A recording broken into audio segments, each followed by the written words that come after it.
The Opie and Anthony Show. Opie and Anthony. Radio shock jocks. Opie and Anthony. In the world of radio shock jocks, the biggest are Opie and Anthony. These people say shocking things that border on offensive in order to entertain their audience. I refuse to sit here and think that radio has to be nice. Why? Why does radio, out of any other medium, have to be nice? We are being now held to a standard where we have to be nice and make people feel good. Go screw! Radio bad boys, Opie and Anthony. Controversial radio personalities, Opie and Anthony. Infamous DJs, Opie and Anthony. Talk show radio hosts, Opie and Anthony. Opie and Anthony. Opie and Anthony. Radio shock jocks, Opie and Anthony. Opie and Anthony. Shock jocks, Opie and Anthony. Shock jocks, Opie and Anthony. Opie and Anthony. Shock jocks, Opie and Anthony. Opie and Anthony. Shock jocks, Opie and Anthony. Play a prostitute with bipolar. I do. Fantastic. Jimmy's in love. Wonderful. Both qualities I look for when I meet someone. They are sick freaks. All right, Chris Benoit. Oh, boy. I leaned on the machine by accident and it hit a button. This is where entertainment is going. How fast did you get it up to? 180 miles an hour. What's the matter with you, idiot? Cut the It's time for people to understand these are words. If you don't like them, turn the dial. But enough of this palaver. Let's get the show on the road.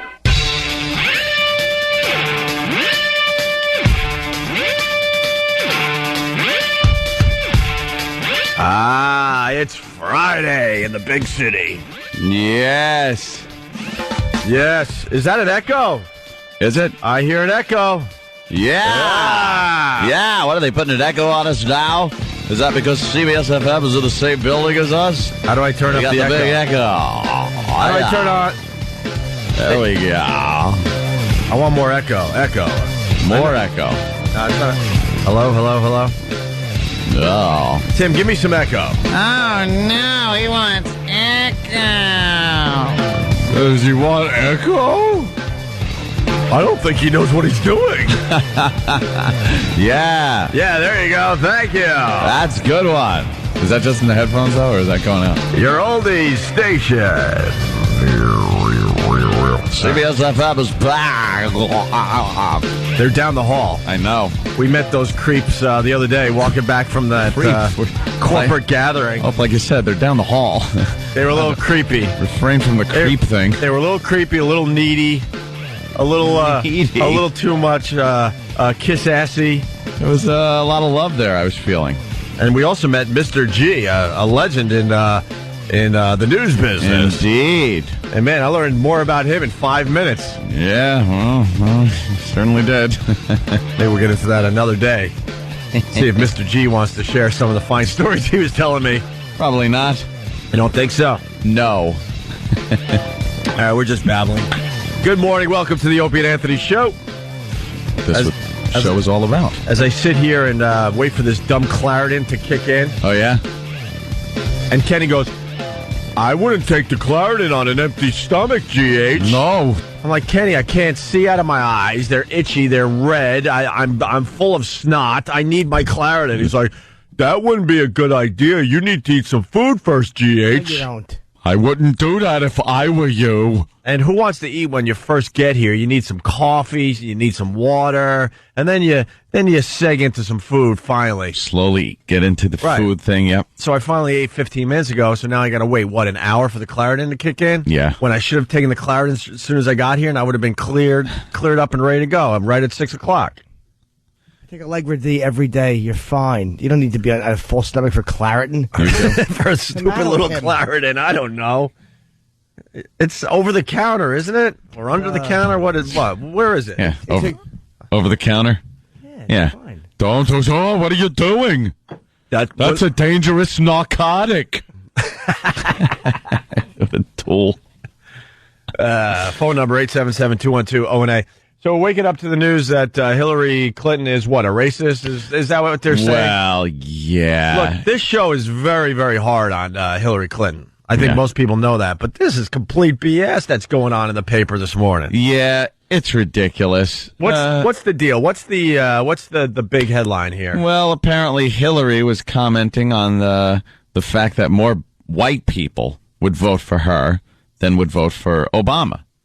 and have, in the past.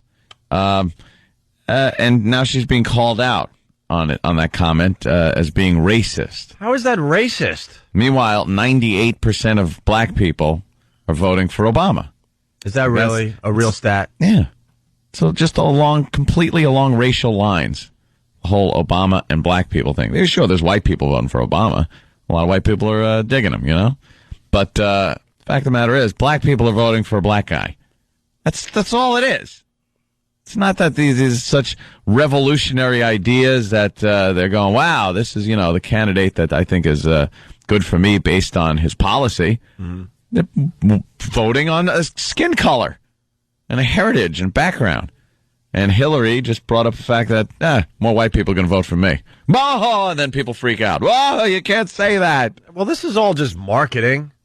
You don't think they sit there and go, well, what percentage of the black vote do we have? What percentage of the Hispanic vote do we have? What percentage of the white vote do we have? Yeah. What percentage of males 18 or 34? What percent? That's all it is. Yeah. That's how we do it in radio. They sit there in the back office and go, wow, you guys do very well with white males. Yeah. Is that racist? Should we drag them into the court of law? Yes. It's just we've gotten so stupid with this racism thing because it's not even. This is what advertisers do anymore on TV and everywhere. It's you look at your demographics. That's all she's saying with that comment. Everything gets called racism now. That really doesn't fit the category. Want to see some racism? There's plenty to go around. There's some real racism. Oh, I thought not the old crap like this. I thought what you were going to say there is you want to see some real racism. Let's start broadcasting at 5 a.m. What? No, the drive-in or the office? Let's get some mics in the office. There are some off-color jokes that happen in the office. What are you going to do?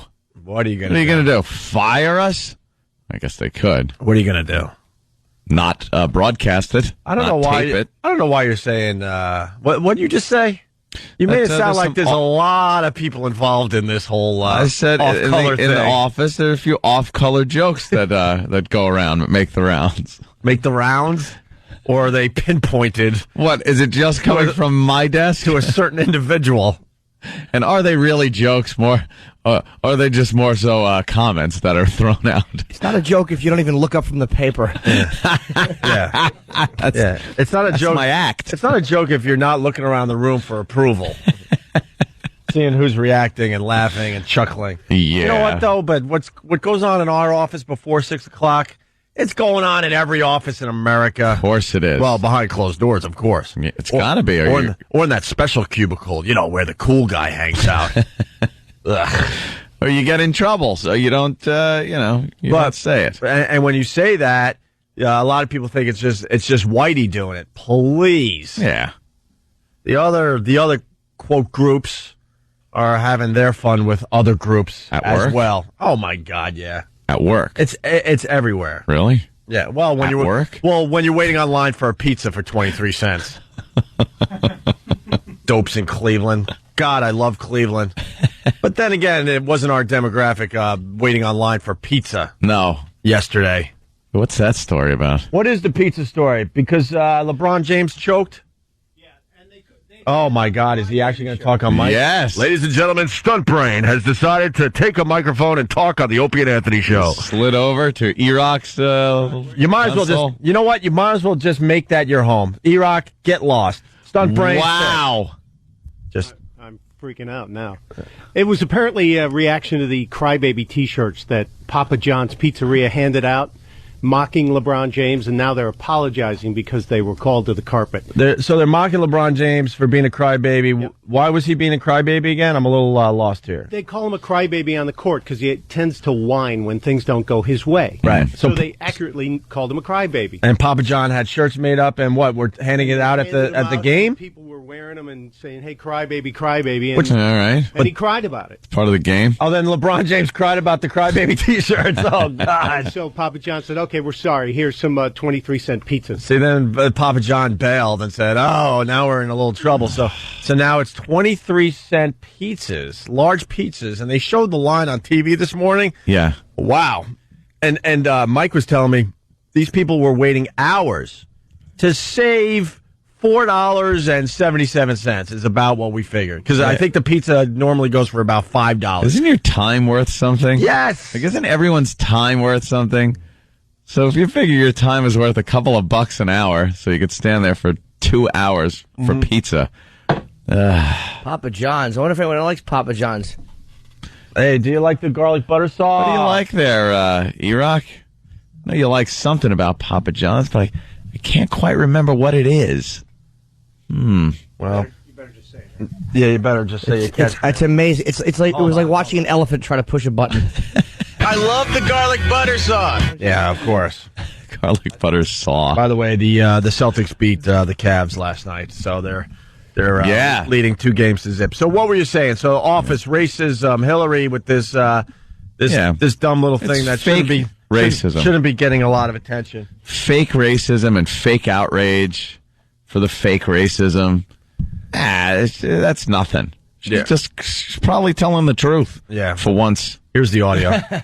How does Hillary Clinton win the nomination? She called herself Hillary. Well, Kathy, there was just an AP article posted that found how Senator Obama's support among hardworking Americans, white Americans. Look, I can't even concentrate on what Hillary's saying because that dopey reporter, is she just making sound effects? No one can type that fast. I don't care who you are. She's typing more letters than what Hillary's saying. Typing messages in Paltalk. Listen to that. Yeah. Listen to that again. Listen how many keystrokes. It doesn't add up to what Hillary's saying. How does Hillary Clinton win the nomination? Well, Kathy, there was just an AP article posted that found how Senator Obama's support among hardworking Americans, white Americans, is weakening again, and how the whites in both states who had not completed college were supporting me, and in independence, I was running even with him and doing even better with Democratic-leaning independents. She's just going over Democrat. Well, Opie. Really. Where is that a problem? Even though I don't like her, that's not a problem. What, Jimmy, are you talking? Yeah, that's not a problem, I don't think. Like, she was basically just saying that white people who haven't graduated college will vote for her because they all share the mullet. And I don't think that's racist at all. Yeah, what, Jimmy? She's basically saying that white people who value their daughters not laying down with Negroes they vote for her. Yeah, she was saying, but the way she put it was kind of odd. She goes, hardworking Americans, white Americans.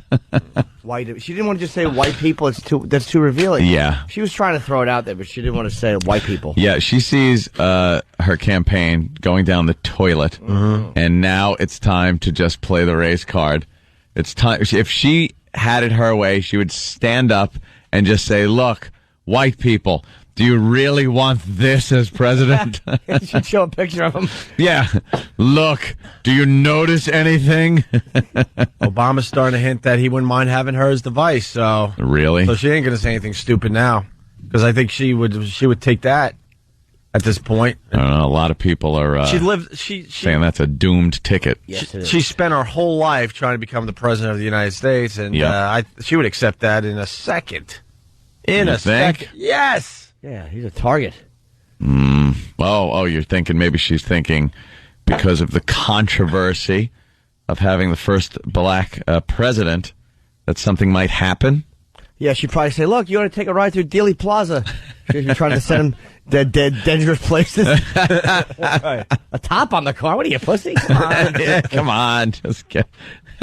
Kennedy didn't have a top on his car or his head. Ouch. Yeah, it's a new day. It's a new day in America. You don't need that crap. Who are you kidding? Obama's calling up the Vatican. He's looking into how you get a Pope-mobile. Yeah. Yeah. It's going to be a black one, though. Pimp it out a little. Pimp it out, yeah. Pimp it out a little bit. So, Hillary Clinton. 1, 2, yeah. Oh, no. 5, 6, Oh, no. Oh, no. Wisconsin, Ohio, Texas, and on to Penn State. Then on to Penn State. Give her just a chance, she'll make Nobody likes a turtle. Any glass ceiling, she'll break it. What takes for nothing? Be your president. Is she? white women at? Nothing's gonna turn her back now. I like turtles. Straight ahead and on the track now. Yep. There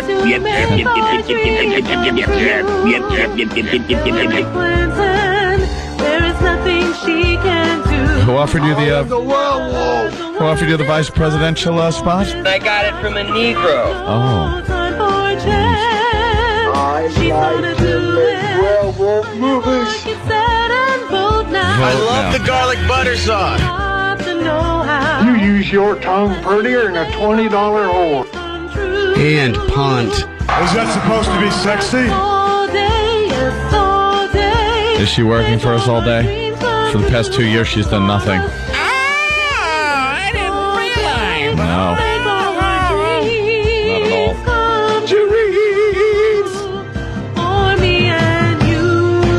That answer is false. Oh, no. Oh. I'm going to miss that song. That song's going away soon, huh? Yeah, just like Hillary. Yeah. One flag. Oh, no. One flag. What is that about? Damn. Bless you. Thank you, sir. So I was watching Larry King last night. We haven't talked about you in a while, Anthony. Frankenstein. I got it. What? You got to start a cult. You could get away with pretty much anything for a really, really long time. I'm kind of trying to cultivate that whole cult thing. What do you mean? I don't know. I think I got a new look going here. It's very paramilitary. Jimmy, what do you think of his new look? Today he's all black. It's 5'11" gear. Now it's tactical pants. You like this? You could hold different magazines in here. What kind? Like People magazine? No, Sports magazine. Illustrated? A layman might call them a clip. Yeah. See, you can hold a couple of clips in here. Yeah. Here's for tactical pockets for more. Good. Car keys could be in there. You can hold a DVD and the other one. What's the matter with you? Of course. Yeah, see? Got a big, deep wallet. How many hidden pockets does your new outfit have? Oh, there's a lot. There's a lot of hidden pockets. Look at this one. Very hidden. A lot of Velcro. Yeah, that's good. Yeah, that's sound. That's good. That's for hiding, Can you do weaponry. the sound of a lunatic again, please, for everybody? Oh, is that the sound of a lunatic? Yeah. Yeah, so we can hide reach one of in, his many and you magazines. Pull out. Yeah, I see. Yeah. But you're not lefty. So why do you need one on that side? Yeah, exactly. That's pretty much just to hold other stuff. You know? Yeah. This isn't really set up for firearms. I'm not set up for firearm. I hope you get caught up in a situation in New York City where all of a sudden the real guys, the real G.I. Joes, see you on the street like, oh, thank God you're here. Come on, come with us. Oh, no. We're detonating a bomb on the 80th floor. All right. I'm with you. And you're just swept along. I got to run up there with him, and I have no clue what to do. Yeah, that would be embarrassing. I'm thinking, though, you should start a cult out there on Long Island. Yeah, I don't think there's ever been a cult on Long Island, right? Let me think. On Long Island, probably not. You got that big... We've had some kooks. Dude, you got that big empty house, and, you can fill it up with some very, very young girls, and you can get away with pretty much anything. Like for a sex long with them time. and having babies with them. Yeah, eventually the authorities will catch you. Yeah. So you got to understand that. But I think you can do 10 or 12 years without... A few years of being a cult leader. Yeah, without anyone really noticing that all hell's breaking loose at your fine estate. Right, no taxes either, because it's under the religious guys. Yeah, that's I like it. They had what's the cult in New Mexico that was busted? With the latest one? Yeah. Isn't there a couple different ones? This guy was having, sex with everybody. Yeah. And Larry King had... Apparently underage girls. Larry King had the cult's son on last night. Oh, really? And Larry goes, isn't it true that your father had sex with your wife? And the son got all bent out of shape. Like, did he? That's not true. We were officially separated when my father had sex with my wife. Oh, but he did. Yeah. And then I guess there was a documentary, and they actually had audio from the documentary where the cult leader talks about banging his own son's wife. So was it just a single occasion, this literal physical consummation? No, it wasn't. But you consummated more than once? Yes. Why is it necessary to consummate more than once? Could you not answer that question yourself? When you marry a wife, do you consummate only once? Oh, boy. There's the cult leader. That's not good. That's wonderful. You have to worry about your own dad banging your wife. This guy was horny. Oh, my God. Cult leaders are horny. Yeah. They're just like having sex with apparently everybody in the cult. Everybody. Or else Underage they're girls, other people's wives, probably guys. You think guys? Just a little of I won't be everything. my cult. No. Just girls. Just girls. Mm-hmm. And then you got to get them to look at you in a godlike way, though. That's how do you do that? How do you pull that off? You got to grow a beard. Mm-hmm. And you got to grow your hair a little longer. You got to kind of look sort of like a rock star / Jesus. The Jesus look? Did this guy look like Jesus? Not completely Jesus. It's like David Koresh. You need a little rock star in you too. A little bit. You need charisma. Yes, exactly. How much do you love that footage of Squeaky Fromm and the other girls crawling bald to the Manson trial? Oh yeah. Knees? I mean, he really had a. That guy had him knocked. He had him in line. The next clip, really fast. Teenage girls explain what happened when they got naked. What happened? In front of the cult leader. Wow. Needed to be literally physically naked. Mm-hmm. And so he took me, went to the bedroom and laid down, and he held me, and somehow it was like all of heaven was open to me. Somehow I started to see God. Well, somehow. As the Son of God had a little holding helmet me. on. Did you know God spits in your face? Yeah. Wow, that's something that guy could have that kind of power. I want to call her a dummy, but she's too young to know. How old is she? She's a little thing. Underage girls. See that? Is that the guy? That's the guy. See, he doesn't have a Jesus look. He looks like Grizzly Adams. He's got. Yeah, he's. There's that whole thing where you got to kind of separate yourself from society, and then just get really grubby. And somehow you get these young girls coming toward you, and they think you're like godlike. She's not a little girl. You just described yourself. What's wrong with you? Oh, damn. What? Holy Jesus. I think I'm a cult leader. I think I'm a cult leader. You've been coming in a little grubbier lately. Yeah. Well, somehow. As the Son of God holding me. Yeah. And, Giddy. A lot of women have claimed to see God at that moment. Young ladies. Right. I'm glad I'm not a cult leader. Do you know how fast God would show up and then leave? I saw God for about 3 seconds. What happened? Where did God go? God's sleeping. Get out. Get the holy towel and beat it.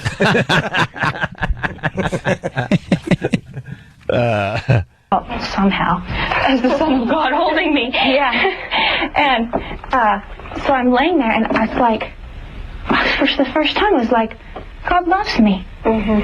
He loves me. And Michael was saying things to me like, you're accepted, you're healed. Mm-hmm. And I felt so secure. It was like, I don't ever want to leave this place.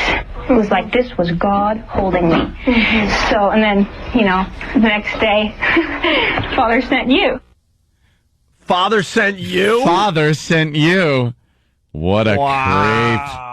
You got to be pretty creepy, too. Wow. Do I fit that bill? Am I creepy enough? Yeah. No comment. Cult leader justifies naked girls. Hold on, am I creepy enough? You have on tactical gear for a radio show. No. Yes, you are.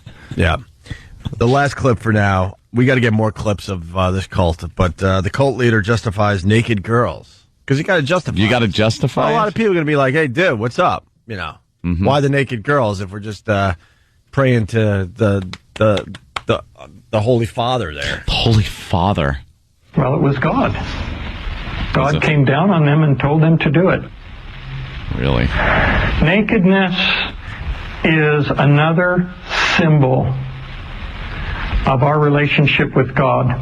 We are naked and unashamed. I treated them with the same respect and deference as if I'd been a physician, an MD, who was doing surgery. MDs are with naked people. Yeah, they're MDs. So are rapists. They're with naked people, too. You can't really make the comparison. Wow. This guy's got it, though. It was an amazing hour on Larry King last night. I'm like, wow. And this guy got away with it for a long time. How long was he with that group? I don't know. How important is the KY? I think he made it. I think he started in the 90s, Jimmy, somewhere in the 90s there. Oh, no. Wow. Yeah, okay. Late, like 87. He did this for more or less 20 years. He was developing this whole thing. Where's Larry King asking that guy the question? Do we have that clip? Yeah, where's Larry? Larry wasn't that bad, you know. Really? No, but I mean with the kid getting mad and getting mad at the question. Yeah, we could find that. I mean, maybe I over-described it or oversold it. Because sheets must look like a Japanese flag. Ow. Stephen S. is still obsessed with Tom Chiusano, who's been gone a few months now. For years, it seems. Stephen S. writes, Tom Chiusano left to start his own cult of dullards. Why, Stephen? Why? Just because he didn't pay you? Yeah, it's exactly why. Phone number 877-212-0-8. Just getting started. It's Opie and Anthony. Hey, good morning. It's the Opie and Anthony Show in progress. Starring little Jimmy Norton. Starring Opie and Anthony's features, Jimmy Norton. Starring Jimmy Norton. And as. You get the and as. And as? And Jimmy Norton as Norton. Or as himself. Yeah. And as. That was a big thing, being the last in the credits of a sitcom. When you were the and as. And Tom Bosley as Mr. Cunningham. What about Jim Norton playing himself? That would be and Jim Norton as himself. As himself. I like that. And as. You're as himself. Then again, Norton and Friends sums it up nicely, too. Norton and Friends. Now you've gone too far, Jimmy. You've gone too far. I'm Stop Norton. You're all my friends. No. It's honest. 877-212-0-8. I got the question that Larry asked the son of the cult leader about the father sleeping with his son's wife. Did you goof on your dad and say, how do I taste? I'm fascinated by cults, by the way. Always have been. People love cults. It just shows you how many kooks are in this world. Because you got moms and dads. They join the cult, and then they bring their own kids in, and then the kids are having sex with the cult leader, and the kids are underage. It's like as a parent, don't seem to mind. As a parent, you're fine with all that. Yeah, they don't seem to mind. Like, how do you get that voodoo? That guy's got all the cult leaders. That's why there's not like cults all the time. They just occasionally pop up. You got to be a special kind of fella to get people to just blindly follow you like that. David Koresh, he was one. Jim Jones. Jim Jones was a classic. And that wacky cut off your male parts and lay in the bed with your Nikes. And Marshall Whiteapple? Oh, yes. Yeah, the Nike guy. Whiteapple. I like to call him the Nike guy. Because they were going to go to the spaceship behind the comet. Yeah. Which is, if you could talk someone into that. I wonder who's wearing all those Nike shoes nowadays. You know somebody gave them away. Well, somebody. Goodwill. There are people out there. We knew one of these guys, Chuck Farnham, back in the day. Yeah. There are people out there that collect all this.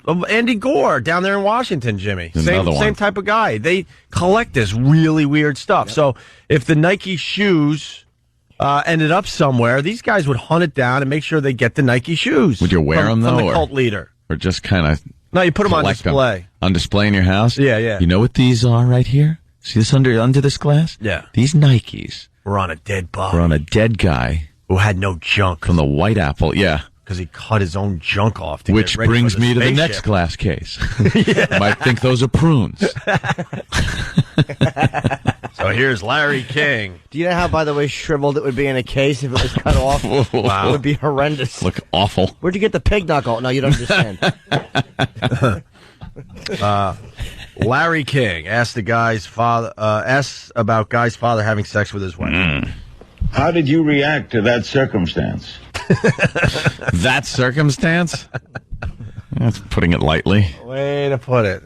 I'm going to miss Larry when they boot him out the door. I just re-signed. Well, now they're saying that Ryan Seacrest is taking over in 2009. There was some chatter, right? You're Hollywood kidding, chatter? right? No. Is he just the go-to guy for everything? I guess so. No one likes him. Yeah, there's not one person I know that actually enjoys what he does. No one in our world likes him, but he's in that other world. He's in that hater. He's in that safe world where they don't have couples having sex at churches and he's in that very safe world that we don't know much about. What about Anderson Cooper? Does he not want to do Larry King's job? No one likes Ryan Seacrest. He's not likable. I mean, I know the American public probably likes him, but no one I know. There isn't even it's not even where I can't stand this guy. I have no feeling about him whatsoever. He's not. There's no excitement factor like, oh, cool, he's taking over for Larry King. I mean, who cares? He'll stink. His dumb smile. He'll smile at everything. Charming. Yeah, a bunch of softball questions. Yeah. At least he'll be better than Larry's these days, though, because Larry's completely lost his mind, which makes it more entertaining. Well, here's Larry talking about this fine cult. How did you react to that circumstance? Well, I would like to correct something, Larry, for the record, and that is that my dad did not have sex with my wife. My wife said he did that, didn't he? Sir, we were divorced, separated. We were separated permanently in August of 2006, and we had terminated our marriage relationship at that time. And by the time my former wife was spiritually married to Michael, and went through the consummation with him, our relationship was over. It was terminated. So he did not have sex with my wife. Oh, okay. That clears it up. All right, after she dumped you. Yeah. For Dad, who's apparently a bigger boy. Now he calls Mike. Now there's a lot of people out there that are divorced. So just follow this through. So you're divorced from your wife. You don't want to ever see her again unless you have kids. Then you have to, I guess. But now whatever holidays they have. She's having sex with your father, who you now call Mike. Can you imagine that going over for Christmas at your house, and there's Dad and your ex-wife? Because you're officially divorced now, so it's all it's fine now. She goes to get up to check on cooking in the kitchen, and he gives a little smack on the ass. Hey, sweetie, come here. Unbelievable. A little uncomfortable. Dad gives you a wink. Yeah. Hey, you never told me about that thing she does. Yeah. Gargles with it. If you find out any more information about this cult, please pass it on to us today. Cult would be good. Always wind up getting in trouble, though. Huh? Always wind up getting in trouble with the cult. They just take it too far. Yeah. They can't just, status quo. Leave it alone. Keep your cult small, I say. Yeah, know what happens? You bring in one person that ruins it for everybody. Yeah. Yep. Someone's got to, rat out and actually get some sense in their head and go, this is really crazy. Let me go to the police. But that's human nature. If one is good, two is better. If two's, better, then four is awesome. Yeah. And it's the same with these cult guys. Yeah, they just can't get enough. I mean, he's into underage women. He gets to have sex with them. Yeah. Why? Well, I guess you got to bring in. He's like a doctor. I guess you got to keep bringing in more underage women. I guess to keep that whole thing. Oh, because they do get older. It's like a puppy. They do grow up to look icky. They're all cute and adorable, and then before you know it, they're just slobbering messes going to the bathroom on your floor. So then you got to bring in new puppies. Right. In other news, kind of wrapping up a week of just amazing stories. The Austrian dad there. Yeah. That had his daughter in the basement for 18 years, 19 24 years. 24 years, right? 24 years. His wife and his lovely, I guess granddaughters / daughters together, daughters up with him. And then the other one's down in the basement. This guy really ran a tight ship. Yeah, he had her locked away in the basement for a long, long time. He repeatedly raped her. He had how many kids with her? 7, 6 lived. Yeah, I think so. He got her pregnant 7 times, his own daughter. 6 of the kids lived. What aim this guy has. No kidding. He's a bad guy, but meticulous. He doesn't play games. And he had he's not not. And he had Get Smart type doors leading all the way to the Chamber of Horror. Yeah. You'd get out of one door and there's 7 more to go.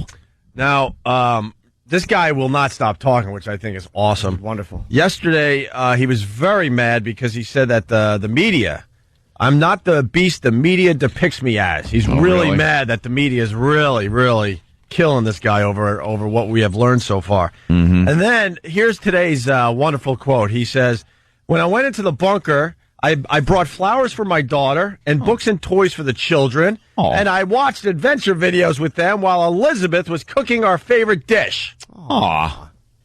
And then I raped them. Yeah. Then I raped all of them. What books did he bring? And there's a picture of the sun, and they said, "What's that? We've never seen it." And I went, "Oh yeah, I am kind of a prick." And then he continues. And then we all sat around the table and ate together. And then I raped them. What one big happy family. Yeah. In the bunker. Just them talking and the terrified clatter of their silverware. They probably all ate silently. You just heard click, click, click, click, click, click against the plate. Nobody wanted to talk. Yeah. Because he might turn them on. Yeah. They always try to say unsexy things around him. Oh, how's my girl? Constipated. Yeah, just no conversation. Well, what could there be? Yeah. So, how was your day? Looked at the walls. Because of you. Thanks. Thought about escaping. Couldn't. But you did a very good job locking us down here in this dungeon. I think you need a bit of paint. There's some chipping on door number 6. Yeah. Oh, thanks a lot. I'll get right to that. And, what a creep. Oh, my goodness. What a creep this guy is. Yeah. And someone rang the doorbell, but it was a 600-pound door, so I couldn't open it. Yeah. So I just kind of yelled help, but no one heard me. Stuck down here again. Just another day. Yeah. What year is it? I think my vocal cords will survive maybe another month. I've been screaming nonstop for a decade, and I think I've pretty much worn them out. Thanks to you. Good evening. Ghoul. She was very badly raped, you see. Yeah. A victim of the modern age. Poor girl. Yeah. 24 years. As far as I'm concerned, after a certain point, she just got lazy. Yeah. How can you not figure one way out in 24 years? It's got to be something you could have done. Yeah, I'd like to see more of a detailed schematic of this. There's a little prison, this dungeon. You got to think there was a lot of brainwashing going on. That's usually what happens in these cases, right? Like that kid from where the hell was she from? Utah. Elizabeth Smart. Yeah. She had the opportunity to escape a few times, but I don't know. I think she was having fun with those people. Something was going on. Yeah, they were creepy adults. They probably smelled under the arms a little and they had sex with her, but they probably let her watch TV as late as she wanted. Chocolate for breakfast. Ooh. Yeah, that's all you need. Yeah. Speaking of smelling under the arms, who was that that you were watching Judas Priest with that you were talking about yesterday? Danny. Oh, Danny. Yes. She works. She's a music director here at K-Rock. Yeah, I was listening to a little bit of her program, and she was talking about the fact that you were there watching Judas Priest, and said that you had said that you were a little stinky under the arms. Horrendous. And she said she actually did smell something. Oh no! But then said she thought it was E-Rock. Because E-Rock's the dirty one. Thank God. So she just turned on E-Rock. I was laughing. E-Rock, what do you think of that? He's too busy whispering. I don't know what they're talking. I know. I was asking if he could pull the air check. No, humiliating. Yeah, get the air check. What the hell? Yeah. Thank you, E-Rock. Yeah, I just thought it was funny that blamed Eric? I'm home. I'm not even I'm not even on the air, and I could listen to other people goof on E-Rock. Yeah. She did smell it, though. That's really embarrassing, because I very rarely pit out. Yeah. I just, I have very dry pits. Dry Pits Norton was my nickname all through high school. Was it? Yeah, my nickname I gave myself. I liked it a lot. I had bumper stickers made up. Didn't catch Dry on. Pits Norton. Jimmy, what'd you say you were? Dry Pits Norton. Pitted, so pitted. Oh, well, you mean yesterday? Yeah, I was 2 days ago. I was disgusting. Yeah, pitted, so pitted. Quarterback. Snap. Smell like a sinkhole, like dirty armpits. When you smell yourself on a train and think it's other people, you reek. Yeah, that's bad. That is very, very bad. The first time I ever noticed underarm odor, now that we're here, I just have a 45-minute thing I want to cover. I was probably 15 or 14, and I was with my buddies, and I was wearing a white T-shirt. I'd never smelled myself like that before. You had some kind of chemical change in your little growing body. Becoming a man. Yeah. Ooh. Becoming a man. Ooh. I thought that was awful when I was a kid. My mother was always yelling at me. Go clean yourself up. You smell like chicken soup. Wow, good call. Ew. Good call. You're eating chicken soup. She was just humiliating you. That was Mom. She had a lot of good sayings, too, that, well, I can't say. You smell like pot roast. Well, you're saying before. I was saying before the show. It turned me into the person I am today. No kidding. Liza. Yeah. There's a certain type of rich that she would always say if I had $5 in my pocket and I would go out and spend it immediately instead of socking it away. It's a certain type of rich that you are. Is temporarily? Yes. Temporarily rich, she would call it. What if you had to rig something? Yes, if something had to be rigged, maybe in the car. That was another fine word that she taught me. There was, I think they call them, the Brazil nuts? They were called something, too. The whole family actually called them that. Can you pass the, they look like toes. Oh. So they would say, could you pass those? Jesus, I mean, it was just a constant barrage. How could I help it? What a wonderful way to grow up. It was very nice. Yeah, you got a good family. But Liza in New Jersey wants in here. Liza. Hi, guys. Good morning. Good morning, Liza. Happy birthday, Jimmy. Thank you, madam. Yeah, it almost went by without a mention today. People just forget me. All right. Oh. Well, Ope, I just wanted to tell you about this show I saw on MSNBC the other day about a cult called The Family, and this guy named Rick Rodriguez, who apparently was raised to be the next matriarch of the family by his parents, and they both had sex with him. Ugh. And he eventually got out of the cult and hunted them down. The father had died since then, but hunted the mother down to kill her. Anyway, it was very interesting, so I just wanted to... What happened? Well, he didn't find her because she ended up being in hiding, but he found a close confidant of hers and slashed her throat. Wow. Wait, why the confidant? Was the confidant involved in the cult?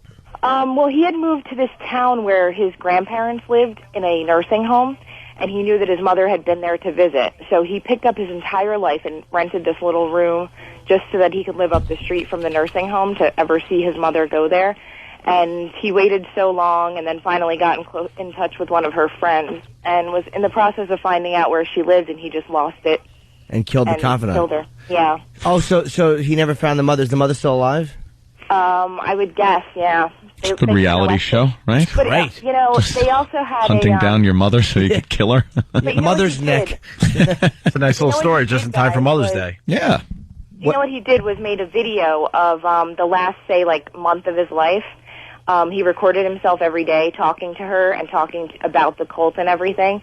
And then he finally killed himself at the end of the documentary. But they also had, the funeral. At his funeral, all of the people that were there, which were probably 200 people, were all people that had left this cult.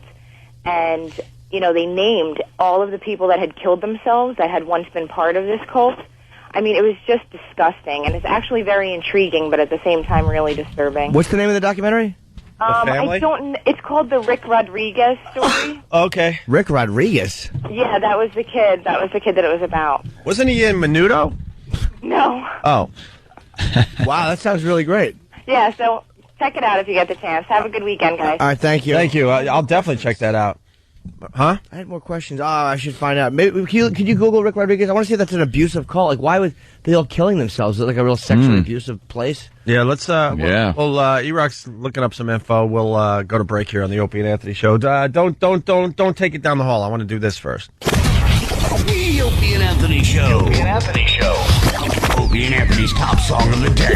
Madonna with Justin Timberlake. 4 minutes. Time is waiting. You've only got 4 minutes to save the world. No hesitating. That's what I got, you girl. Time is waiting. We only got 4 minutes to save the world. No hesitating. We only got 4 minutes. 4 minutes. The Opie and Anthony show. Opie and Anthony show. Stones, hey! Hey, Stoney! Al Pacino, huh? Opie and Anthony. I was just watching that the other day. Well, just before we came back, We were looking at the Speed Racer reviews. Wow. Is everyone excited? Speed Racer opens today, huh? Who's going? Wow. 33% positive reviews on RottenTomatoes.com. Racing toward bombdom. That's right. The papers here in New York just killing this movie. Just killing it. People are disappointed. They thought it was a documentary about Harry Chapin. Topical, huh? Yes. More topical than Harry. A lot of people have been excited about this Speed Racer. Yeah. About the Speed Racer movie, and woof. We waited for nothing, man. I've got to be honest with you. I didn't even care. Like, it wasn't one of those. I wasn't a big Speed Racer fan. Like, when I was a kid, it was on. I'd watch it, but I wasn't like, I'd rather watch a good Warner Brothers, see animals smashing each other over the head with frying pan kind of thing. Why you weren't and watch Speed Racer just go, You weren't a big fan because the animation sucked. Yeah, it was horrid animation. The idea was pretty good, but the animation blew. Yeah, there was a period of time where animation just completely sucked. It was one still plate, and then if the mouth had to move, they would just move the mouth. So the character would just be standing there. Mm-hmm. Well, I don't know, Speed. What are you going to do? And then what? They got a little chimp thing, and the little kid that would always get him out of trouble. And Racer X, who was Speed's brother, but it was a secret. How do you remember all this? Yeah, geez, for something I really hated, I kind of know about it. I think I saw this twice while I was growing up. Chim, I think it was. Yeah. But anyway, I mentioned Speed Racer just before we went back live, and Jimmy turned to us and said, I went and saw 88 Minutes, Yeah!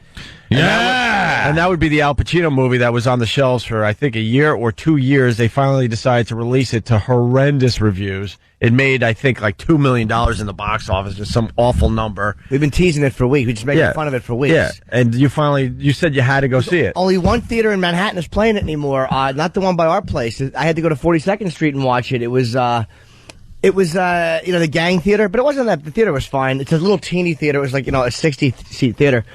And it actually could have been okay. Because Pacino was subpar. He wasn't good.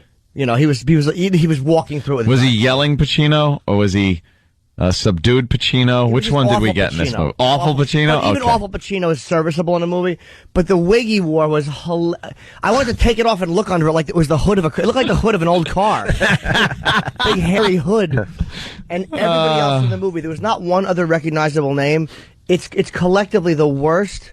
It's the worst written movie I've ever seen. The story was terrible. What's the story? He has 88 minutes to solve his own murder or something? It's Jack Graham. But he's not dead yet. So. No. What? He keeps getting these calls because he puts a serial killer in jail. It was just cornball. Oh, God, that sounds like, one of those typical garbage movies. But when he puts the serial killer in jail, the guy from at the witness table, he's a psychologist who testifies, and the guy goes, "Tick-tock, doc. Tick-tock, doc." Like when he goes to jail, that's what he says. And you never get tired of hearing that. Every phone call he gets years later. And it's so bad. And he's like, someone calls you got 88 minutes to live. And he's a psychiatrist who teaches a class in a college. And all of a sudden, he's suspicious of all of his students. And he's putting all the clues together. And the girl he was involved with wound up dead. What's going on? We don't know. Oh, it was horrendous. Wait, so he continues teaching even though he has 88 minutes to live? Wouldn't you Sounds familiar. Wouldn't you just hop a plane to the Caribbean or something, and then I think you would add some time onto your life? I said, why don't you? Because now the guy has to look up flight schedules and who's flying to this island and blah blah blah.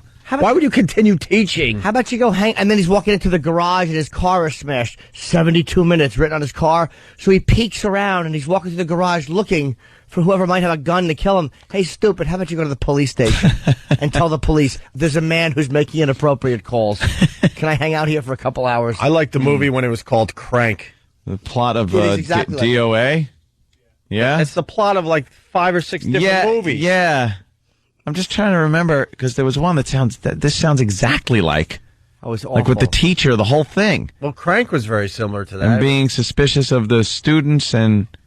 I don't know. And then at the end, it ends with some woman being thrown off a ledge or something. This woman was... It ended because the killer would suspend you Oh, please don't tell me what happens. Wait, I honestly think I saw this. No, you didn't. How did I see this? Like he would suspend you. The killer would suspend you. Maybe in a drunken stupor, you staggered into a movie theater, and you're just remembering that you went and saw it. I really didn't see this, and it just came out, right? Yeah, and at the end, Is it a remake, maybe?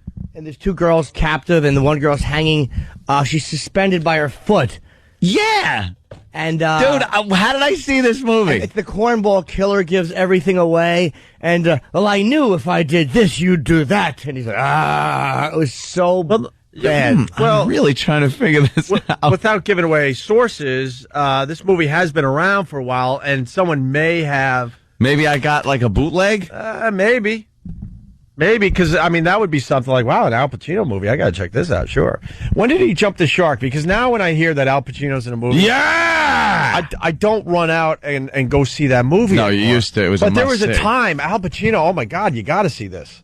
Not anymore though. What do you think, Ann? Around Sea of Love? Sea of Love? When the voice changed. No, because when the voice changed. But even when the voice changed, he still was putting out some quality products or quality movies. 97 maybe, then after I love Devil's Advocate. Devil's Advocate was good, but we were just goofing on how over the top he was with the speech he's giving at the end. God, it's a big joke. Look, don't touch. Touch, but don't taste. Taste, but don't swallow. Why? Do you have to do that? How hot was that? He was sticking his tongue out. How hot was that busty woman that was supposed to be, his sister or daughter or whatever the hell the relationship? Vanity, my favorite sin. Right. And she was on the altar, all looking all busty and bosomous. What happened to that man is Luca Brasi. Yeah. Yes. He works for my father. Well, that man's Luca Brasi. Works for my father. What did he do? What did he see that said? He went like, I think that's what I want to do now for the rest of my career. Is yell in a gravelly voice instead of a little, Michael. I have a theory on that. Do the voice again. What, the younger one? Yeah, as you do that, your mouth is barely opening. Yeah, barely opening. It's almost like someone is ashamed of their... now who's being naive, Kate? I think you're doing the voice of someone that might be ashamed of a lot of food pockets and smells and bad breath. And then he went to a good dentist and he was able to... Thanks a lot, Doc! Now I can open my mouth! I'm minty fresh! And you ruined my career! when you talk like this, Yeah, when he's like that, I'll take the gun, I'll go in, I'll shoot him, I'll shoot the Turk and the cop. That's a sign of bad breath, I'm thinking. Yeah! Yes. Anyway. And then Keanu Reeves' accent is going in and out. Oh. I'm the devil's son. And the next minute he's talking like perfect Northern American accent. What he's doing? He gives man instincts. He gives you this extraordinary gift, and then what does he do? I swear, for his own amusement, his own private cosmic gag reel, he sets the rules in opposition. It's the goof of all time. Look, but don't touch. Touch, but don't taste. Taste, don't swallow. And while you're jumping from one foot to the next, what is he doing? He's laughing his sick off. He's a tight ass. He's a sadist. It's just the yelling Pacino. I don't know why I love that stupid movie. It is a good movie. I really like that movie. This might be a little too inside, but you see my my arm, the hair standing straight up. Yeah, that sounded like Mel Karmazin, man. We've been. Oh God! Wait a minute. We've been in front of that voice a few times. How do I tell the stockholders that my afternoon show's going after my morning show? You can look, listen, but don't goof on them. Right. Goof on him, but not on the air. He can goof on you, you can't goof on him. Oh, I'm not even joking. Remember that famous meeting where we looked out the window and all we saw was 666? It was very much like Al Pacino's character that day. Oh, God. What were you thinking? Yelling Pacino. And Jeffrey Jones was the creepy head lawyer. You know, old Mr. File Trade with Pee-wee. Yeah. Mr. Naughty Youngster File Trade. He got his. Oh, boy. Yeah, what a creep that guy was. Can you do Al Pacino as Mel doing the famous line, "When you wake up"? What time do you wake up in the morning and decide? Wait, let me get my little. All right, you got to get all set there. Damn it. Sorry. Oh, you know, it's off the cuff. What can I tell you? What time do you wake up in the morning and decide I'm gonna Malcolm is that? It's a loaded question. I can't answer that. I don't know. If I give you a time, that means that I am indeed thinking, how am I gonna Malcarmazin? Right. But if I don't give a time. Right. She's asking for a time, not if I think about it's the Malcarmazin. It's the question that doesn't have a good answer. Those questions are horrible. Yeah. Yeah, screaming Pacino. I like the subdued Pacino better. Yeah, of course. Author. That was a good one. That was between it was way before Scarface. Yeah. That was a 79, I think. A lot of people say "Scent of a Woman" was when he changed real fast. Andy and Andy. Yeah. Hey, Andy, what's up, buddy? Hi, how are you? Mm-hmm. The reason Al Pacino started screaming in movies is because he won the Academy Award for doing it in Scent of a Woman. No, it was before that, dude, because he was screaming.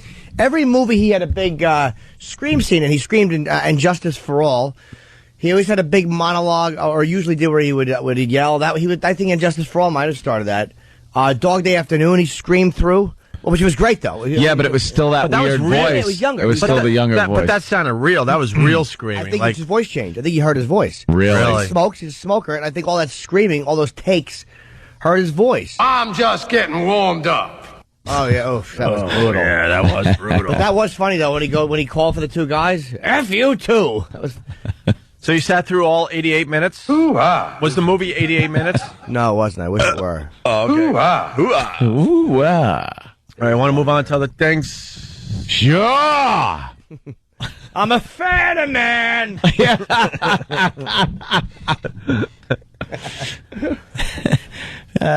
Great. Got to see that again. Oh, it's wonderful. We might have to do Al Pacino Day and get all the clips together. Yeah. All right. So gas went up again overnight. What, another 3 cents or something like that? Yeah. Oh, I had a whole solution to the gas problem, then I forgot it. Well, these guys... that's something I shouldn't have forgotten. No. Yeah, you could be a billionaire. It's like a real... Oh, I think the whole solution was that I should buy futures in gasoline. I should buy gasoline futures, and it will guarantee the price goes down because I suck at doing that. So I'll either make a lot of money because gas will go to $200 a barrel, but more than likely, oh, wow, look at that. Gas back down to $50 a barrel. That's all right. Yeah, buy futures. That's the solution right there. I think I just blew my voice out doing Pacino. How does he do it? I don't know. Hey, I want to feed you those grapes you're eating like Caligula. Anthony has a big decadent bowl of grapes. Feed me something with covered in lard like Caligula. Oh, yeah. Nice ring. Hey, the Senate, the people of Rome. Take that, you. Before, excuse me, on the wedding night when he's about to abuse the husband and wife, he makes the husband watch him de-virginize the wife, and he goes, "Open your eyes, Proculus." Yeah. He's rubbing her stomach, and he stabs her stomach, and goes, like it's a piece of meat. Yeah. Oh, sick movie. Gift. Let's go to Kent, the movie guy. Kent? Hey, guys. I think Pacino started really screaming when he delivered the famous "They're Pulling Me Back In" line in Godfather Part 3. Because I remember seeing press junkets back then where everyone was making him say the line because it was in the trailer and it was all over TV. And that's when I think everyone was like, oh, do that again, because that movie, even though everyone thinks it sucks, still won the Academy Award for Best Picture. What year? Wait, Godfather 3 won the Academy Award? Oh, of course it did. What did? No. Sir, it wasn't even nominated. You're a crazy person. I thought Kent was the movie guy. Won. Huh? What? 7 nominations really? for Godfather 3, well, but it didn't win anything. It didn't win Best Picture, that's for sure. How did that get nominated for anything? It was terrible. What won Best Picture that year? We'll find out in a second. They had wins, but it was certainly not for Best Picture. No. What did Sofia Coppola get nominated for? Worst actor of the decade. God almighty. Actress, whatever. Thank you, Kent. That might be where it all began, though, that famous line You from Godfather 3. That doesn't seem like it's that. I mean, I know it's old, I'm but telling you, it was before that. Yeah, I think it was before that. He was yelling in Sea of Love. That was the first time I noticed it. Not as over the top as it became. Yeah. But it had changed. All right. The gas story's going to have to wait. But gas has finally gotten to a point where people are doing outrageous things because they got to survive out there. Yep. Very, very expensive. So we'll get into that story in a few minutes. I hit the $80 mark, over the $80 mark for the first time, pumping gas. Thank you. Are we doing our penny a gallon promotion or what? We should. This station's willing to do penny a gallon because all these dopey radio stations doing the call letters. We're like, screw that. Let's get right to the bottom. A penny a gallon. Yep. I mean, free gas is whatever. I really want people to go and hand us like 20 cents to fill up their car. Penny a gallon. That would be hilarious, just collecting pennies all morning. When are we doing this? Please a penny don't. A gallon. That's hacky. I agree. That's what people are saying. I like $10 a gallon. I like $10 a gallon, too. It's $10 a gallon, but today only. It's not going to be hacky because we're going to pick a gas station that completely shuts down this city. Hey, River now. Oh, sorry. Oops. I want $10 a gallon. All right, we'll figure out our gas promotion, but ours is going to be a lot different than all the other. Oh, and Steve from Bayshore is saying the station's already doing a penny per rundown. Poor guy doesn't make any money. That's hilarious. He's a funny writer, man. Yes. I saw him at F.H. Riley's. He goes, you know how you joked about like me collecting cans? I'm getting very close to that point. Is he not getting his money? It's not. Well, first of all, even if they do pay him for the rundowns on onaradio.com, he, work is a little tough in his regular life. He's not getting much work. And again, you're not going to become a millionaire writing rundowns, but I think they're finally paying him, but that's not enough to pay the bills. And what he does for a real living, it's not a lot of jobs out there right now. No one is spending money out there. So speaking of movies, we'll do the gas thing next, and also we'll do the corpse story, which is just the story of the day. So it's a fun one. Yeah, so stick around, please. What Happens in Vegas also comes out today. Ooh. Another movie getting really bad reviews. No. Ashton Kutcher's latest bomb. This guy's making bomb after bomb after bomb. But you know what? Is it financed by his broad? Is she the producer of this one, too? Is that what's going on? Demi? Yeah, she winds up being the producer of a lot of the stuff he does. Really? Mm-hmm. Oh, that sounds fun, though. He's with him and Cameron Diaz. Something happens in Vegas. It stays there, too, though. Allegedly, I don't know. I can't wait to see it. I know. Will it stay? Won't it stay? Who knows? They both smile a lot, thank God.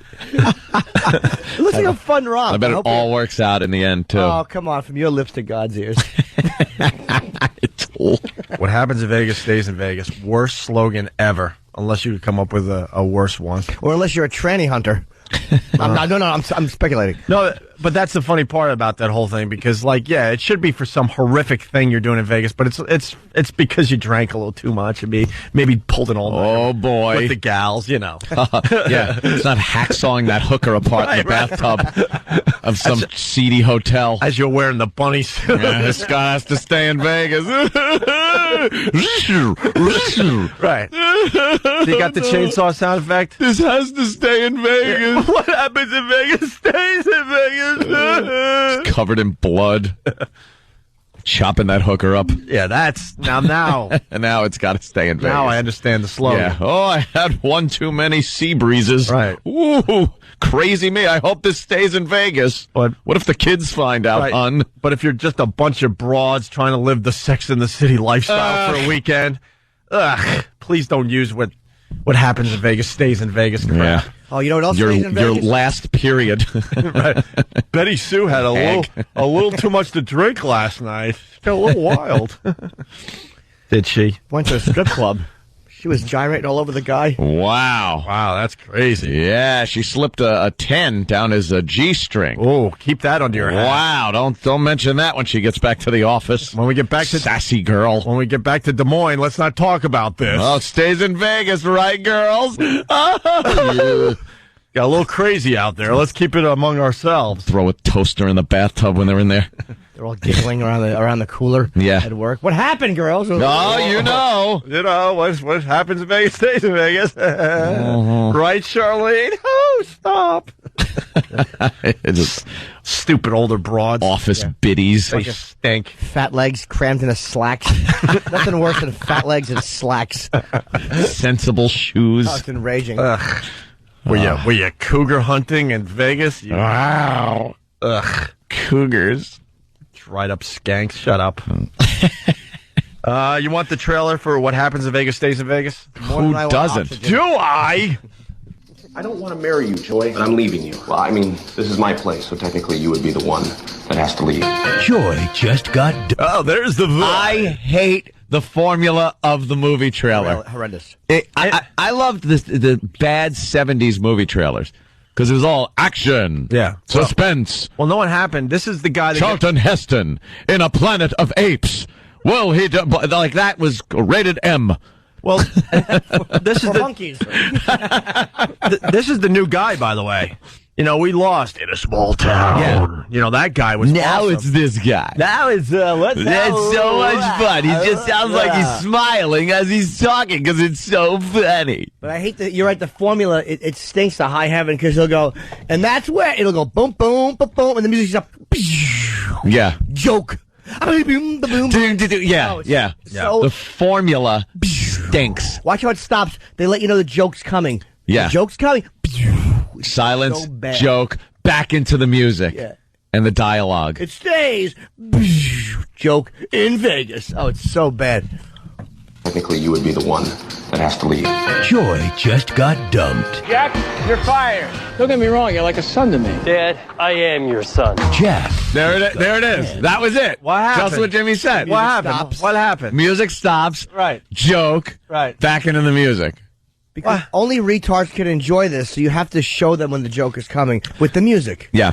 Jack, you're fired. Don't get me wrong, you're like a son to me. Dad, I am your son. Jack just got canned. Where's the one place where you can step up and be a man? Community college?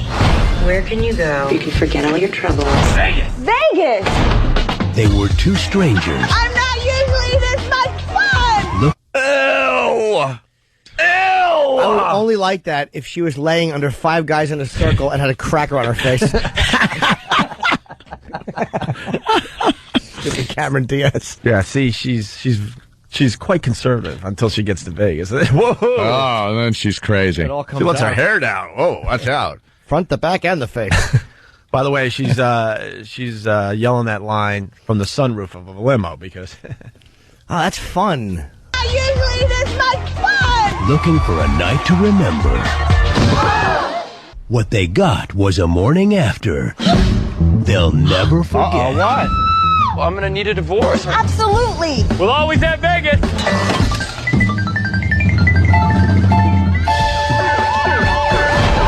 was my quarter! I put the quarter in the slot. What's mine is yours, baby. We're married now, remember?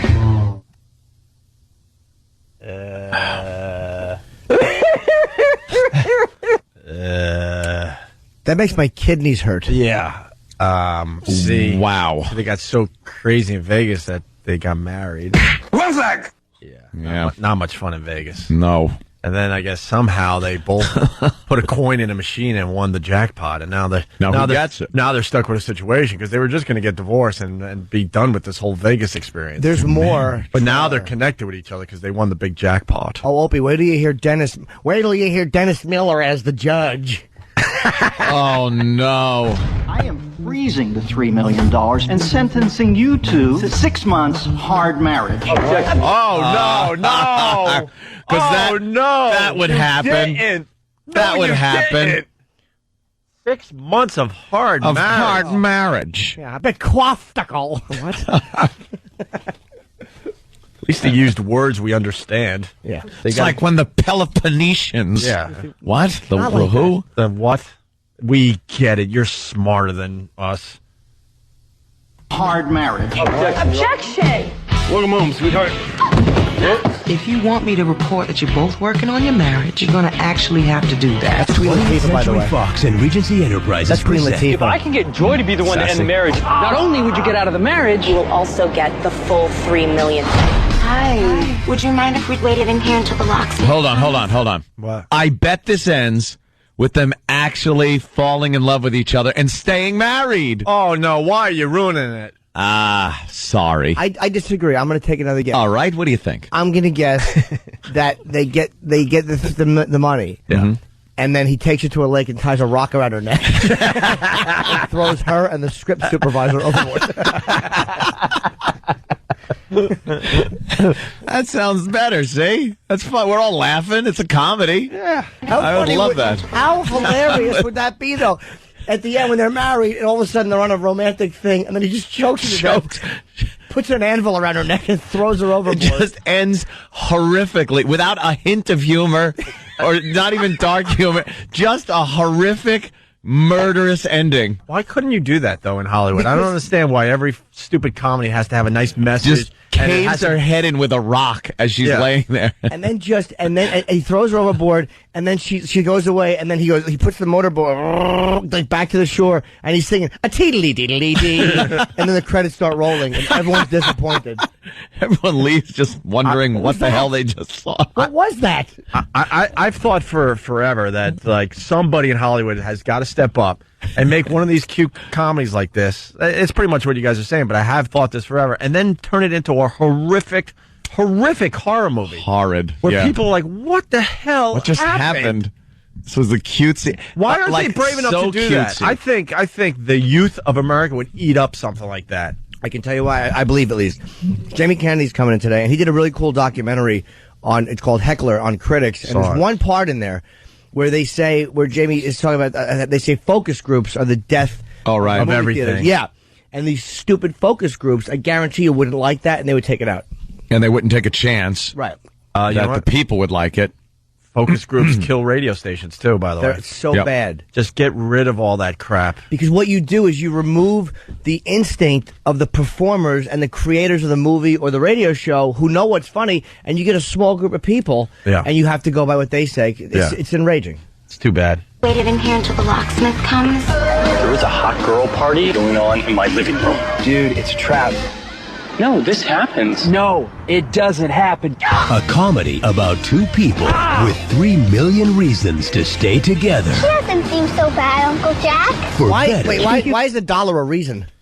I guess like, so they have to stay married, and like if like someone screws up the marriage, then the other person gets the money, right? Yeah. Oof. So they're trying to set each other up, because this scene is like two really hot girls just showing up at his apartment. Yeah. Or he's arrested for like that guy in the movie theater pouring bleach in her soda and giving it to her. Yeah. And her throat burns. Another wonderful story today. Believe this? No, you're falling for your wife, you idiot. Keep your eyes on the prize. Or for worse. I need to look real so it seemed like she was beating you. Jack, what happened to your face? I'm supposed to line up the hand towels just so, and I didn't do it. I'm sorry. I deserve it. What happened? There it was.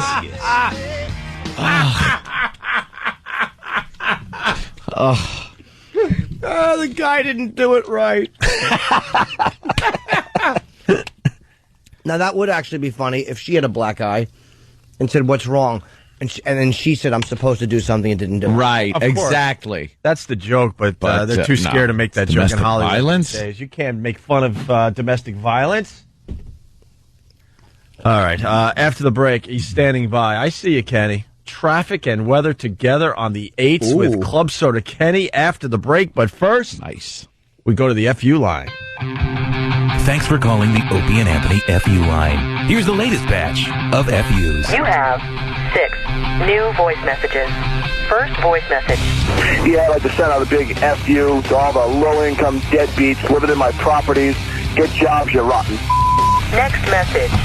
I want to send out a big to my husband, David, because every time we don't want to upset, he makes me. Next message. Hey, I'd like to give a big you to my ex-girlfriend. You string me along for a year and then you tell me you just want to break up? Die, you. Next message. I'd like to give an FU to Jocelyn, who sent me nasty emails, accused my husband of stupid. You'll get yours, because karma is good, baby. FU. Next message. I would like to say you to Tom, my son's father, who decided he's not an alcoholic, even after he went to rehab. And that pass on a regular basis. Next message. This is Josh from Pittsburgh.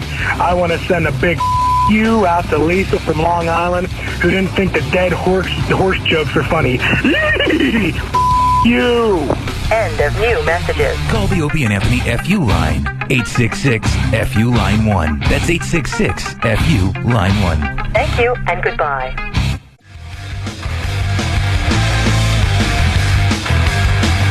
It's the Opie and Anthony Show on this Friday. Actually, Friday is good, right? Right? Oh, yeah. Oh, yeah. Phone number 877-212-ONA. He's making his way into the studio, ladies and gentlemen. And he has a big intro. Here it is. Traffic and weather on the 8s with Club Soda Kenny. Hello, Kenny.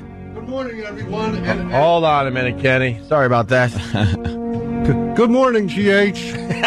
What's up, Kenny? You said today, Friday is good, but I beg to differ with you. Not today, not this Friday. Why? What's going on? Well, it's the time everybody's been waiting for. It's me, Club Soda Kenny, with the Opie and Anthony Show, traffic and weather on the 8s. Are you getting a big head about your bit that's taken off? I'm a star. No. Got to keep you grounded. Who's better than me?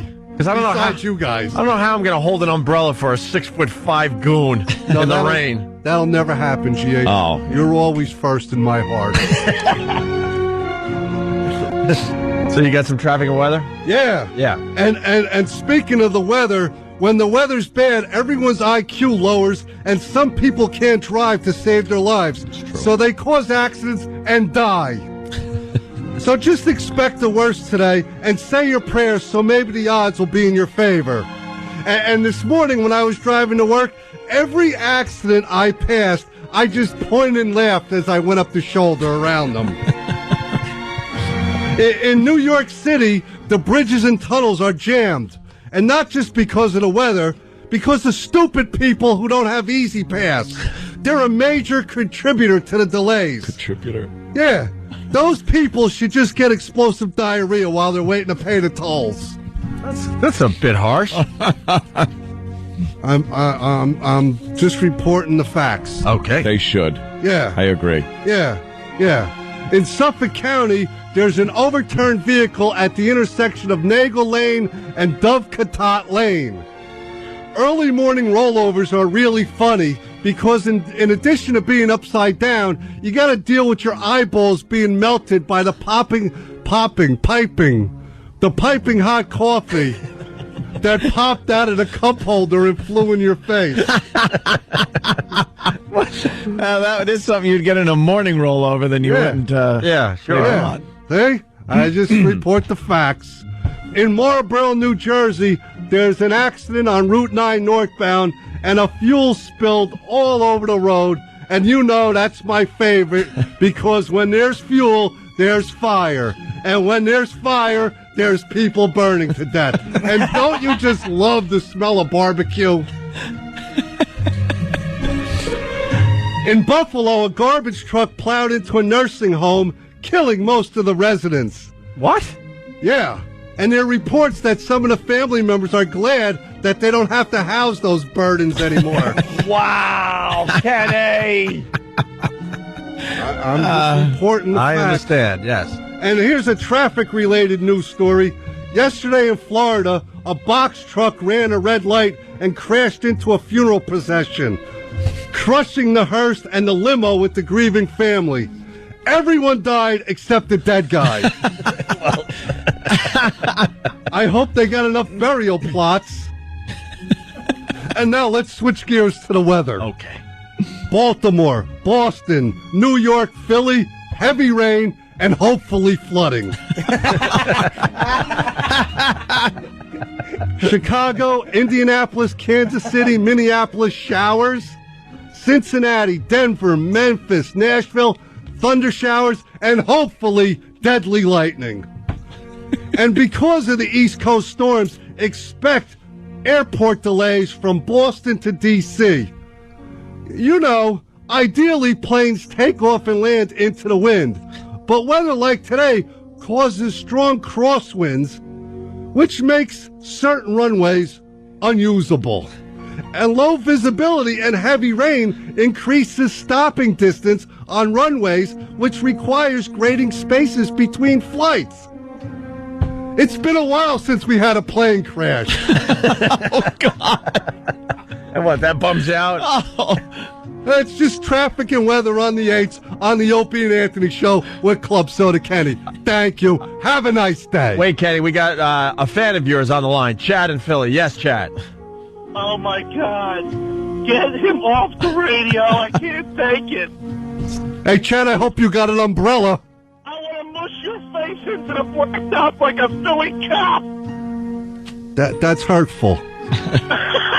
Right. I'm doing a public service. All right, Chad, thanks. I thought we'd get a little more out of you, but... On the irony of him complaining about anyone not having Easy Pass, I'd like to leap across this console and just land on his hair. I had to yell at Kenny for so long to get Easy Pass. I'm like, why don't you get it? I don't know. And boy... What good is it? They could track you. Exactly. Who's they? Everyone knows where you are. You talk on the radio. I had a Kenny moment yesterday. There's some serious stuff going on at the house, and my girl's like, trying to tell me something that's pretty serious, and I'm like openly laughing, and she's looking at me. I'm like, well, the timing was horrible. And she goes, why? I go, come over here. And I think it's on Whackbag. They have a picture of Kenny, his face, but with instead of hair, it's what's the one flower where you? Oh, dandelion. Dandelion. He had dandelion hair. It is the funniest picture. Could you get that for onaradio.com today there, E-Rock? It made me laugh openly, Kenny. It's very flattering. And very dry, your hair. Yeah. All right, moving on. Oh, that's right. I didn't even get that for a second. Yeah, you got to see his picture. I think it's in the We Love Kenny, Club Soda Kenny appreciation thread, maybe. Oh. Up over there. Right there. Yeah, try to find that picture for Jimmy. Yeah, wait 6 months. We should start rotating Kenny in and out with other guys doing traffic. He sucks. Look at this. It was funny at first. Look at this picture. I know that is good. It's not a dandelion, it's a pussy willow. Huh? Are you really? No, I think that's a dandelion. That turns into really? it. Yeah. Well, that's what a dandelion turns into. Oh, really? Or is that? I don't know. Yeah, I it's look that way. terrific. Yeah, we're going to get that picture up on onaradio.com so everyone can enjoy it. Oh, all right. You Good job, blow whoever those things. That's a dandelion. came up with that. Oh, sorry. Hey, gas prices, of course, just out of control. Anthony paid $80 for the first time. I remember when we were paying, $50 to fill up, and we thought that was outrageous. Now, $80? $80 to fill up, and I wasn't even on dead empty, so... Unbelievable. There's problems going on. It's going to be, no time at all, $100. Yes, Jimmy. I got the promo. All right, yeah, we need something. Gas. I got it. We need to help 92 cents a gallon. Well, that goes with the COLA. Yes, exactly. That's what every radio station does. But you can only buy it if you have a lit book of matches in your hand. It's pump your own gas with matches in your hand. People don't like our penny a gallon promotion. No, $10 a gallon, I'm telling you. Let's do $10 a gallon? That's hilarious. $10. Just to have the K-Rock van and no one showing up. Yeah. Who would show up? $10 today only. That would be...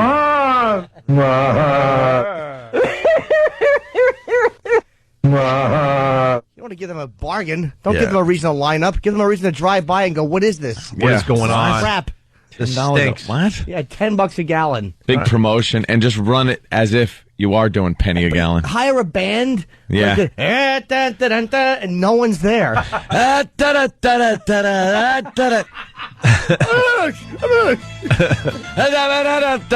know you. Shut up. Get off the stage. Big fat mama singing along. Yeah. Well, I'm not surprised at this story. Gas price is very, very high. This is what people are doing. The pain at the pump is extending beyond the gas station. Authorities in Maryland are now investigating several cases of gas thieves simply going up to cars parked in driveways and siphoning fuel from the tanks. In one case, a car owner was awakened in the middle of the night when his car alarm started going off. They had a can, and that's all I seen was the can, so I don't know if they had a hose or what. They must have took it with them. They just left the can sitting there. And police officials say it's not just unleaded gas that's the goal of thieves. In one case, police found a gas line of a school bus punctured. The diesel fuel, priced at more than $4 a gallon, simply gone. Further investigation revealed that approximately 30 gallons of diesel fuel had been removed. This is brilliant, and this is going to be widespread within a month. You think? Oh, of course. People can't afford to fill up their cars, so they're going to do whatever it takes so they get a tank full of gas so they can go to work. And it's just sitting out there. Just sitting there. It's in every car out there. It's brilliant. And then there's going to be a new business where everyone's going to be locking up their locking gas caps. Gas caps and all that. That was a big thing back in the 70s, I think, when there was a gas shortage and the price was overinflated. Locking gas caps, people siphoning lines at the gas station. Yeah. But or just poking a hole in the gas tank and just I can't wait to hear the stories of idiots that go to use a little drill and it heats up a little bit and don't use drills. Whammo. Do the siphon thing. It's the safest. Or how about this? Instead of a locking gas tank, you go to Smartway. You just hire someone to sit there in the booth all night and watch your car. There you go. You could do that. That's crazy idea, Jim. My new character. No humor whatsoever. Exactly. There was also those things, those spring things that you used to drop down your gas line there, and you couldn't get a siphon hose down in there. I'm not sure if nowadays, because it seems like they just stopped doing that after a while because nobody. Well, because gas came back down. Yeah. Yeah, this is going to start a new business. The story continues. These are just crimes of the times, of course. Police say these new thefts are simply crimes of the times, and there's little you can do to stop it. But experts say if your fuel tank is punctured and you don't know about it, it can be extremely dangerous. When there is a gas leak and then you try to start the car up, it's very dangerous. It might catch on fire. Nationally, the AAA says the average price for a gallon of unleaded fuel is about $3.65. That's 30 cents more a gallon than a month ago and 60 cents higher than this time last year. Unbelievable. So, yeah, people are going to do whatever it takes to get their gas. That was a good news report, except I don't like the fact that he says experts say that having a punctured gas tank is dangerous. You can pretty much be a novice and make that assumption. You mean just kind of driving around with flammable liquid pouring out of your vehicle, perhaps on a hot tailpipe? Would be a bad. That could be dangerous? That would be a bad thing? Thank you for that PSA. A grammar school student says. Grammar school. Yeah, you don't need expert in that sentence. Yeah, I don't know. I don't know how people are surviving out there. I don't know, I mean, we're lucky. We make a very good living. I mean, feel very, people know that lucky by now, and we're very fortunate. You hear horror stories, man. These people are like, I can't afford $60, $70, $80 to fill up my tank. Yeah. Get a Prius. A Prius. The other day I read that some kid got hit by a Prius because he didn't hear it coming. That's the problem. That seems to be a little problem with those vehicles sometimes when they're in electric golf cart mode. I'm so sorry your child was hit by a bear driving a small vehicle. He was hit by the car. It was fine, but then he was mauled by the driver. Steve C. I want to photograph him without a shirt for insurance purposes. Yes. Oh, I'm sorry. Oh, wait. Oh, I've hit somebody. Let me. Are you okay, son? Get on my lap. Let's go. I'll just sit here a while. Because I have that effect, too. And now I'll take off. Bye. And there he goes, Steve. In his Prius. I think we could sneak one more story in before we take a break and get Jamie Kennedy in here. Jamie Kennedy has a very interesting documentary called The Heckler. The Heckler is really good, man. I saw it, Jimmy saw it, and I think we'll have a fine discussion with Jamie Kennedy about The Heckler. Yes. A lot of relatable stuff in this documentary, that's for sure. Absolutely. But before that, we got a teenager story. Teenagers digging up a corpse. Yeah. And listen what they used the corpse for. Or maybe not. As we get, we get a error 400 message. What does that mean? Error 400? Yeah. Let me check. Oh, no, an error 400 message. Is that, no, 358 is, 358 error is, there's an incompetent trying to help you. Teasing, of course. All right, here we go. Teasing, of course, then. It's working in CD number 1, but not CD number 2, for the record. In Texas, 3 teenagers have been arrested and accused of abusing a corpse. Houston police say they dug up a grave, removed the skull from a coffin, and then they used it to smoke marijuana. 2 of the 3 suspects, 17-year-old Matthew Gonzalez and Kevin Jones, were arrested Wednesday. A 16-year-old was turned over to the juvenile justice system. The grave apparently belonged to a male buried in the 1920s. 1920. Smoking marijuana from the skull. Out of a skull. How do you do it? Like, where do you put the doobie? There's too many holes to... The doobie. There's too many holes to clog up. And especially in a skull that old. But it's amazing as a human. Picture your own life right now. You never think that people who aren't born yet are going to be holding your skull, just doing drugs out of it. Listen up. That was my skull. I'm so wasted. Yeah, little Jeff Spicoli. Yeah, that never hurts anybody. Where do you think you put it? In the eyeball is too big. The nose, that's all too big when you're just a skull. This is what sucks about the news. Like, this is really interesting. You want to know how they did it? I want to know how you smoke pot from a skull. There's no, like, real ear hole in a skull. It's kind of... How do you do it? I would think...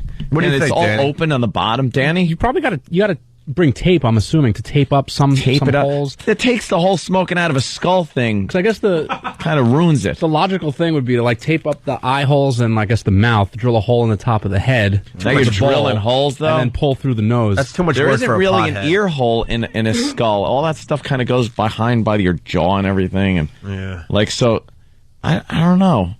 I'm thinking you got to hold something like a carburetor, you know?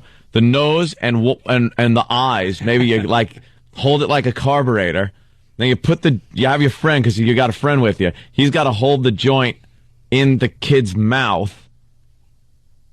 It's too much work. Maybe in that little hole where your spinal cord comes through.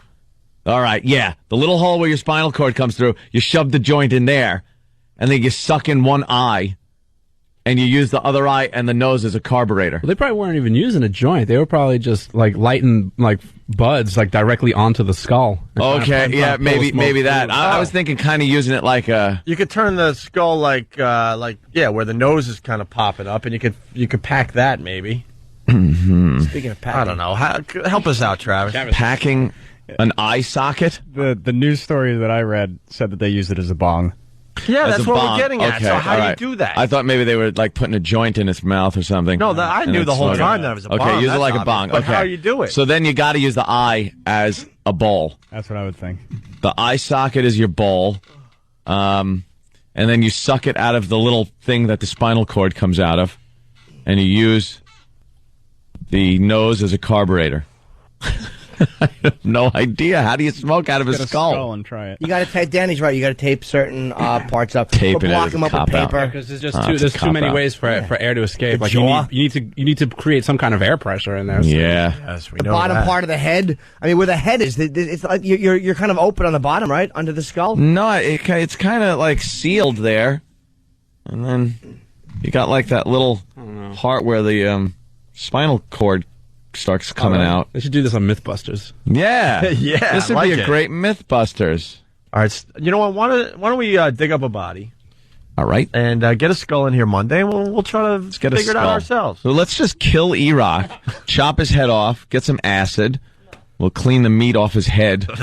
Oh my God! Imagine We'll boil him all weekend.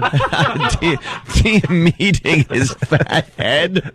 How nice it'd be to slice it off like just big pieces of roast beef. Yeah. Get the Throw it water. out. Get the water boiling. We're going to need all weekend. Get it nice and tender so you can just pick it off. Yeah. But you throw his skin on the ground and you see the animals just like, then ignoring it. Yeah, it's rotted. We got to get Jamie. Sorry. Jamie Kennedy's standing by. We're going to talk to him next about his new movie, The Heckler. Yep. Very, very interesting stuff. And they interview a ton of guys that have done our show over the years. Yeah, I know. Why didn't they interview you? Why would they? I assumed you were asked and you just were busy or something. No. But I actually, in fairness, think he did most of it in L.A. and he doesn't know me. Yeah, there's a lot of L.A. Guys in the documentary. Why would they? But we really, really liked it. We'll talk to Jamie Kennedy next. He's also performing, by the way, the Times Square Art Center. It's on 8th Avenue. It's the old Laugh Factory. It's on right in Times Square tonight And tomorrow night, Friday and Saturday, 8 and 10 o'clock. It's not the Laugh Factory anymore? No, they lost the name. They were only licensing the name, and Jamie was involved with it. But no, I think people who own that building, knows. Whoa, hey. Own Show World. And they're just kind of using Ixnay on the... Well.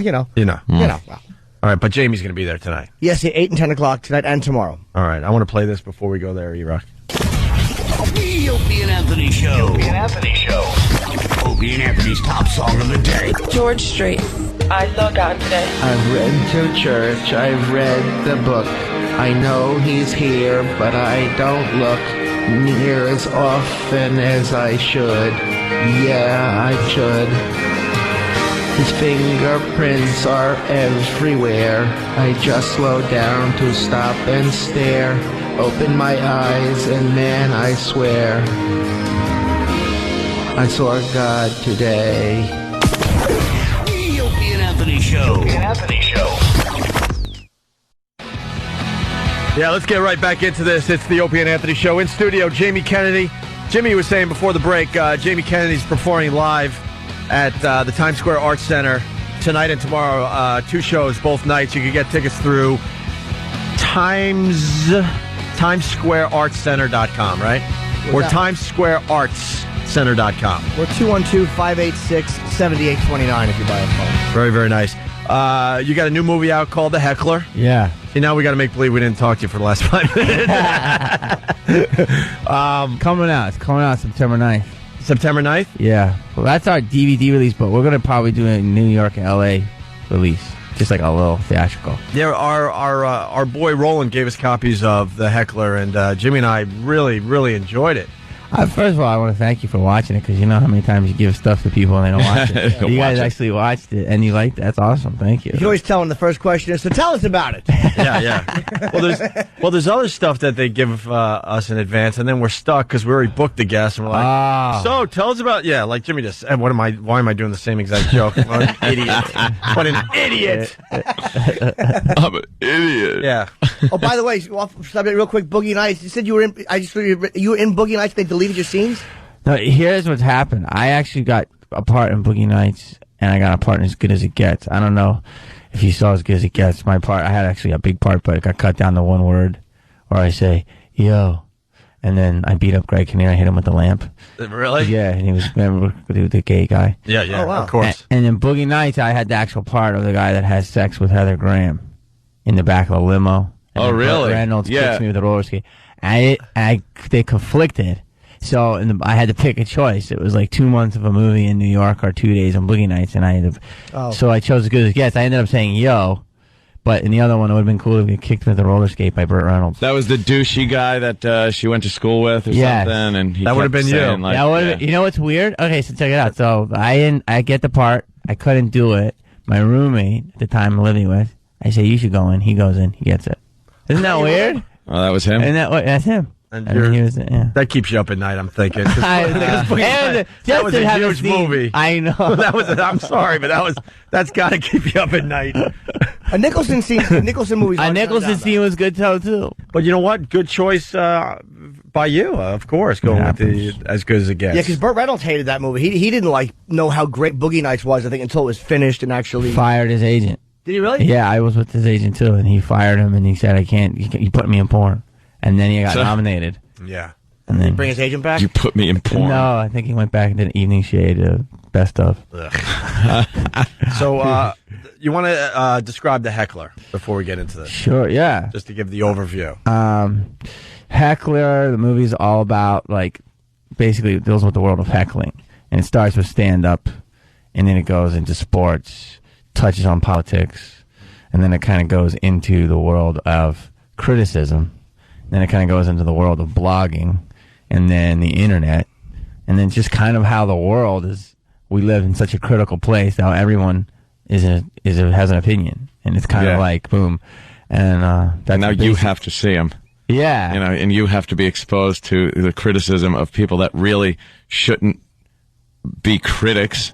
You shouldn't mind. Yeah, it's just someone's opinion, but now it becomes this thing that's out there. It's a documentary, but really it's a comedy. But it's all about anybody has the power to say stuff now from anywhere, and it's just like heckling in the comedy club used to be like considered like the worst, but it's not. It's like the best of it now. It's like the worst is like the, anonymous blogger sitting in his basement in Dubuque and, saying the worst stuff. So that's kind of what it is. And it's about me interviewing these people, seeing what makes them tick, talking to other comedians, performers, actors. Yeah, you confront some of your hecklers, and I think going into it, you're thinking, I can handle this. I'm going to sit these guys down and then see what they're all about. And then by the end of it, you're wishing like stomach cancer on them and stuff.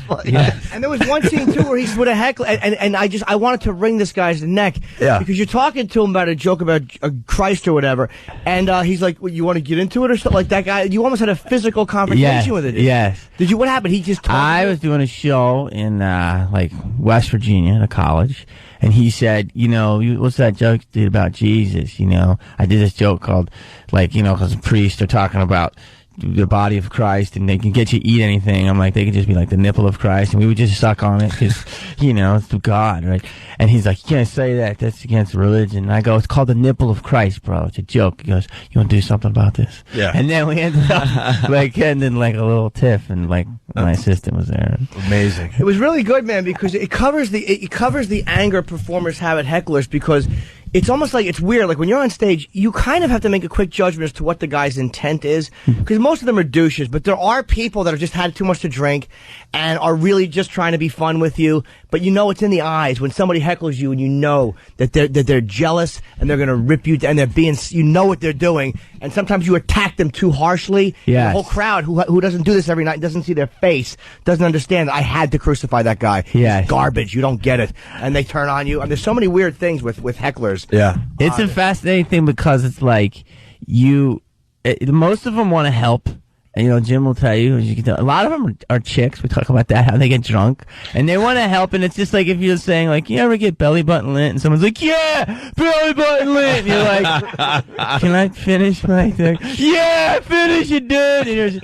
And they just want to help, so you don't really want to go after them. But there was one, and I didn't get on camera. It was in Canada, and I really can't talk about it because, it's a lot of graphic. But it was a big Jamaican dude, and he had this white girlfriend, and I was talking crap about Canada, and I just give him a little stick and a puck, and they're happy for the rest of their lives. And he's like, "Screw you, man! You don't know about Canada." And I'm like, "Dude, you're from Jamaica. Shut up!" And he came after me physically, and then they had to stop him, and it was amazing. This is the only time that guy actually physically wanted to get me. But really, we're talking about in the movie about how heckling is not as bad as blogging and criticism, and how it's really about criticize the piece, not the person. Mm-hmm. Yeah, I like how you have a lot of examples of comedians getting heckled. And some guys could handle it because they got some stuff they got in their head and they're well prepared for the heckler. And then other guys just lose their mind, like Guitar Dude. Guitar Dude takes his guitar. He's a legend, that guy. And unfortunately, it's not on camera because it was just it was a still shot of the stage, but he walked off camera to take his guitar and smash it over a heckler's head. And then he puts the pick back in the thing. Yeah. He puts the pick back in the and then he thought the whole crowd was going to appreciate what he just did, and they're like, whoa, dude, what's up? Because everyone was hating this heckler, but his reaction was such that the whole crowd, like Jimmy was kind of saying, turned on the dude, and he's like, what, too much? And they're like, yeah, kind of. And then all of a sudden the guy said something like, all right, show over, and just walked off stage. Yeah. That guy struck a blow for all. There's not a comedian alive that wouldn't pay that guy's rent for him. Yeah. He struck a blow for all of us, because you really learn. It's like sometimes they heckle you because there was a woman in the documentary who was just, it's like the literal heckler, where you say something and they feel the need to correct you because these dummies understand that humor is an exaggeration unless it's relating to them. So the really funny one with this British woman, he's talking about British woman, and she's like, we don't all talk like that in England, only the Queen does. And he's like, well, did you bang everybody in England? He really smashed her. And she had to laugh because she knew she had got, as they say. But sometimes they just try to correct you on the facts. You just want to shut your mouth. I thought what was brilliant, and we're going to try not to do the whole movie for you here, Jamie, but there was a heckler in the front row in one of your shows. Obviously you thought about this heckle thing for a while because you have a lot of footage of hecklers going after you. One guy in the front row is heckling you, and you're like, all right, hey, let's see what you can do. And you force the guy to go on stage, and then Jamie is now in the front row with his legs up on the table, going boo, and just heckling the crap out of the guy. And the guy literally wants to crap his pants. He's freaking out up there because he really thought he could go up there and maybe get a reaction from the crowd. Oh, yeah.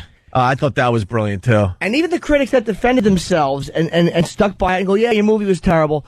If a critic doesn't like a film, that's fine. But just being face-to-face with these guys, they're all nerds. All of them are nerds. The one guy with that little bump on the side of his stupid nose, who you just, let's just say, talking about the sloppy, oral treats. He was so uncomfortable with you talking about sex like that. Oh yeah, that guy from the Tribune or wherever. Oh yeah. Little tool. It's funny, you know. It's true. It's like I hate to categorize people, but he's right. It's like they are all nerds. I needed to do this movie for my soul. Like, I started doing my stand-up right, and I was going to do a little special for Comedy Central, and they're like, go out on the road for 6 months and get your tight 45 or whatever you can do, right? So I started doing it. I started filming this stuff, and the heckling became the most coolest part of the show. So that's how this movie just started, and I started collecting, and I started talking to guys like Joe and different people and getting their heckles. And then it moved into this blogging, because I started reading about my stuff. I had a movie coming out, and I just got destroyed.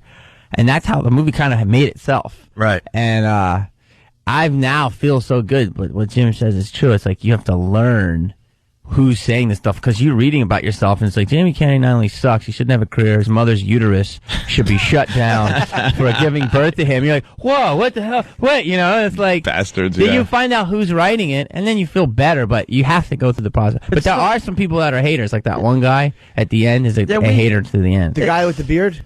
Yes. With the beard, who was the guy who was like...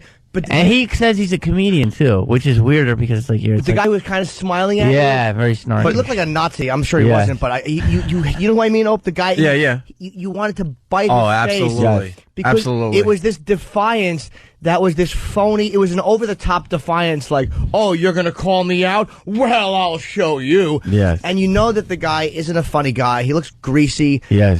You just know he's like a lonely... nothing, and he's probably not even that funny of a writer, which to me, most of them are not good writers, which is the greatest crime they commit, is not being good writers. Yeah. You know, you can criticize what you want, but be funny with it, and they're not. Yeah. And I just really wanted to knock his teeth out, because it wasn't...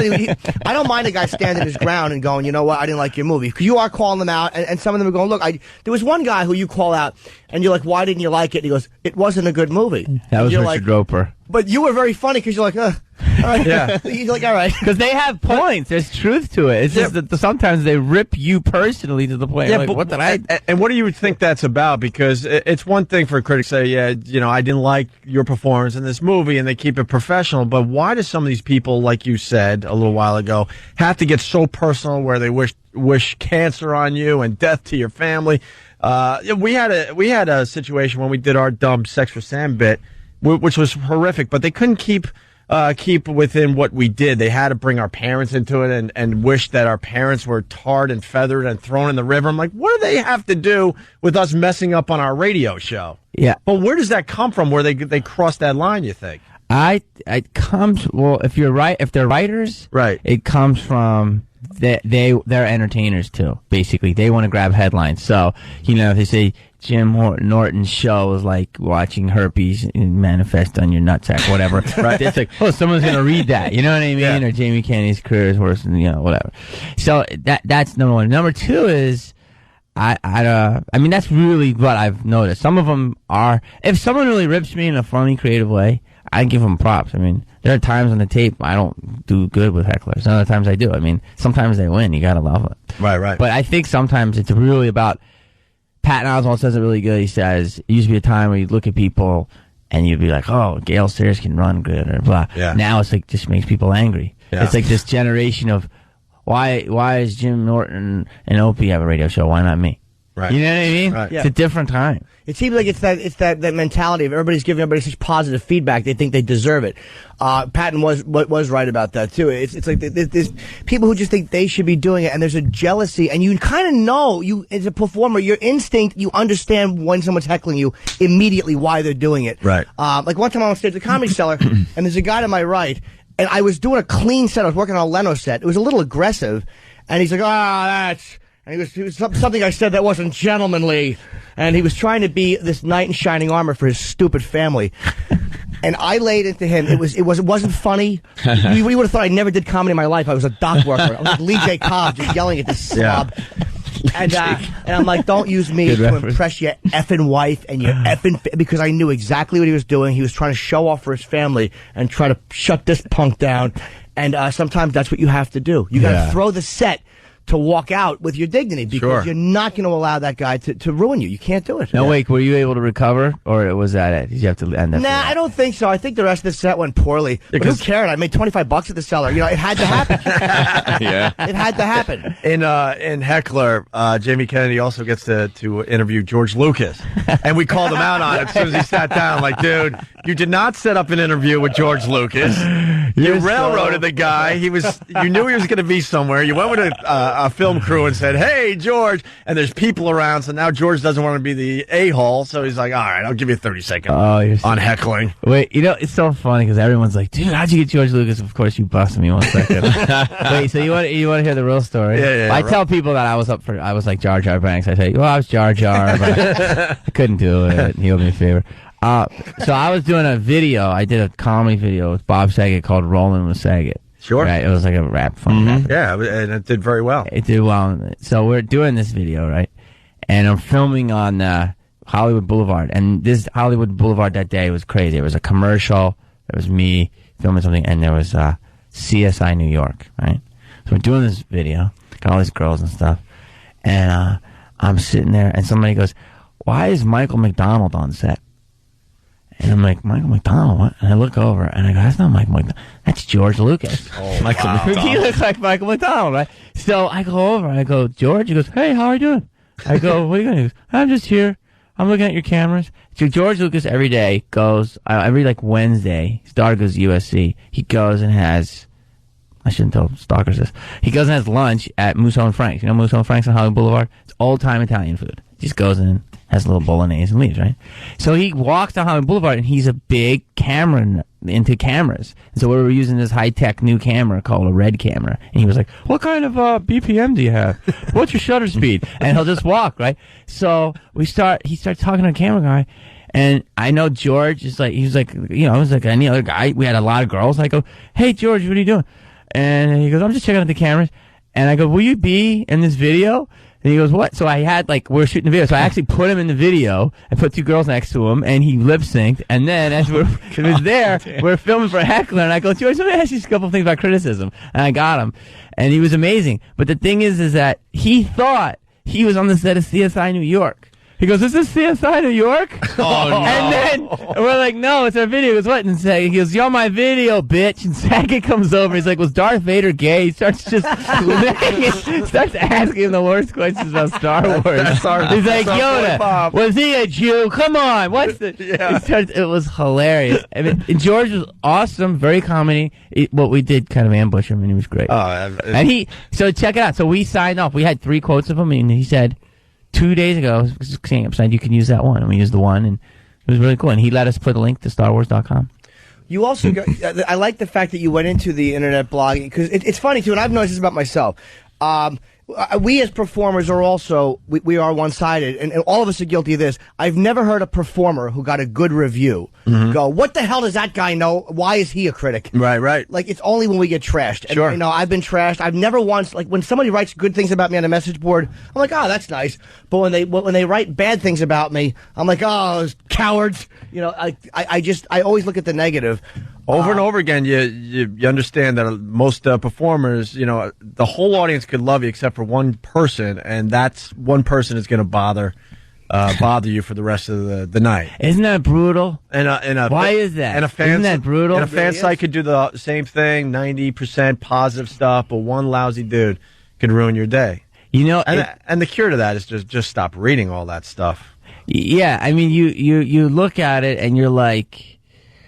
You have to learn. I think this was a real cathartic process for me. And you have to learn about who's writing it and why. But when you're reading it and they're writing like, you know, not only do you suck, but it's like you shouldn't have a career. You're ugly. You're this. You're like, whoa. And if you do read it and you start going, oh my God, like people don't think it affects them. Yeah. But Robert De Niro, there's a lot of cool people that weren't in this movie that I tried to get.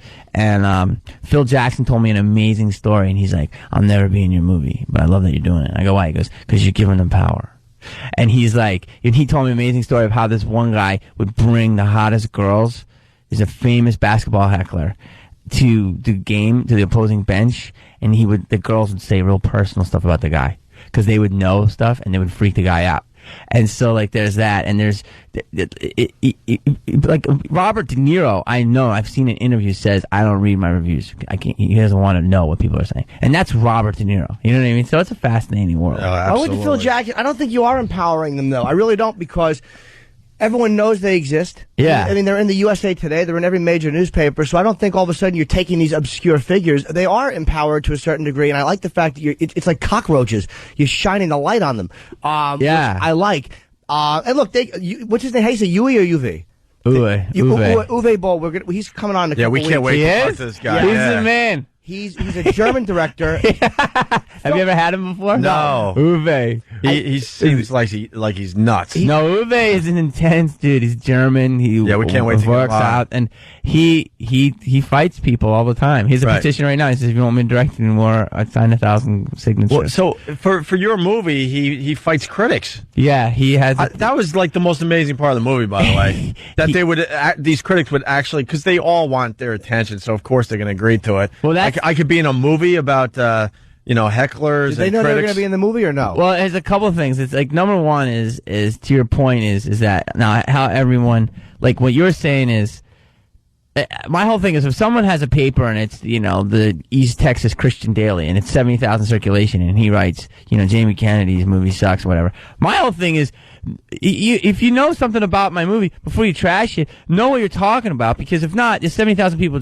I've lost, number one, on the business. Mm-hmm. Number two is, all those guys, they agreed to fight him, and I mean, he's a tough dude. They definitely, it's like a reality show contestant. Like when I did my old show, Jamie Kennedy Experiment, and we put people through crazy stuff, and they'd still sign because they want to be on TV. We all want to be famous. Yeah. So they did sign, and he ended up fighting 5 guys and beating them all. It's in a row, right? Yeah, 5 in a row. It's an amazing scene because you see the critic and what he said about this guy's film, or his work, whatever, and then the next scene is this guy in the ring getting his ass handed to him, and it was so well one after another. That was an amazing part of the movie. They would show the guy talk. The guy would say, like, they showed them all tough too, like the nerd behind his keyboard, like whatever it would be. That one goth guy, right? And then they show the guy, he got beat up so bad he's on all fours puking. That was the great. Oh my god! That's how Zapruder must have felt when he shot the assassin. To see that guy vomiting, that critic who was punched in the stomach vomiting. Yeah, all cocky behind his keyboard, and next scene he's in the ring with this animal, just getting his ass handed to him. Yeah, they had no idea. I mean, it was cool that they showed up, but they got beat. And as a side note, I met Billy Burr, and I tried to use that footage. All right, because that's coming in like crazy. You know about that, I'm sure. But the footage doesn't. It doesn't. It's so hard to. Doesn't look. Because Puddle of AIDS and it's real. Well, the rest. Of course, Bill Burr taking on 10,000. I saw hecklers. Bill at the Comedy Store, and he's like, "You should use it." And I'm like, "Okay." And I tried to use this footage, and it doesn't look. It's very hard to see. It's barely usable. Yeah, it's too bad. But it's an amazing story. Too bad you couldn't have a copy from someone that actually shot it. Yeah, it was like shot on a cell phone. Yeah, that thing. But being from Philly, everything he said is true. And it was brilliant. And it's true. It's like the more you crap on them, the more they respect. That thing is getting more and more popular as the that was amazing. As the months go on. Yeah, it was amazing. Him just he got heckled by a couple guys. He said that's it, and he just took on the entire crowd. They are trading that video all over the place. I think every comedian in the world has seen that now. Yeah, he just said, "Screw it. Yeah, I'm going after these animals," and he ripped them apart. And they loved him for it. It's not even a real person. Yeah, he got a statue of Rocky. And then he mentioned all the black people they don't have statues of that were legitimate boxers. Yeah. It was great. Amazing. Oh, he ran through everything. I was amazed he knew so much about Philly. I know. He pounded him. And he counted down the same time, like 11 times. 2 minutes. Yeah. 8 minutes left. Billy, he was just great. It was great to see a comedian do that. Well, I hope we did your movie justice, because you guys are amazing. Jimmy and I really, really liked it. It was very, very interesting, extremely interesting. It's going to be coming out on DVD. Comes out September 9th on DVD. Okay. So I don't want to know that, but we're hopefully going to do like a little midsummer, L.A. New York thing. Hey, that'd be cool. Really let us cool. know. We'll go there. We'll check it out. I'll see it again. You can pre-order it on Amazon.com too. Yeah, The Heckler. Yeah. And then tonight it's live at Times Square Arts Center. 2 shows tonight, 2 shows tomorrow. Jamie Kennedy. Tickets 212-586-7829, right? Yeah, it's 42nd and 8th Avenue. I mean, it's right in the middle of Times Square. It's like cool. You can't not get there from a subway. It's the easiest place in New York. It's an old peep show or something. It used to be Show World. Yeah. It still is in certain parts. Show World. Yes. It's great. Above is the comedy club, and downstairs you can go and just finish. It's wonderful. After, you go come see me and then get a happy ending after. It rules. Or get the happy ending ahead of time so you're nice and happy, relaxed, so you don't heckle. Yeah, you know what? I bet you everyone that goes into a booth before and comes up is just going to laugh and clap. And, oh, even if they didn't like it, well, it wasn't for me. You know, no one will be angry. No, not at all. Thank you, Jamie. Good luck. Hey, thanks, you guys. Thank you so much. All right, we got to take a break. It's Opie and Anthony. Opie and Anthony on your radio dial. Radio dial. I always feel bad when I don't see the movie. You guys saw it. That was good. I didn't see the movie. That movie was handed out days ago, my friend. I got it yesterday. I brought it home. I didn't watch it. It's pretty much the chain of events. The way this works is... You didn't have to watch the movie, though. That was very relatable on so many levels, because we all deal with idiots behind their keyboards. Oh, yeah. Well, that's all I could bring up to him was the internet thing. And then I was like, I don't want to get too involved in it, because then he'll realize that I didn't see the movie. Yeah. So embarrassing. It's usually... The way this works is this. Normally, at least one of us is prepared. Yes. Rarely two of us are prepared. Mm-hmm. Never are all three Never of us prepared. three. No. And occasionally none of us are prepared. This is true. When none of us have seen the movie, shot on a camera. I like that. So, yeah, that's the whole thing. So tell us what your movie's about.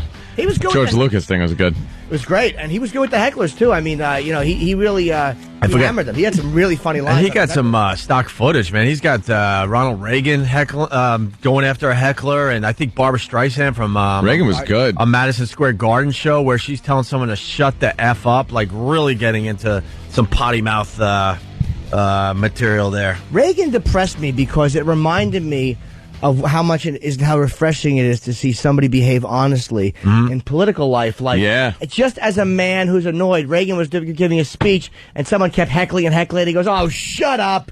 The place went ballistic. They loved it. That's all one of these candidates has to do, and they're gonna be the next president of the United States. Just stop. An honest Stop moment. being so calculated and just be yourself. McCain has. I don't understand that.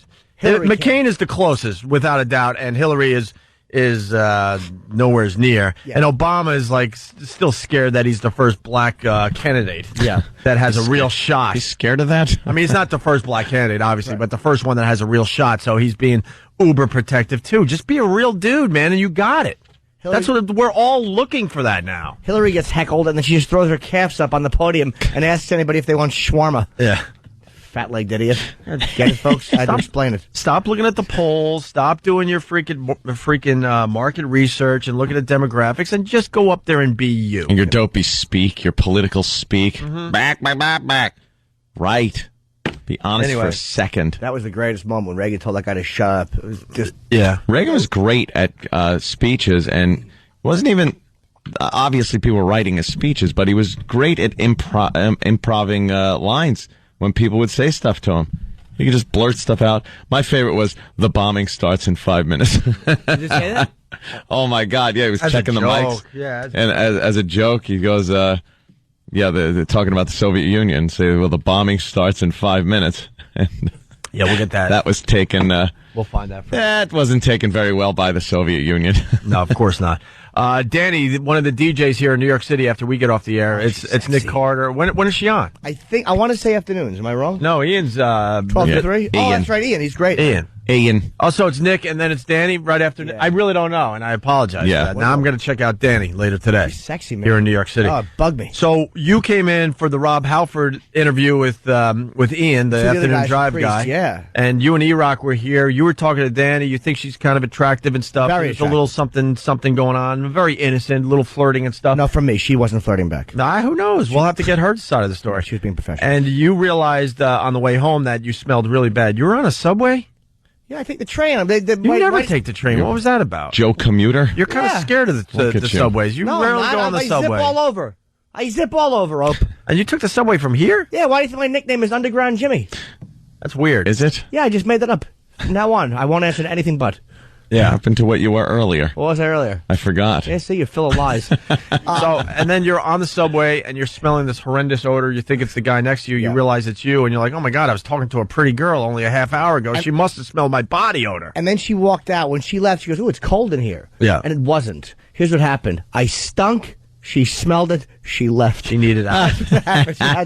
She had to hit the bricks. Well, she mentioned the incident on her fine radio show, and we got the audio. The Rock New York, 92.3 K-Rock. I was telling you earlier that Judas Priest were up here yesterday. So many of us were in the studio. Like, we were so excited. Everyone's just staring at Rob Halford. I mean, Judas Priest were here. Jim Norton and E-Rock from Opie and Anthony came up. I was hanging out with those guys. I guess this morning on Opie and Anthony, Jim Norton was saying how he was embarrassed because he got home after me and him were hanging out and he realized that he smelled. Forgot the deodorant, maybe? I don't know. I totally smelled it, but I assumed it was E-Rock. He's the dirty one, right? Thank you, Opie and Anthony this morning. Check out the show rundown at 923krock.com. While you're there, of course, check out the pictures of Priest. Hey, man, she does a good job. She's great. And she's got her voice matches her body. Man. Yeah, matches the looks. Absolutely. She's, there's a photo of Rob Halford in the foreground, and in the background you see E-Rock casually sitting up on the table. Yeah. You know, just not a care in the world. And her head is totally turned away from E-Rock, and that's probably because she thinks he smells really bad. And Jim, you are so flirting with your body right there. I know a little bit about body language. Look at you, all casual, your hands in your pocket. Yeah, you're leaning tilted up against the wall with your head tilted like, oh, really? Looking all endearing Right. to her. Really, You Daddy, want to good look all times. innocent and... Yeah, meanwhile I was staring at her toes. They were sexy. You're making believe you're listening to what she's saying, but I know what's going on in your brain. You're like, I wonder what she would look like naked. And her feet. I was looking at her feet. I've been looking at her feet lately. I don't know why. I'm not a foot guy. See, that's what I say. I always said I'm not a foot guy, but it's part of the whole package. Because you like mommy's cleavage when you were growing up. No, I don't like mommy's cleavage. Not at all. I watch my sister That's one of the breastfeed. things they say. The guys with the feet, they're crawling around on the floor, and it looks like cleavage when they're down that low. Really? Mini cleavage, yeah. Mommy never had toenails on her breasts. Well, that would be disgusting. They say They don't smell the same. They say it's kind of the toes where, it looks like cleavage down there. Really? So, that's one of the theories. No, because I like a good arch and a good ankle and a good heel. Do you know what a dominatrix told me about feet? We were talking. What? Oh, you scared me. Hold on. my God. Oh, no, don't get scared. Oh, You boy. scared me. The fear. This is very rare, but I'm writing it on my hand. I got a new one. Um, Ooh, boy, what? Look at that. What? Just writes what? We were talking, and I was on my feet, and I said the mommy thing, and she goes, yeah, but also teachers. She's like, because when you're sitting there, you look under the desk, and a lot of times their shoes come off. And I'm like, you're absolutely right. And she goes, a big one a lot of clients like is when she hangs just half the shoe hanging off. Like she's being casual and her shoe is dangling off her foot like a teacher would. Really? Yeah, she had a lot of guys like that. It reminds me of their teacher. I just don't get that one. It's not a fetish of any sort. It's just part of the package. I like because it leads into a lovely leg. But it's part of the whole thing. It's got to look good. It's got to have a good arch. It's got to be proportioned to the girl. Yeah. Can't have any gnarly toes or anything. It's just gotta look nice. I got probably the story of the day. What? No, don't steal my bit. Oh, Jimmy, that's a funny bit. Jimmy, don't do that. Don't do that to me. It's steal a bit, Jim. Look, I wrote it in everything. This is my bit. I'm going to be doing it until the listeners start bitching about that one on in 5 minutes. Well, it looks like the One Trick Pony has a new trick. Shut up. Shut up, you nerd. You nerd. You're a nerd. Nerd. Jamie Kennedy says so. You're a nerd. Bunch of nerds. Yeah, I like that. Happy, angry typing. Nerd. More surprises coming next week. A sadistic gang of police impersonators abducted and tortured scores of East Coast cocaine traffickers. Really? Yes, really. And how was that did? Oh, I don't know. I didn't get the rest of the story. Oh, okay. How'd they torture him? Sounds terrible, What though. happened? No, I'm not Amish. People are asking if I'm Amish. Why? Because we were talking about the Amish yesterday. You love electricity. Yes, I do. A sadistic gang of police impersonators abducted and tortured scores of East Coast cocaine traffickers. Got to play the blank game here, ladies and gentlemen. Forcing them to hand over multi-million-dollar stashes by threatening to squeeze their blanks. Squeeze their assets. Oh, that's a good one. By threatening to squeeze their blanks with pliers. Okay. Screws on a local park bench. Ooh, I don't think that's going to match. Eyelashes. Squeezed it with I'm going to say, let's see. Squeeze their blanks. This is so hard. Toothpaste tubes. Yeah. Maybe? No? No. Oh, damn.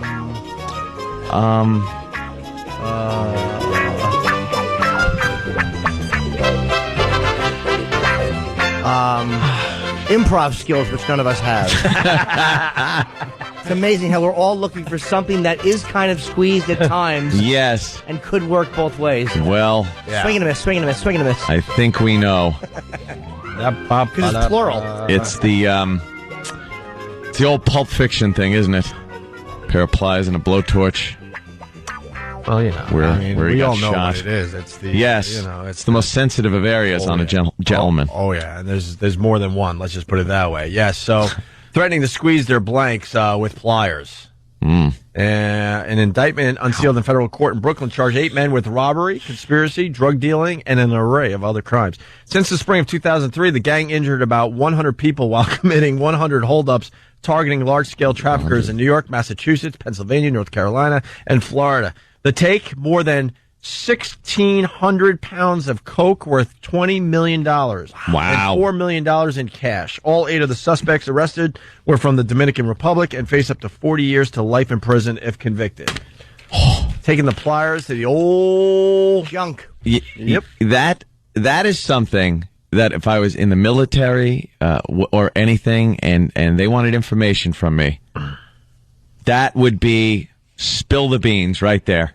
If I saw the pliers and the second I figured out what they were going to do with them, I would blurt out every single military secret I knew. I'd repatriate myself to the country that I'm invading. I would denounce the Lord, my country, my family. How do you take that kind of pain? Well, let's see if would Pat Duffy do it. He'll do anything. Yeah, he'll I get the pliers. No, I think we found one he wouldn't do. What? Pliers to the, you know what? Yeah. We have pliers, Tim. We have pliers. We got a minute left in the show. See how tight you can actually do it. And let's have Sam do it. No? Bad idea? Oh, it's in here. Ow. Ow. He punched my afro off. How good it be to see Sam walking bald and just holding an afro wig? There's an afro on the floor. Got 3 little Just hairs. rolling around like a football helmet without a face mask. It's all fake. Anthony will love the video. Girl with Tourette's screams the N-bomb constantly. YouTube search hilarious racist girl with Tourette's syndrome. Hilarious racist girl with Tourette's syndrome. Okay. Can we get that on the air before we get out of here, or is that going to have to wait? Does she have Tourette's, or is it really... Can we get that on the air? But how? Yeah, can we get that on the air? Probably Period. What? What? No, that's an unpopular word. And now your weather for Haiti. Much everywhere, it's gonna be hot. Try that. Then I don't need a jacket. Thanks, Arthur. Arthur's a real hoot. Stoned. Yeah. There's no reason. Arthur, for some reason, just always laughs at jacket jokes. It's going to be 80. I guess I won't need a jacket. Arthur laughs every time that's mentioned. I don't know why he does. Like somebody will say, Stanley Kubrick, sorry, I loved Full Metal Jacket. What kind of bee is that? I believe it's a yellow jacket. What are you going to do when you go home?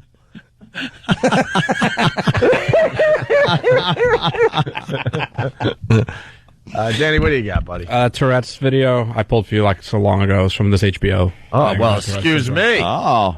Yeah. I'm just saying you did it already. So I don't remember. All right.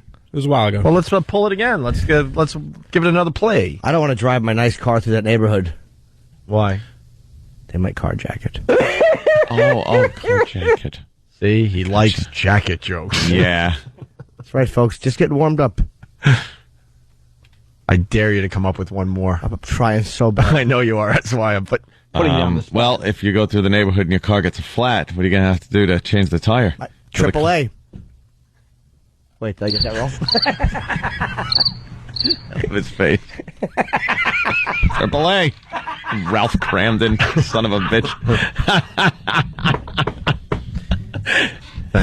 Thanks a lot. I hated that he got that one. I love it. So quick. Thanks a lot, Jimmy. But Opie, I was just helping. Doing jacket jokes. Opie, I was helping. Thanks a lot. What is everyone doing this weekend? Ooh. Jimmy? Hopefully sit-ups. Anthony? I don't know. I got a couple of things on the burner.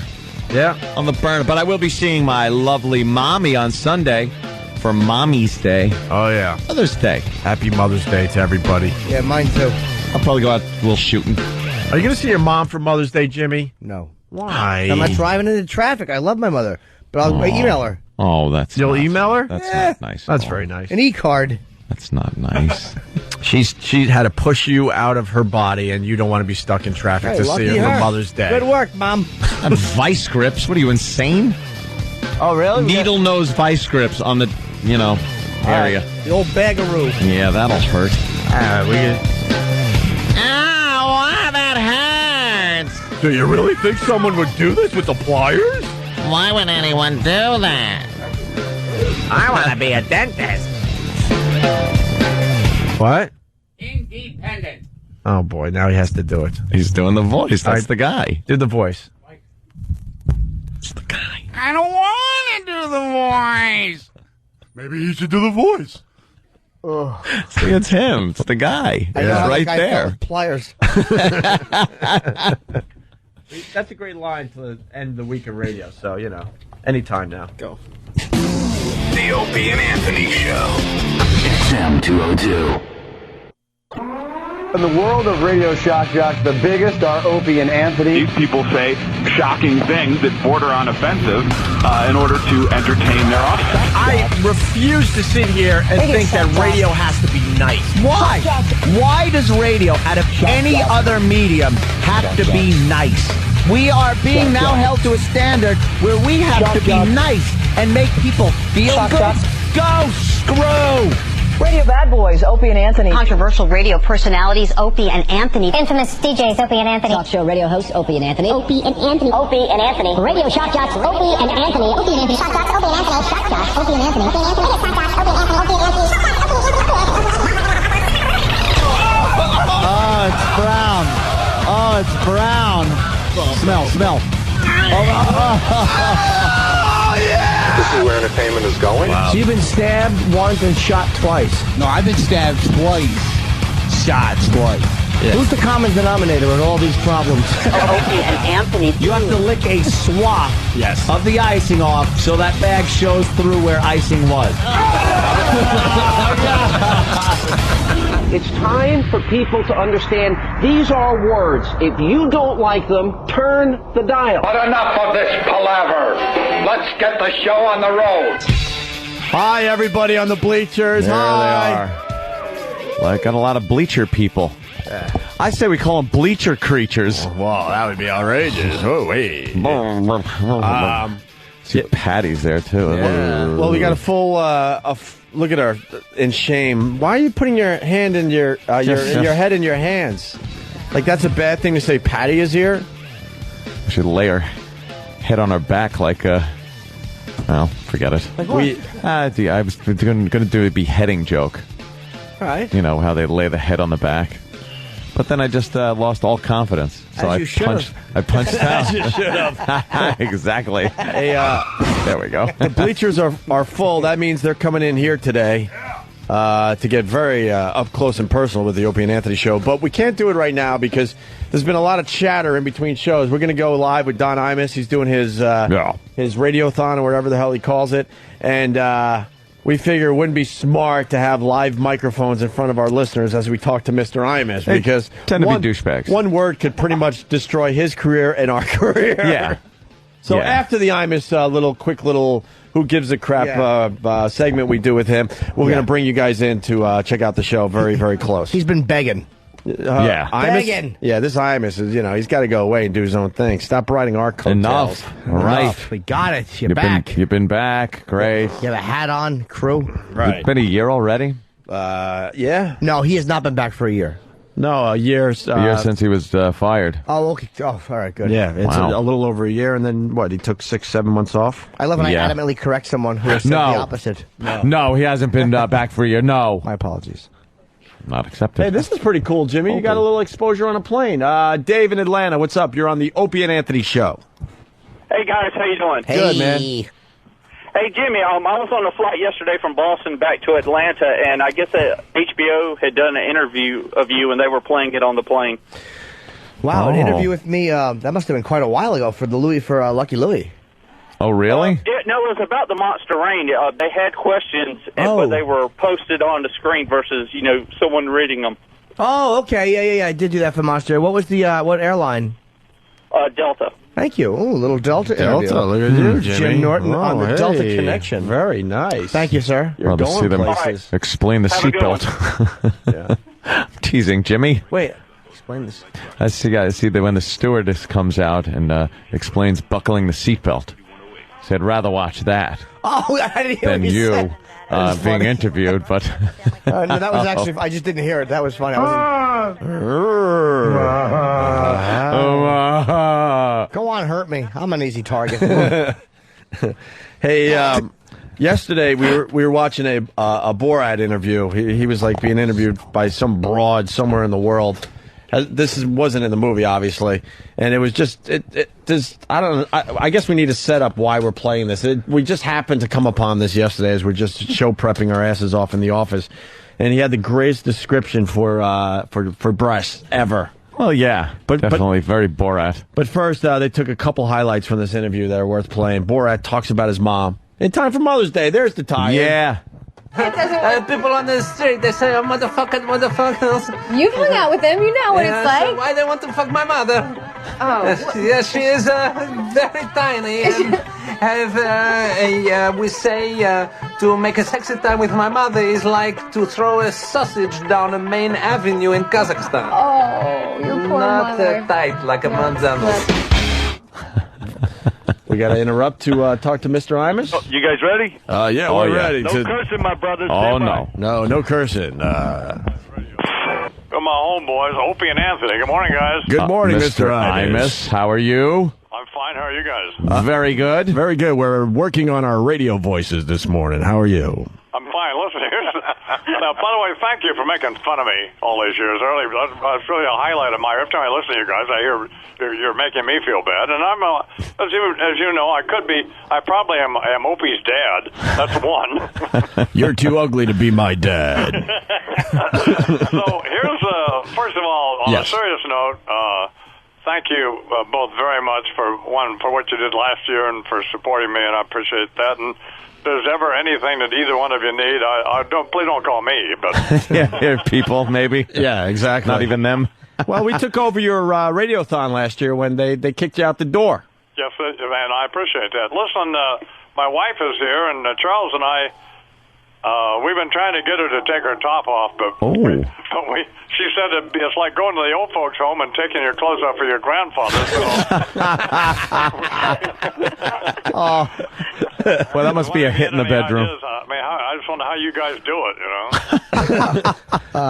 Damn, Don, you got a beautiful wife, and you mean to tell me you can't even get her top off? Well, not on the radio, no. Oh. You know what? You got to break out some dollar bills there, my friend. I think he's done that. Because we're getting. At least he's with her.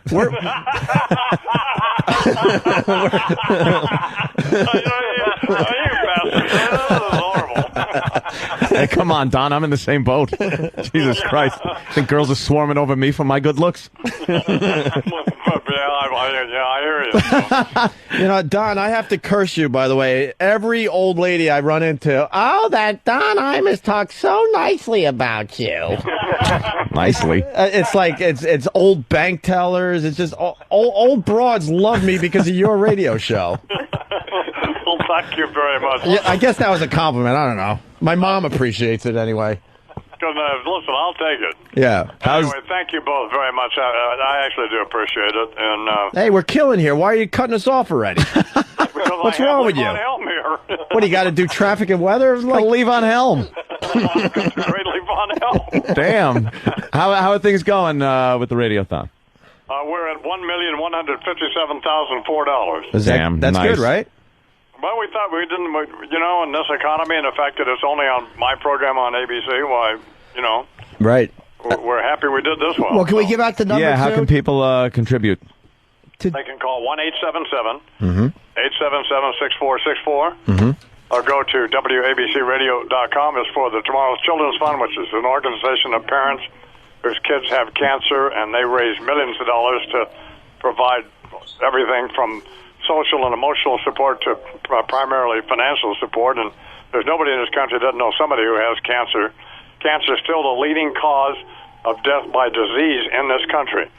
And also for the CJ Foundation for Sudden Infant Death Syndrome.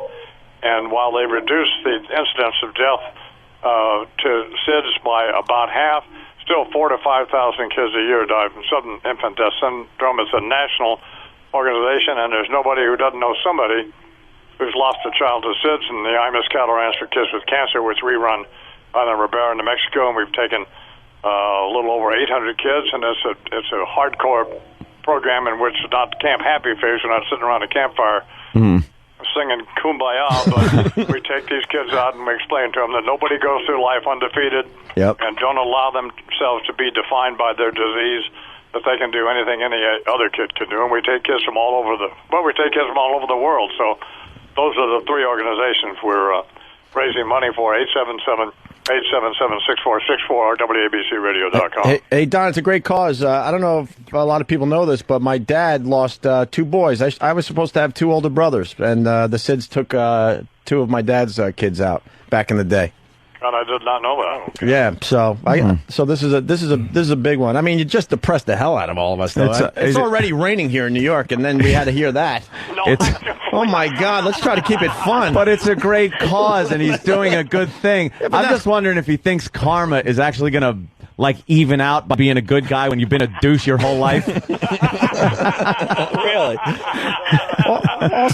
All of a sudden he drags me into his sadness. I'm admitting that my dad had two kids he was supposed to have alive. Great. I don't want to admit that today. Thanks for ruining our show, Don. Yeah, really? You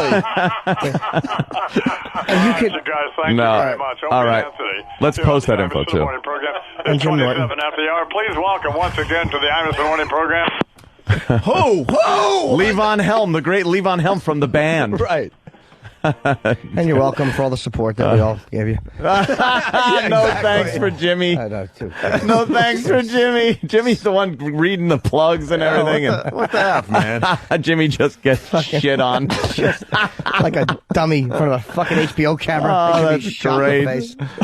All right, that's a good cause, though, man. It's 1-877-866-6464. Yeah. And is it wrong? He said something different. What? Yeah, just correct him. Yeah, why don't you just... gentlemen. Yeah. WABCRadio.com. They actually have I was going to mention, but he wouldn't have recognized the name, so why send my name? That there's certain things you can bid on. A Goose Gossage autographed baseball, a weekend for two at Kimberly Hotel with a dinner, ladies, diamond encrusted watch. It really is good, man. It's so go to WABCRadio.com. We love Imus. Good cause. You know what's funny about doing like a simulcast with Imus' show? You could tell just by his tone of voice, he is nervous as hell that we're going to say something really stupid. Oh, I know. And someone has their finger right on the hang up. And then it goes well, but he's like, all right, it went well. Let's get him off the air before this goes horribly wrong. Let's not take any chances over here now. And they didn't say anything bad. And that's why we push it a little further, because we're like, I know he's nervous. Yeah. Why are you getting rid of us? We're killing for you. Dude, I just wanted to get a Jim Norton reference in there for silence. Right. That's the noise you would have heard. That's Jim Norton. Yeah. But there's good stuff you can buy. Yeah. Or bid on, I think. Exclusive items you can bid on. I want the Goose Gossage baseball, actually. It's a good cause. How much is that Goose Gossage? Seriously, I want that. You want the Goose Gossage baseball? Actually. I have a few signed balls. $15 billion. You could have got one. Perhaps less than that, Ant. Wasn't he signing books the same time you were signing books? Don't be so sweet. That was Sparky Lyle. Oh. But I didn't know until I got him wrong. It's all right. You got your mustachioed pictures wrong. Was it Rolly Fingers? Raleigh. I call him Rolly. Oh, that's why I like you. All right, Borat talks about his cock. Oh. Yes. Your cock is actually in this quite a bit. My what? Well, I guess he came out with some kind of book, I guess. I don't know about the Borat book. And in the book, he's showing off his cock a lot. Your cock is actually in this quite a bit. My what? Your cock. My cock. Your cock. My cock. Yes, your cock. My cock. My yes, cock. your cock. My cock. Yes. My to drink a cock. No, that's a Coke. That's Coke. Yes. But you say my cock. Yes. My cock. It's actually photographed quite nicely in this. I have a very nice photographs of my cock. Yes. Yes. And how come? What's with? Are you showing off? Is that what this is about? Yes, I have a very nice hrum. I have a circumference of 4.7 inches, and I would like to show this. My cock. I don't know why. It just makes me fucking laugh. Also, I show the photograph of my sons with his glorious hrum, or as you say, a cock. A cock. And we show also their photograph of me and my sister during the Feast of Shurik making romance. Woohoo! Yes. You know that's not legal in most countries. Why not? It's an incestual thing that they don't really like. No, she is pretty. Do you have photos of you with no clothes? Yes. I would like to see, please. Wow, very nice. And then, where was that from? Just some, I don't know, it looks interviewed? Like an internet TV show or something. I don't like when they go with it. What the interviewer? I like the old days before anybody knew who he was. Right. AW is better. But I like the. But I didn't like the movie at all. Only because you didn't like Borat. Not even a little. Oh my God! It gets better the more you watch it, Jimmy. I just didn't like it. But I'm not saying it was a weak movie. Why did you like it? I liked the parts that really were with just the public. But after a while, he got so famous, it was hard to do. The wrestling scene where the guy put his ass in his face. Nothing for me. Really? But if that had just been a movie, I would have loved it.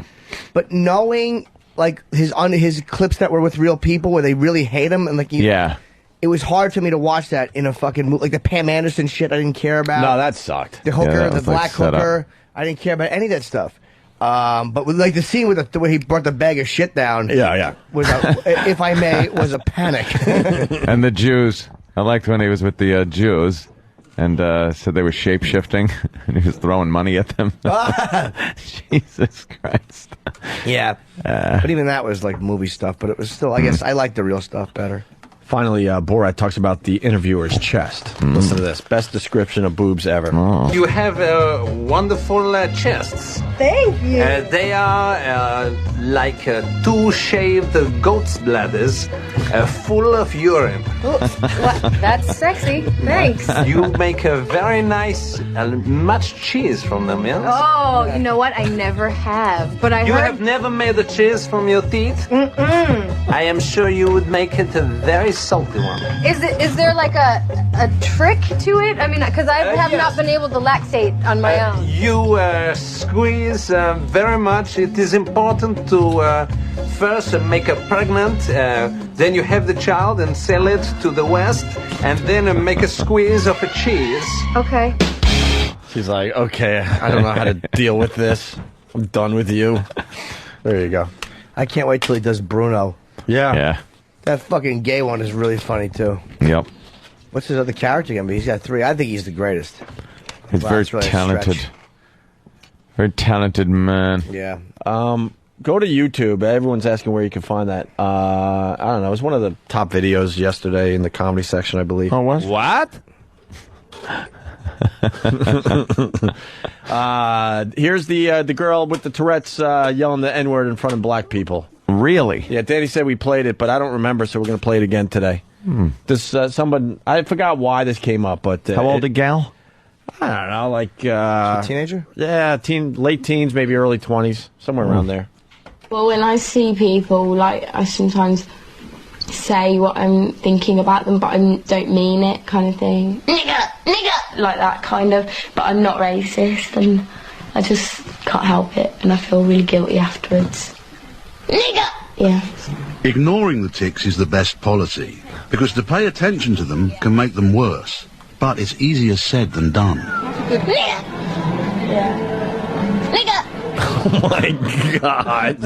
Are you kidding me? Hell of an affliction to have. That last part, by the way, she's in a store and she's shopping with her mother. Yeah. And the reason she started ticking like that was because there was a black person that was shopping and probably about 6 feet from her. Wow. Why would you take her out of the house ever? Never let her out. Why would you let her leave the house? Because you're going to get punched in the face. Move to Alaska.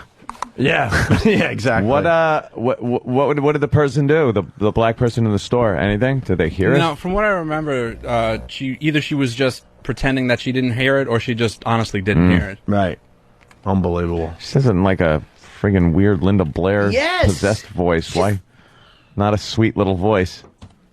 Blurts it out like that. I don't know what happens, but she turns into a devil girl. She's a devil girl. We're going to take a quick break. We're going to bring the crew in? We're bringing the audience in here to get a little energy for this rainy Friday here in New York City. Nasty. When we get back, we got a retard as a front man for a band. This is going to be terrific stuff. Gotta today. love it. Yes. Yes.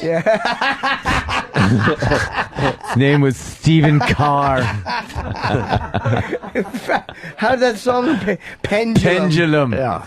Yes, Pendulum. Hey, Thanks. guys, you didn't say hi to Kenny as he walked in. You know, the audience usually at the same time, they say hi, Kenny, when Kenny appears. The hell is this? Like Wonderama? Exactly. A walk a dope, to walk a dope, walk a dope. All right, any time now, audience. Hi, Kenny. That was good. Very well coordinated. Yes. And Pat Duffy, come here before break. You all right today? Yeah, I'm okay. Oh, Pat, you got so crazy yesterday. You were like a devil boy. Insane Pat. Yeah. You all right? You're better today? Yeah, I guess. I've just had a lot of time to think about it, so. What'd you think? It was just an epic fail on my part. The whole thing. Why? It was not. Yeah, Are you kidding me? We pushed every button until we got that reaction. I know. I sat in my car listening to it yesterday. I'm just like, ugh, disgusted fail at how? myself. Huh? There's so many parts where I was like, oh, I could have said this and I could have said this. Let me inform you of something. Would have been a lot better. When I'm a comedian and I do it for a living. And when I first started coming to the O&A show, they enjoyed the jokes. What really got me on the show was I got arrested. I fucking ate an ice cube out of a stripper's asshole. Remember that? So I had my fucking share of things that not on your level. Like I couldn't. I didn't have the guts to do that stuff, but I would have if I had the guts. So yeah, you know, get a hold of yourself. You're doing good. Thank you. Can we take pliers to your testicles today? Steve said no. I already wanted to. What is Steve doing? His job. He's one of He's fucking ruining, fired. he's ruining the show. What is the producer doing? Not letting us crush a guy's balls? We're not crushing his balls. Oh, can we kiss him? How about the slow? How about the slow squeeze until he goes out? Oh no! You could take the loose skin of the ball bag. Oh, you're right. You could put them in the pliers, and you squeeze a little bit, and then you do a little twist. Yeah, I wanted to take vice grips and clip them onto my balls. That's insane. Why would you want to do that? Well, the skin is okay, I think. The skin, not the ball, but the skin is okay. Oh, right on a testicle, right on a nugget. Let's do and twisties. Just squish it in there. Let's do plier twisties today. Steve, what are you doing? Plier twisties. What, Why? Steve?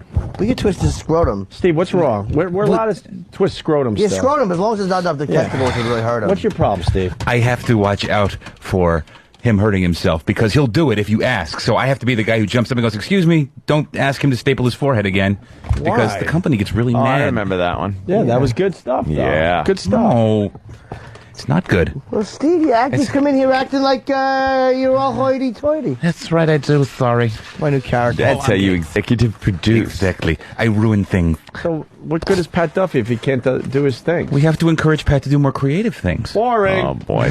No, don't listen to him. All right. Well, we're going to get the crowd in here next. We're going to get into this retard doing the fronting for this fine band. Sounds great. And other things. Lane Bryant.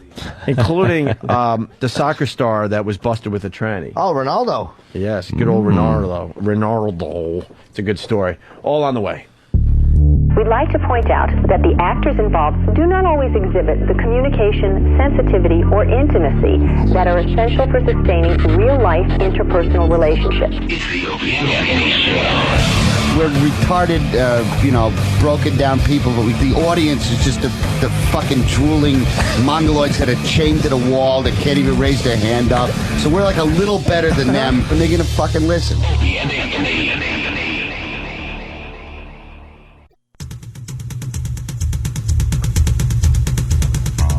Is this Foundry? Oh, nice. What mics are on for those boys over there? That one? We're back with the Opie and Anthony Show. We got the audience in studio today. Say hi, guys. Let's get a little... Yeah, see, they're right... Oh, wow. They're pretty Now much they're right in here. behind Jimmy's head. Jimmy can't see him. Jimmy, you want to face them? I wouldn't trust them. Oh, the fucking tunes are kicking here. Well, this is Foundry. Come on. Foundry. Does it ever kick in, or is this just the instrumental? No, not even after it's over.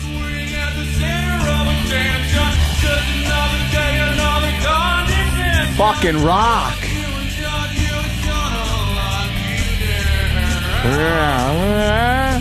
It's really not that bad. No, it's horrid.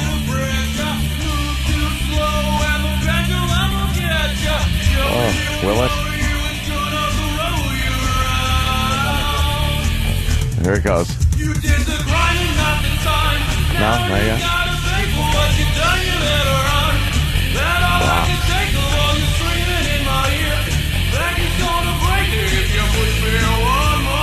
There it goes. Yeah. You change me into something that I just can't control. You see me, girl, and let's get out of my way. The love is swinging back the other way. I'm gay. Fade it out. Foundry, yes. Fade it out of my way. Damian Thomas. What's that voice he puts on? I agree with Damian from Akron. He says Foundry sounds pretty cool. That sounds a bit like Joy Division. That's obscure, but yeah, kind of true. E-Rock, what do you got? Oh, hold on. You know what? I've always wanted to do this. Could you leave?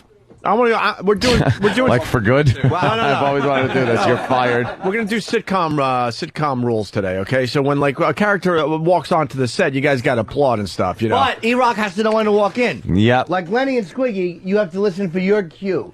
Like you know how like someone would say, Lenny and Squiggy, too bad there's no one stupid. Hello. Right. Okay. All right. Yes. We're doing sitcom rules today, so when people come into the studio, you guys got to pay attention and you got to applaud like a studio audience. So. Okay. Like, you know, because I'm actually enjoying my yogurt. Yeah. How's that? But I don't know, I kind of want a pork roll sandwich because I love eating pig.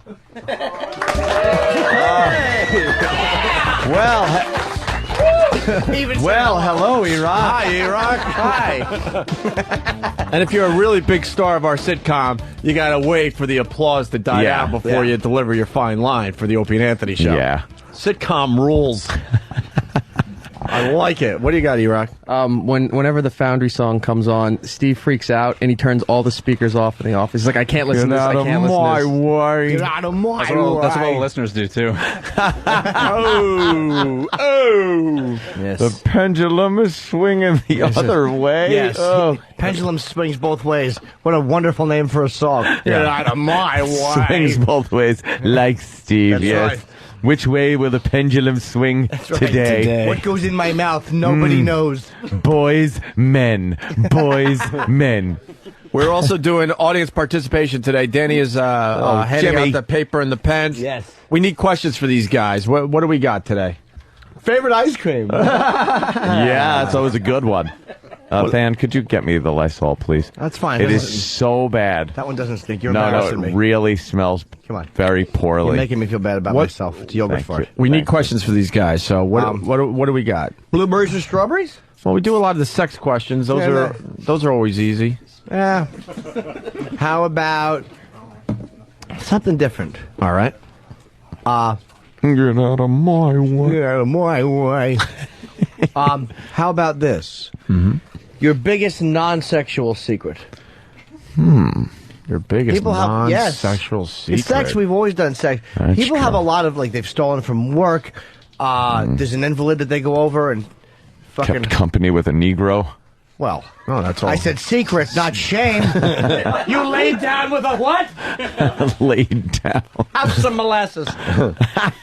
No, but like, you know, non-sexual let's just try secret. that. Yeah, All right, because we all always right. do. Let me say. Well, you know. Yeah, please pontificate. Where's Kenny? Dad. Is Kenny still here? No, Kenny left. Why? He's missing his big sitcom I entrance. know. We're doing sitcom Yes. entrances today. All right, so you want to do that? How about a follow-up question, too? A second question they could answer, because maybe some of these guys don't have an answer to that first question there, Jimmy. Oh, I'll bet they do. Yeah?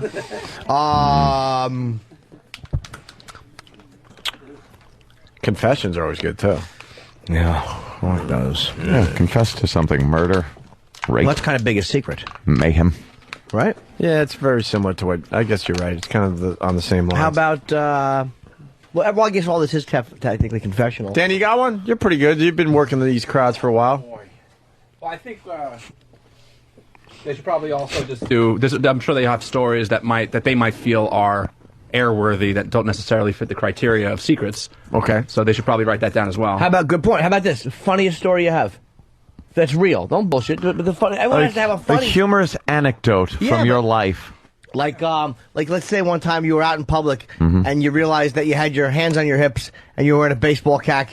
A baseball cap. A baseball cap, huh? You were wearing a baseball cap. I'm sorry, I did that. Mm-hmm. That's right. And you were like, I meant to get a hat, but it's a cock. It's on my head. I was trying to shit on Stupid for his fucking hat turned back. You're not Johnny Appleseed. Well, I wish you were. That might have been funny. I'm not embarrassed, though, you know. You lost him at CAC. Yeah. No, I didn't. Yeah, you did. All right, start writing. Start writing, put them in a hat, and then you don't have to admit to what you're writing down, by the way. That's the beauty of this Jimmy. game. But if you want to, you certainly can. Hey, Don Imus, after we got off the air, he went to a music guest, and then he had this to say about us. I'm Mr. Wayne Program. We're reporting the final half hour of the 19th annual radiothon for the Tomorrow's Children's Fund, CJ Foundation for SIDS. I'm Miss Cattle Ranch Kids with Cancer. We are at $1,168,951. And thanks to Opie and Anthony, I don't know why they want to keep hurting my feelings, but that's fine. It makes them feel good. That's They're great. just that way. But they really have. They were great last year, and they've been enormously supportive. Blah, blah, blah, blah. How about this? That's nice of Don. Yeah, I guess partially. Why? He didn't thank you, Oh, Jimmy? because he didn't thank. I don't even need a thank you. How about just a fucking hello? How about a I'm alive? Just acknowledge that I'm alive. But not just a hello. So, Hello, Jim. yeah, that would be nice. Yeah. How about that? Something. Just a hello. You didn't even get a hello. I know. I still love him. Opie and Anthony on the phone.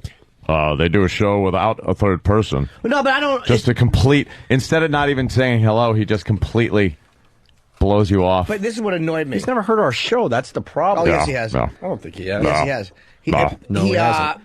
He's like, Yes, he well, has. thank you both for your support. Yeah. What do you think? They come in and fucking flip the switch? Everyone supported you. What, do you think they supported you against the rest of the crew? No, fire him. And they were like, no, keep him. And we're like, well, all right. I could take that cowboy hat off and take a dump in it. I wouldn't put it back on his head, though. I have too much respect for him. That's but I would good. leave it on his desk with a log And then he in would it. have to look at it awkwardly and try to figure out what to do. Whose is that's that? his favorite hat. Who's shitting my hat? And they'd go, Jim Norton. He'd go, oh. Oh, that guy. Who? Who? Jimmy, you know a thing or two about trannies, right? Thing or two. How about a thing or 9 if I'm lucky? No, there's not much to know. They're women who have extras. Yeah. No, they're not. They are! They're men. Oh, please, you just lie. In dresses. Why do you lie? Fuck is it? They got balls. They got a fucking They're very dick. courageous people. You're right. What makes it a Thanks, Dan. What makes it a chick though, Jimmy? Exactly. Because they could. Suck your dick, fucking, sucking. Lick their assholes. What makes it They a got tits. Come on. What are we, silly? But they're fake tits. Weird ones that What's look all. They're fake. Look all cockeyed. Yeah, you laugh. They go off like in 2 different directions. Yeah, one's going that way, one's going that way. Cock's in the middle. What do you want from me? Yeah. Anybody in the audience have a tranny story? No, of course, none of these guys do. How about fucking the shoe bomber right here in front? Richard Reed, you got one? Yeah. All right. None of them have a good story. All right, here's a soccer star getting caught with a tranny. One look at Ronaldo's seaside home and it's clear the Brazilian striker has done very well from football. But ruining his golden image took just one night and 3 transvestites. This was the worst decision of my personal life. It took on a very big dimension and had worldwide repercussions. It'll stain my personal life forever. This is one of the people causing Ronaldo so much trouble. After a fight with his girlfriend, the football star met 3 call girls at a motel, only to discover those girls were actually men. I've done something really stupid in my personal life. We're all subject to making mistakes, and I made a mistake in looking for this. When I saw that they were transvestites, I tried to stop there and go home. It was then the extortion started. After nearly a week in hiding, Ronaldo told Brazilian television he didn't have sex with any of the prostitutes or use drugs. But police are considering whether to charge one of the transvestites with extortion after Ronaldo was asked for money to keep the story quiet. Ronaldo is off football as a knee injury heals. It remains to be seen if his public image can also recover. Wow, he had a bad day. 3 of them, Jimmy. What's that about? Oh, no, just a big coincidence. You think so? Yeah, 3. Trannies in Brazil are very believable. Yeah. So it's not as bad Well, as the hack jobs that happen in America? Yeah, there's some awful ones. Why is that? Is that because you feel the men have better asses? What's that? I'll never look at a guy's ass. That grosses me out. Terrible. But they seem the surgery's better there. But Ronaldo is such a famous guy. He's not as big as Pele, but he's the biggest Brazil soccer star. He's a god in Brazil. Right. So Where is Dummy going? What? Which one? Sandy. Oh. Sandy Kane. He can fuck anybody he wants. Mm-hmm. So Apparently he can. Men. He might have got bored. I don't know. Ugh.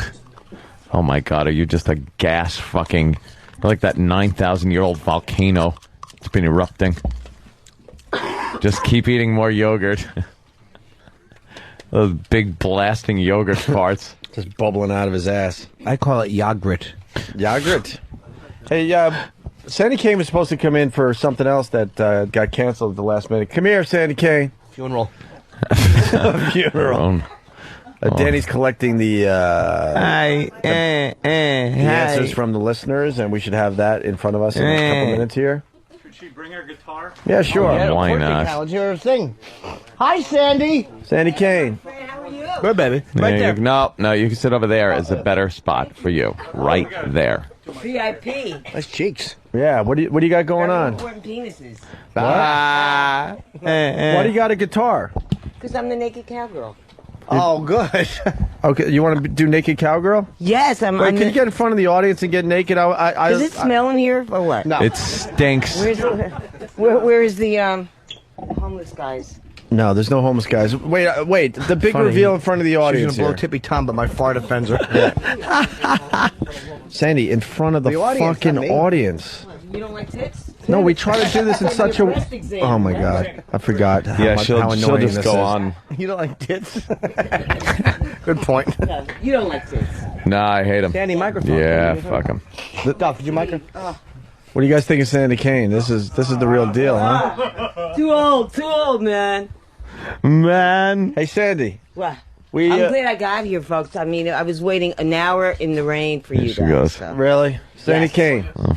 Yes. Oh my God. You didn't melt? Some guy picked me. I hitchhiked here, so it's cool. From where? I gave him a blowjob on the way, so I didn't. Sandy, from where did you hitchhike? Are you lying? 43rd and 9th. Yeah, she didn't hitchhike. I said, I'll give you a blowjob if you take me to Opie and Anthony. Oh, and A, yay, okay. Sandy Kane. Sandy Kane, do you listen? Okay. We got a cherries. Oh, a cherry. No. We got a fine audience there. I'm excited here, man. You want to work the crowd a little bit? Definitely. And tell everybody out in Radio Land what you're seeing in front of you? Take the mic and just kind of work the crowd. You're really good at this. What am I seeing? Get to know people. Yeah, get to know people. Let's go. You're good at this. Okay, Al. All right. I am the naked cowgirl now, so I'm out in the street on 46th Street and Broadway if any of you guys want to see me when the sun is out. No. Who are you, man? Well, like, you're so hot? Look at all the ugly ones, man. George Clooney liked me. Yeah, George Clooney liked me. I mean, but you, what's so hot about you? That you're putting me down? Oh, shitty, you know? I'm not saying I'm hot, but Jesus Christ. Jesus Christ is hot. Oh, is he? No, I mean, you think you're hotter than me? Yeah. Why? What's so good about you? Do you have one good feature, man? Do you have a big dick? What? I've been told. You eat pussy good? What? You eat out? I mean, what is so hot about you? How come all the uglies like put me down and the good-looking ones don't? Ooh. You don't know? I don't care. You don't care. Kind of flustered. Okay. Oh, you want me? I thought you don't like me. You want me to take my clothes off, man? No. You want to see my hemorrhoid or what? No. Come on, no. Who likes hemorrhoids here? He's got a big dick, though, Sandy. He said he's got a big How do you dick. know? How do you? Let's see. Not quite right now. That's right. If you really had one, you take it out. That's quite right now. If you were a black man, you take it out. I'm not black. I know. Is your dick white? I'm just saying. If you were 50 questions. No, I'm just saying that you. No, but you're the one. In fact, I'm just saying that you are not so hot, man, to say that. That's In fact, you could lose some weight. You could get a nose job. You could shave, man. You could shave your beard. I hate, except he's cute. I like him. He's cute, man. He's hot. Likes Pat Duffy. Besides, I like Pat Duffy. Shut up. Okay, shut up. Thank you. Shut up. All right, Okay, Sandy Kane. Sandy Kane, what else? What else do you see in the audience? Focus. Okay. God. Anything else you see in the audience? Okay, I know. I'm abusing him. Okay. Who else? Just speak your mind. Okay, speak my mind. How are you, man? I like him. He's cool. He's got, he's like, I'm going to take my clothes off for him, in fact. Ooh. Any tips? Ooh. I got my first tip today for that blowjob. So, he tipped me. That's how good it was. But, I wasn't in love. I mean, when I'm in love with a guy, I can give a better blowjob. But that's what I'm looking for. My next, what? So, I don't know. He's getting married. Oh, wow. He's getting married? Yes, sir. Oh, great. What's your name? Barry. Barry? Yeah. And where's your bachelor party held? What kind of place? I have no idea. Hopefully a place with a kiddie pool. Oh, nice. A K-I-D-D-I pool? Why, Barry? Hoping to get Wanted to youngsters get dirty. before you get married? I didn't get my cocoa. What's your last name, McMartin? Kiddie pool. All right, Sandy Kane is getting... We got a dancer for you. Kind of naked. I can't wait. This is my red, white, and blue. This is my new image. I just want to say that I'm very excited. I finally got a job on 46th Street and Broadway as the naked cowgirl. And I'm not going naked. It's not and a I'm job. I'm just going like you're, that. You're panhandling. I got my... Pretty much. I got my Opie and Anthony shit on. Yeah, I see that. And Opie and Anthony on my hat. Yep. And everyone that takes a picture not only takes me home, but takes you guys home to like Japan. I meet people from all over the country, Brazil, Times Arizona. Square, we know. You don't have to describe Times Square to anybody. All right, you guys want show the hemorrhoid, show whatever's going on, the genital wart. You gotta show it's it. not baby. a genital wart. The doctor said it was. It was. You're right. We're in disagreement. What can I tell you? Jim. The doctor did say it was a cliff. It's a conjoined twin. It was what? A cliff. But it's not a wart, he said. Yeah. We don't believe him. Show the audience. Show the audience. It's just nothing. It's a little gross. It's just a little gross. Audience. Okay. Please. Ow. Ooh. I know I look better from the back. She's bending over, and don't I? it looks like the whole crowd just drank sour milk. No, I don't know. Turn around. Let me see. Yeah. See? You want to show the hemorrhoid too? Show the roid, baby. Show No, the I roid. want to get like Show the roid. Opie and Anthony tattoos. Show the roid. What do you guys want to see? The roid or the? Who has a tip? $1 tip I need. Come on now. Yeah, this guy knows. This fucking plays along. See now, Oh no, it's his bachelor party. You gotta give him the lap dance. Yeah. Okay, but give me. What about $2, man? Shoot. Lap dance, $2. One for each. Take care of him. Now, see, that's the man I like. How much he give you? I like a man like that. Show him the fucking thing. What do you think? Show him the How much thing. did he just give Opie, you? man. I mean, I like a man who fucking takes a 10 out instead of $1. Right. I want to give you the lap dance. You gotta take care of him. He's better looking. Sandy, you got to show him the whole Show him the thing. fucking roid. Let's go. My roid finally made money. Okay. Well, my hemorrhoid or my Both. Twatto. Twatto first. Twatto got like a big write up in Radar magazine because he Because said, it looks like a radar. Yeah. he said, no, what is Twatto? I've been hearing Twatto's about more this. famous than you. Yeah, so I told him about Anthony named it. So he, Yes. So he said, I guess Anthony is the godfather of Twatto. Sandy. Well, I'm very Show them. proud. Yeah, I mean, thank you for the, Sandy, show them. Will you show? what? Twatto. You have a lot of filler in your act. Will you just get It's right all to the filler. fucking I'm just saying, I Twatto? made $10. See, I paid my cab fare. $10. All right, show Twatto. I really didn't give the truck driver a blowjob. I felt like We know. I gave the cab driver a blowjob. But anyway, who wants to see it? Who wants to smell me? No. No. I like that. I think smell is very, very sexual. Sandy. All right. Well, you said, do you like that, man? You like the smell of a woman's pussy? All day. Okay. All right. All day. All day. Whoa, my type of man. What about you? Is that why you married the girl? Why'd you marry her? He didn't get Why married are you yet. gonna marry her? I like her. Okay. Likes The smell of her. her pussy. I mean, truthfully, I think that's kind of exciting. Well, the guy who's like the smell of pussy in the front here, why don't you smell Sandy's pussy? She's a nice pussy. Yeah, stick your nose. Come on. The guy who gave me the $10, man. Sandy, What's wrong? What are you? I didn't bathe for 3 days, so it's cool. She's a nightmare. Sandy. Tuna fish here. My Sandy. tuna fishes are here. Jimmy, just Wow, tuna salad. Sandy. What? Let the guy smell your pussy. You're Okay. just talking. All right, go ahead. Go ahead, baby. You'll never forget me. Take Twatto out and let him No, smell. I think maybe the on fire. Oh, the I wedding, Sandy, we're the wedding trying guy, to man. like I want to you. set her The on guy fire, who's he getting says. married, man. Come on. Somebody smell it before I die. Okay. You should lay down. What you should do with your new wife, man. No, I'll be fine. All right, so what's happened? This guy's... No, that's it. No, let her squat. No, yeah, you know what? That is the way to do it. You got to shimmy over. You can't touch him. smell bad. No, it's not. It's fine. Yeah, I like it. Okay, my type. What are you doing? Why don't you later? lay Let's exchange down? blood tests. Lay down. Lay down on the rug on your back, Now you can eat it, man. and she could squat on you. All right, this guy is getting married is on his Take your back. panties off. God, here we go. No, tell her to take her panties off. I'm going to stab her. Take your panties off. My panties are Not all the way. Yeah.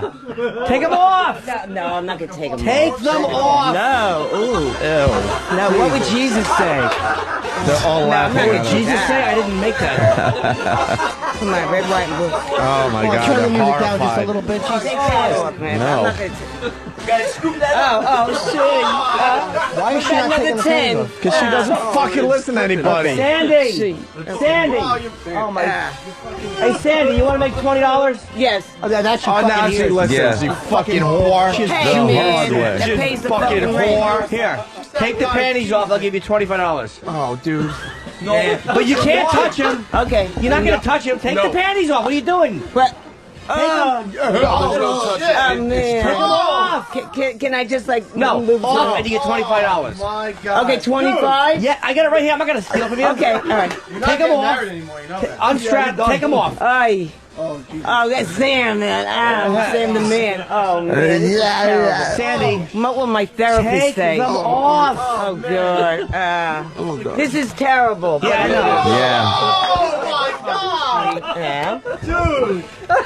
Sandy, Take them just off. take them off. They're off. Panties off. No. Unhook them. I'll give you the money. I'm not gonna take it from you. I'll give it to you. All right, she's taking her panties off. You asked for it. No, don't touch him, though. Just squat over his face. Okay, Jim, you're a good director. Yeah, but I wanted to go good. There you go, sweetie. Oh, God. She lost a lot of weight. Yeah, she looks good. They just discovered Twatto. They just all saw Twatto. They just got a glimpse of Twatto. Okay, shit. Sandy Kane is now squatting over the guy's face. Over the guy that's getting married. Okay. All right. Hold on, dude. Put your arms down straight. Hold on. No.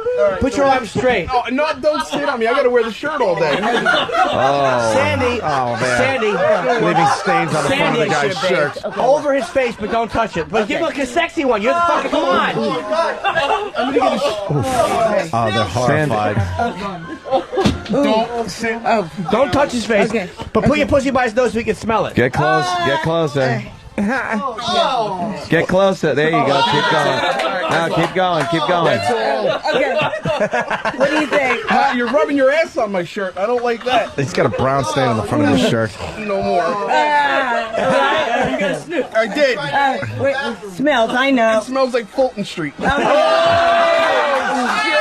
Wow. Oh, God.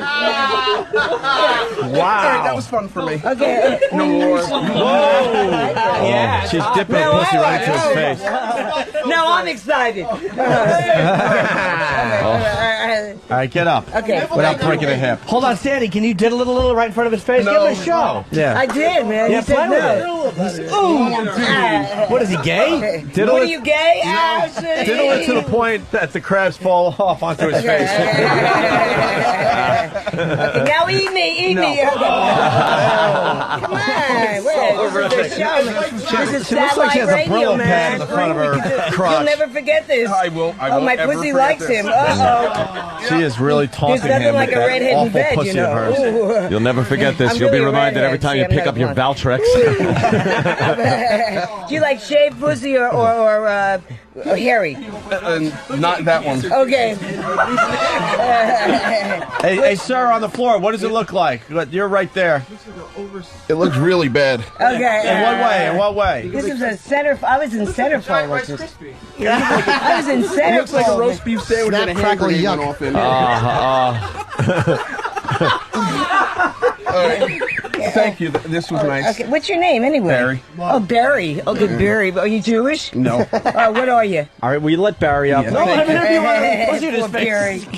Okay, you'll never get married now. Watch this. Okay. Oh, it's awesome. Okay. All right, show him the hemorrhoid. Leave your wife, marry me. Show him the roid, Sandy. Yeah, show him what you've been rubbing on his shirt. Sandy Kane, Oh, the roid. yeah, turn around and do the same thing. Ooh, Oh, Jesus. It's up. No, it's not. Keep it up. It's up. Oh, my It's up. God. Come on. It Grabbed is him. up, man. Admit it, man. You have a heart on, baby. Oh, I love him, man. Dude. She's trying to grab his Can I dick. sit on your dick? No. All right, show the hemorrhoid. Sit. I don't think it's that hard. What does the shirt look like? Smell the shirt. How's the shirt look? It's all right. The shirt's okay? I like it. Is that horrible, sir? Okay. It was pretty. No. Yeah. Okay. All right, guys, we're going to show you the hemorrhoid now. Oh, right. Bend over. No, I don't think Shut that up, the hemorrhoid's oh, that. you just bend over. I did not eat Mexican food yesterday. So. Oh, I think she has No, I cancer didn't. or No, something. sometimes Lost it's way the too much food. weight. If the food you eat, it's the food. All right, you guys Can you see looking? it? This is just for you. No, I Bend don't all the think way it's over. out, man. All right, bend all the way over. Bend all the way over. I don't think. Just touch your toes. Touch your toes. You can't see it. I said, can see it. Who's farting, man? Ooh. No, that's your pussy. That's not me. It's my pussy. It doesn't smell like shit. No. It smells like fish, not shit. I don't think. Okay, I don't. Who's farting, man? Is there a fart over there? Is there a homeless man here? It's your pussy. Oh, It's your hat. it's my tits. Tits smell too. They would smell. Yeah. You know that, man? Pat, come on, you're Irish. You know, man. Shut up. Okay, you have no answer, man. Don't bother Pat Duffy. Do you ever smell the tits that, they do have a smell? Yes. Okay, all right. Smells like a clean girl, not Okay. like yours. How do you know? You never smelled my tits. And I don't want to. Okay, all right. So just shut up and continue. Okay, all right. So what about the birthday boy? Yeah, okay. I'll never forget you, man. I am not going to I'm forget gonna have a you, wet boy. dream about you tonight, man. I'm telling take you. the mic out of her face for a second. I see Johnny Fairplay has entered the studio over there. You asked us to bring a girl in for your girlfriend or your wife or whatever, and here's who we brought in. That's Michelle. We're still waiting. No. What is that growth? That's called twatto. Come on, Connor. How you doing? And, I was interviewed by Radar Magazine. We got it. Right already. No, about Twatto, man. Twatto was famous. How did he know about Twatto? I mean, that's all he asked about. Well, how's Twatto? Oh my God. Who are you saying again? No. Twatto What is the famous. hell was I get that? fan mail on Twatto. Oh, I didn't bring dildo. All right, Johnny Fairplay, listen, so there are emails going back and forth, and you said you want us to get some girls for your girlfriend, right? Yeah. Well, here you go. This is the one, man. We're still waiting. Anyone can get a hot girl for their girlfriend. This is a little special. John, you get in there and start first. I'll be in behind you. You go. Warm her up. I got my boy Mikey B from Survivor. He loves older women. Mikey B, would you do this or what? Hell no. No? I like him Come on. young. Why you? I thought you said you like older women. Yeah. No. That's what Fairplay said. I didn't say that. He didn't say 25 and under for me. Okay, Good rule of thumb. You think he's cute, Sandy? He's handsome, right? Who? Which one? What were you talking to? Survivor guy. Oh, he's a Survivor guy. Great. Do I think he's cute? He has a nice dimple. He's all right. I kind of like men that like me. I mean, Yeah, you looking good, baby. blind. That's the last time I was asked out on a date. The guy was blind. I said, but you don't even know what I look like. He said, but I could tell you, I like you. But he really was blind. So what's your shtick? What are you doing here? What's my shtick? Yeah, what do you got? What's going on? What do I got? Yeah. I got what do you two got? big titties. All right, pull out your big Where'd you come titties. from? Where did I come from? Yeah. My mother Did you just and father. Did you just barge in the place? Did you get invited? Well, I know O&A since WNEW days, and when they stuck a middle finger in my asshole, and it started to bleed, and they gave me Preparation H to go home with, and so I had to take it was like traumatic. That's the first time I met O&A. Yeah. And it was right. Where's your husband? Huh? Where's your husband? Where's my husband? Yeah.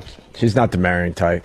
She likes to get raped and stuff. Yeah, I do. Yeah. How'd you know that? Because you say talk about it all the time. I like to get raped? Yeah. Yeah, you call it rape. Meanwhile, you were picked up by a hitchhiker and you blew him, and he fucked you, and then you say, it was rape. Then we went out to breakfast. Right. I know, you told that story. I'm not What can you bullshitting. do, man? You don't go out to breakfast with rapists. Let me tell you something. I watch all these things that women get murdered. Yeah. Because the reason they get murdered is because they're not nice to fucking rapists. Now I hitchhiked and I had to be nice to and then I hitchhiked home because but you have to be nice when a man has his hands around your throat. You don't fight him and say sorry. No, but I'm just saying. I saw a story. You say, hey, I love you. You're my friend, because they have your life in their hands, don't you think? Unfortunately, So I mean that's why he didn't I'm take still that one. alive, man. So you do have breakfast with rapists. You do, huh? You had a free breakfast. Breakfast with rapists. And he happened to be a nice guy. A nice guy, the Except rapist. his feet stunk, but yeah, otherwise, I mean, Why did he have them in your No. pussy? His feet were in my pussy. How'd you know that? Shut up. He was a toe freak. Yeah. Hey, Jimmy, I had a nice conversation with Bob Odenkirk about you.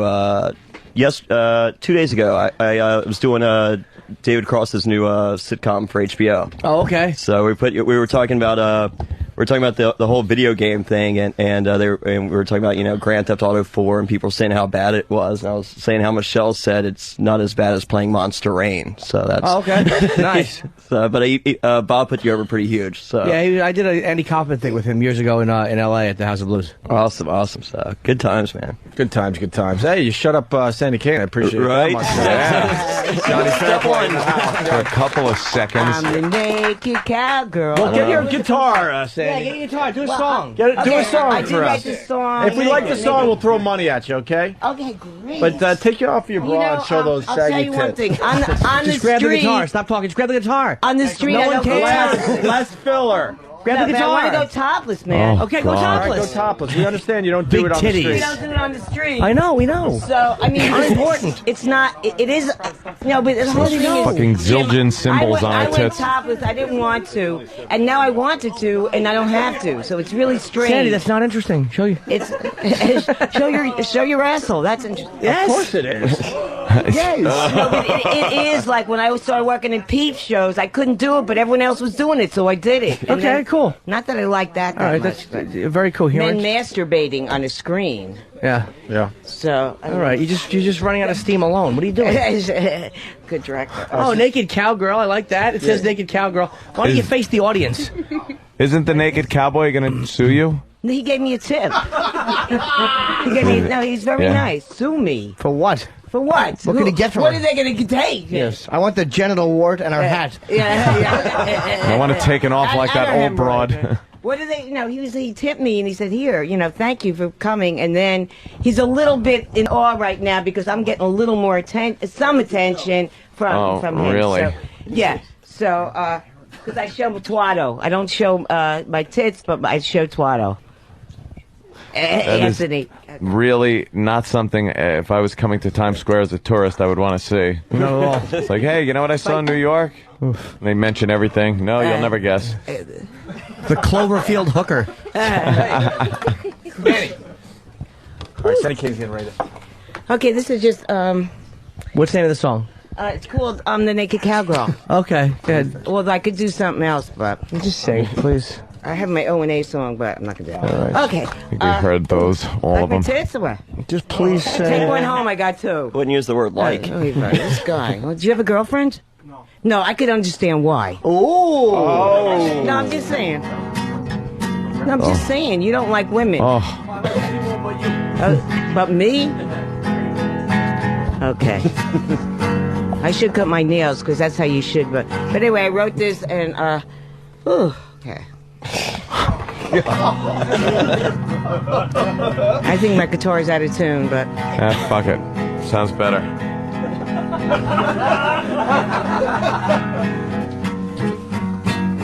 feel free to throw money if you. Hey, it's all money, man. I respect money. Okay. Ooh. Hi, Whoa. Hi, my name is Sandy Kane. From Newark, New Jersey, I came. I always wanted fortune and fame. Now I'm doing the O&A show. Oh, okay. Now I know what song she's doing. On XM satellite radio. I'll be there. Oh, but Manhattan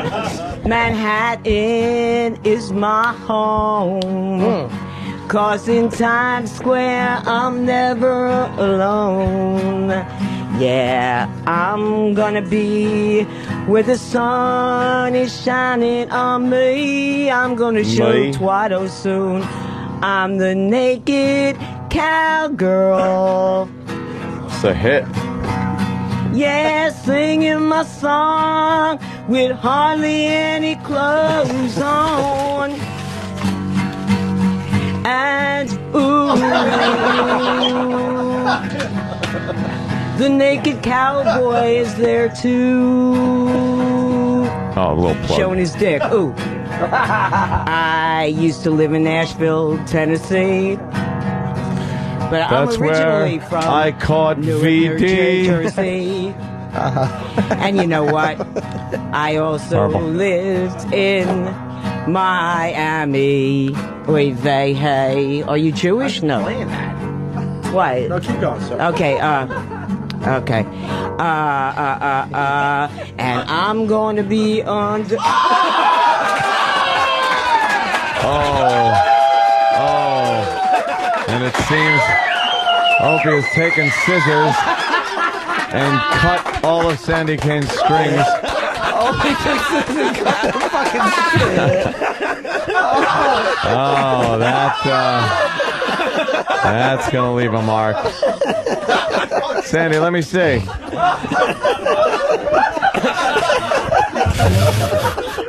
You can fix that. I'm waiting for him to cut off a tit. Boy, that really, that improved the sound. That was better than Leslie Nielsen. I like Leslie Nielsen. Okay, look. Wow. How am I going to go out in the street now without strings? What happened? Cut my fucking strings. Oh shit. What can you do, man? Thank God Jim Norton gave me $25. I can go to Manny's and get new strings. There you go. Fucking, that worked like a charm. I didn't think you could get scissors through it that easy. You know you could do it. He's like, Oh, what can I do? I mean, I'm not going to cry. I'm not going to cry. I'm glad why would you here. do that? I guess I mean, here I practice that song all night. See, you have a tissue? Tissue, I don't even know you. I get it. I'm queen of the botted up jokes. Okay. Sandy, I think now there's only one thing. Opie. There's only one thing you could do now is just blow everybody. I guess. Okay. Well, I'm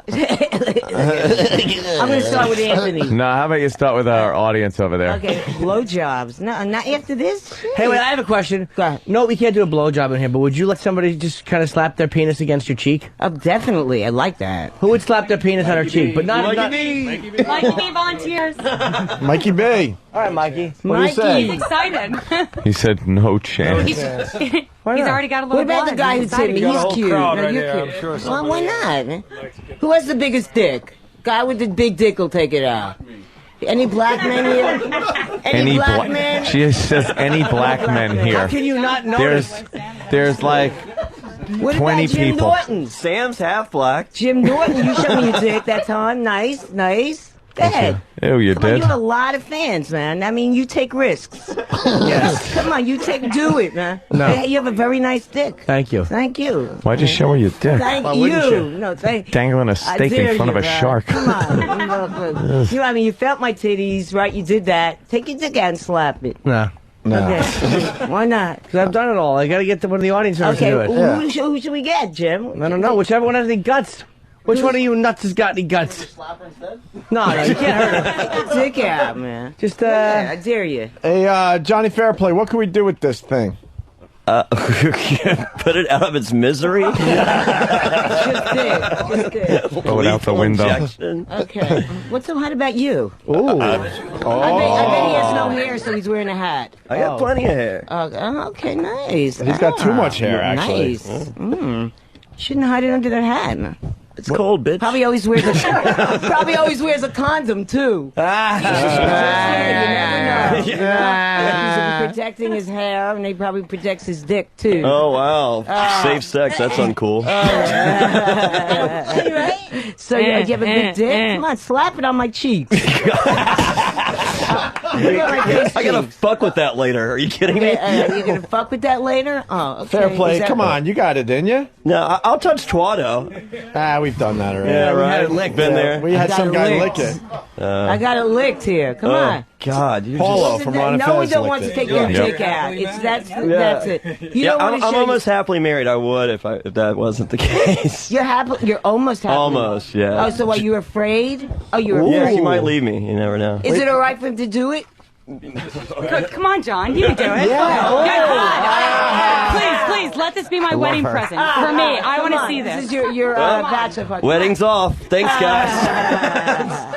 She's telling you can do it. Let's go. I'm newly single for the Survivor finale. Thank you. Oh. When is the Survivor finale? We get, Sunday night is the season finale of Survivor Micronesia Fans vs. Favorites. You can vote on CBS.com for your favorite Survivor. Give them 100,000 through Sprint. Mikey B, 1-5.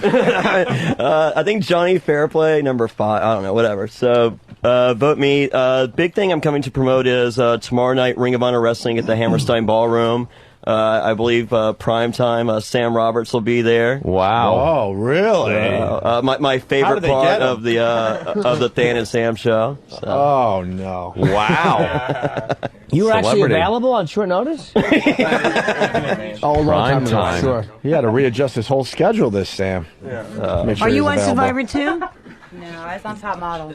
Ah, she's beautiful. I got you have good. Just good had a taste. baby 4 months ago. Look at that. Damn! Look at that. It's right. What? All, He just had a baby 4 months ago. Unbelievable. Working it. all tight Is that already. his baby? According to him, yes.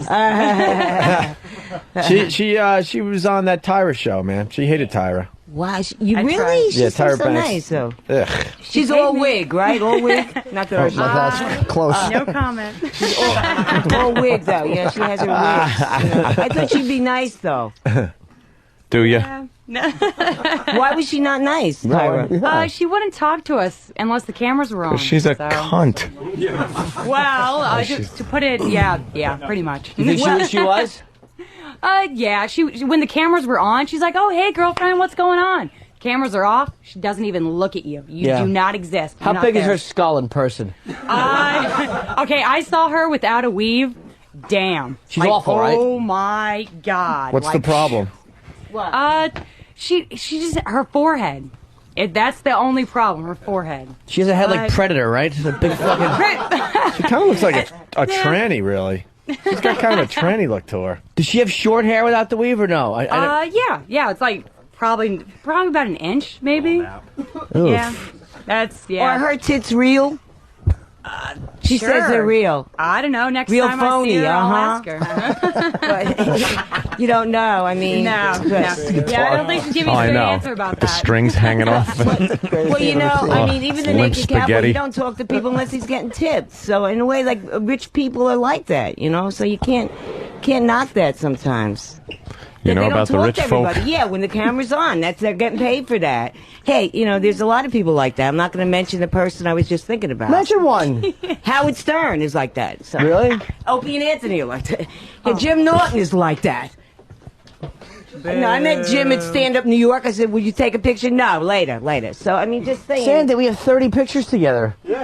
Yeah, but I'm just saying, man. I was a big fan. I watched your show. I said, Jim, I love you, man. But we know each other. Yeah, but I still love you, man. I want Thank a picture of you. These cost you. But I would always take a picture This of you. is this is Patricia Field. Very nice. You like that? So he's gonna do something. No, so please. Opie, man. Please don't cut this, man, because it's hard to get red, white, and blue. This is Patricia Fields. They did Sex and the City shit. Please. No, Opie. Look, see? Stick that up your ass, Opie. Come on, man. Oh, please, thank you for having mercy. See? He does love me. No, I'm just saying thank you because it's. Oh, I swear. I mean, the strings. All right, play another I song. can't replace this. Oh, that's right. You can't. What? No, I'm just saying. I'm glad you didn't do that. Or wash them. Huh? Wash them? No, this is not new. So. Are they washable or no? Yeah, I just washed them. So when are you gonna wash? Oh. No, I just did. So, Yeah.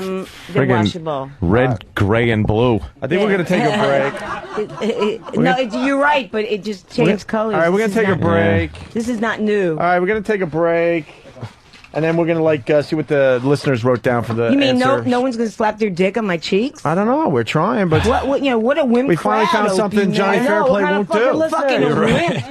I mean, why do you listen? I get it, For an man. opportunity to Yeah, take your man. dick out and Yeah. slap the cheeks of the naked cowgirl. Exactly. What's wrong with you people? Motherfucker, come on. Bunch of queers. Big man.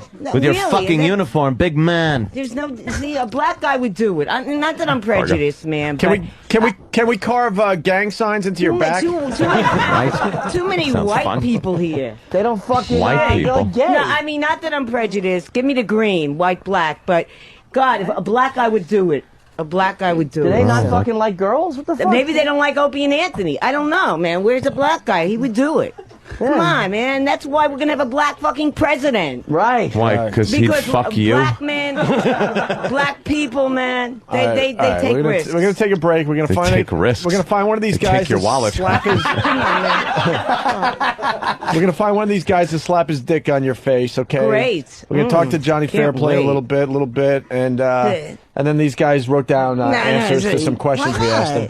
Well, do we have some good ones? Small. It's right. As long as it's a dick. All right, good. I'll try and. All right. just goes on and on. This is ridiculous. Shut up. Sandy wants a dick slapped on her, and one of these guys better do it. Pat Duffy? I'm in. Oh, fucking Pat. You'll slap your dick on I'll probably punch her in the face. with your dick. We're working on your anger issues. Oh, yeah. You know that, right? Man, you're hot. I mean, you could slap her as hard as you With your can with dick. your dick. Yeah. We're not going to stop you from that, but you got to control the rest Spin of your around anger. like the Tasmanian devil with your dick out and just hit her like a I bet he has a chainsaw. nice dick. See? we What they think? say about Irish men are not true. Are we going to do it after the break? Sure, I'll do it. Pat Duffy slaps right, his dick on see? Sandy Kane's face after the break. I love him, mate. Ladies and gentlemen, the one, the only, Sandy Kane. Thank you very much. Thank you. Oh, oh, ow. Oh, ow. Oh, ow. Oh, oh, ow. Ow, ow. Oh, thanks. Ow, ow.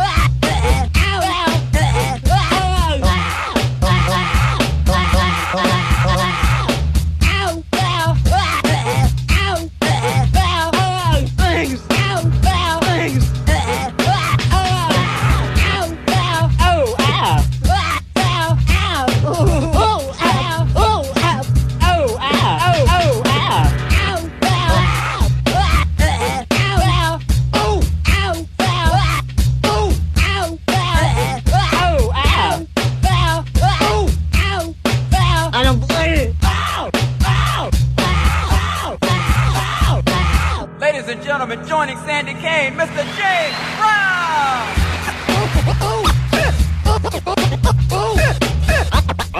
I don't blame it.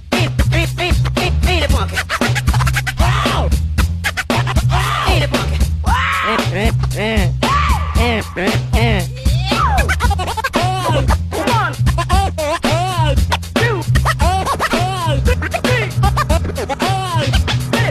I don't play it. I don't play it. Play it. Play it. Oh. Sit in the cake. Hey, hey. Oh. Hey, hey. Oh. Thanks.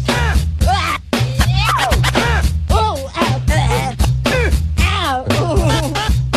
Ow. Ow. Hey, I don't know. I don't play it. Drink a six-pack, turn off the lights, and smoke some crack. I'm beautiful. You're a filthy whore! Opie, Anthony. Opie and Dopey. It's the Opie and Anthony Show.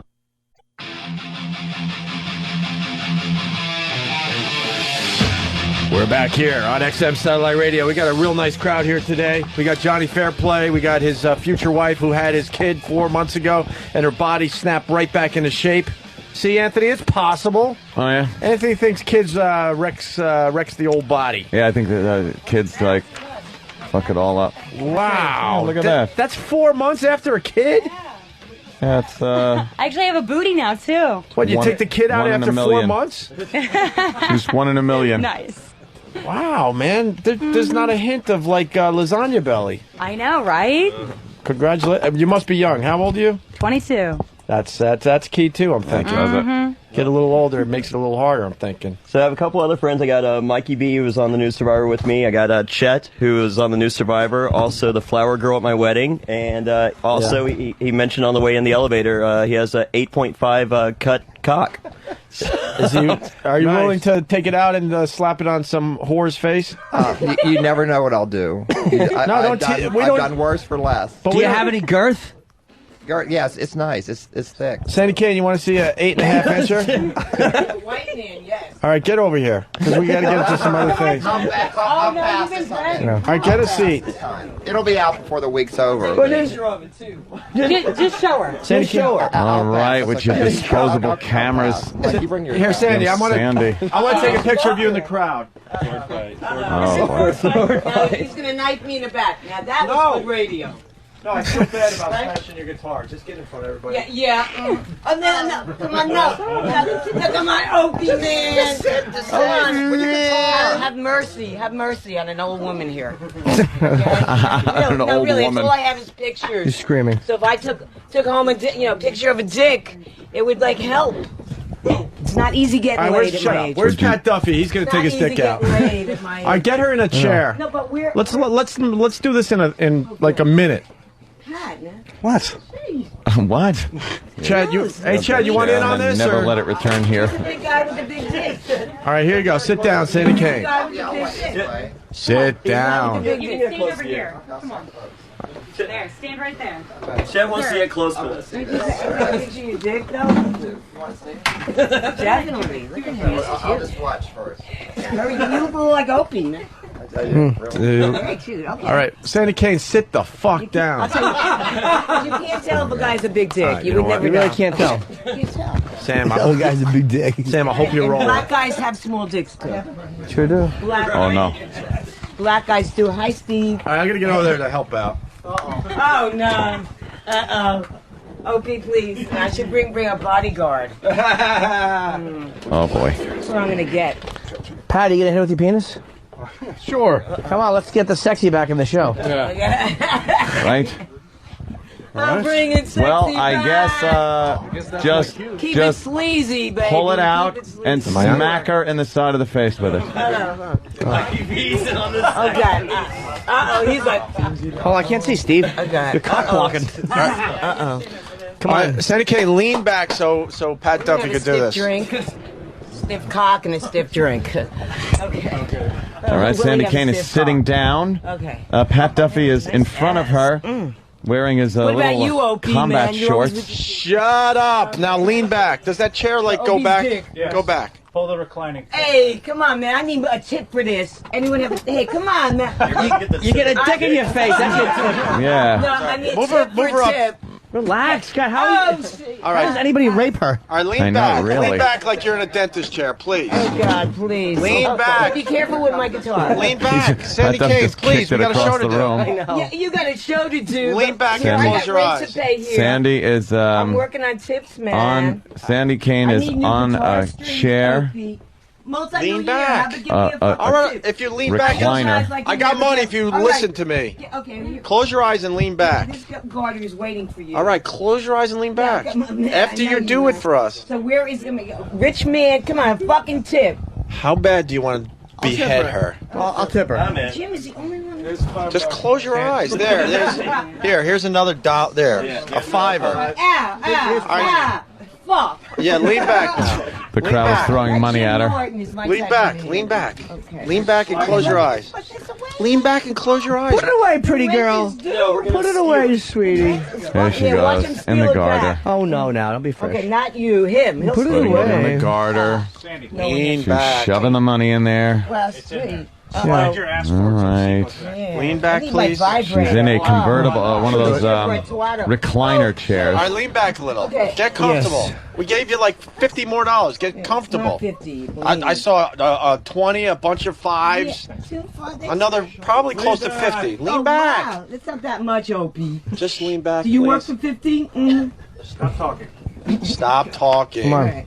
Lean back. Okay, what is this now? He's just slap his dick in your face. Oh, great. I like it. That I love. Duffy. All right, look over there to see the.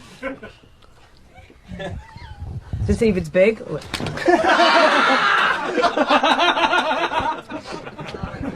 And a bunch of vanilla yogurt has just been. Sandy looked. It's like a bukkake video. Hope we just threw vanilla yogurt on her.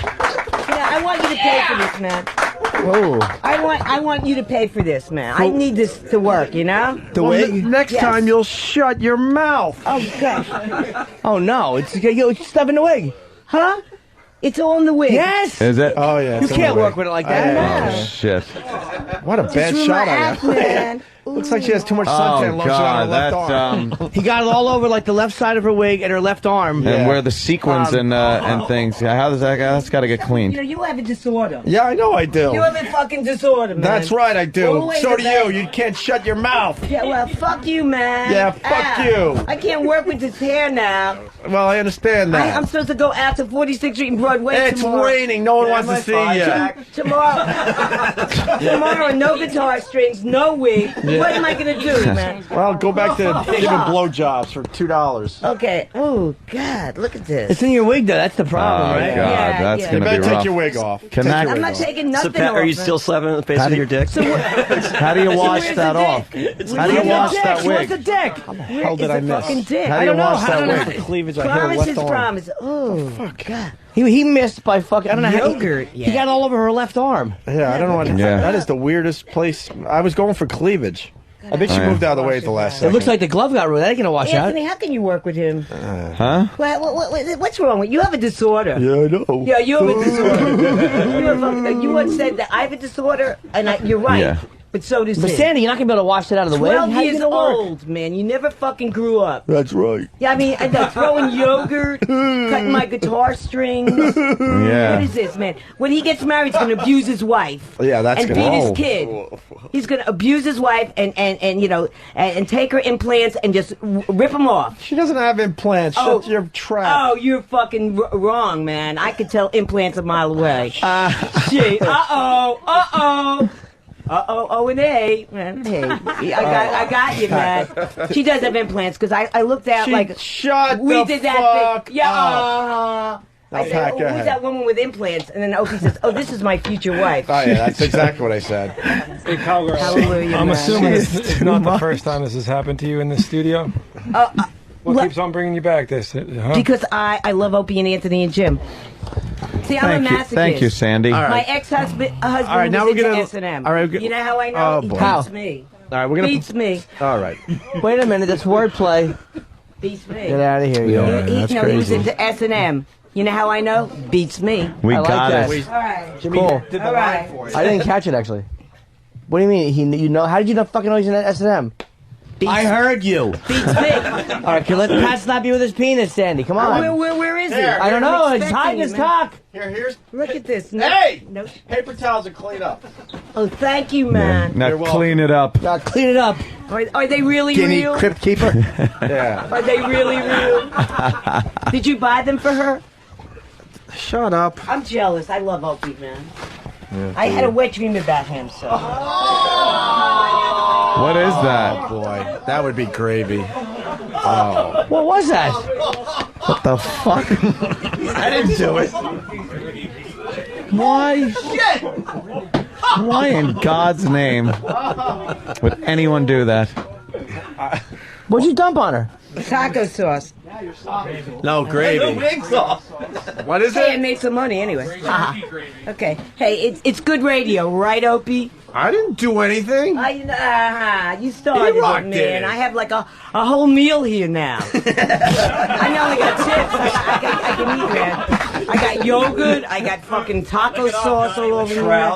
Like, I have my own fucking hair, right? Yeah. Oh, fuck. We like your own hair. I actually like your real hair better. Oh, thank you very much. I do. I man. think you look better without the Yeah. wig. Thank you very much. How come Duffy's not giving you any cock in the face? I don't know.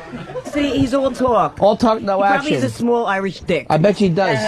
Like a fucking baby thumb. Small Irish dick. Pat, please. Okay, Yeah, let's Pat, man. Pat, give her a lip a slap. Be a goose. Oh, Jesus. I need a shower. man. Here, thing. Give that to Sandy. Hold on.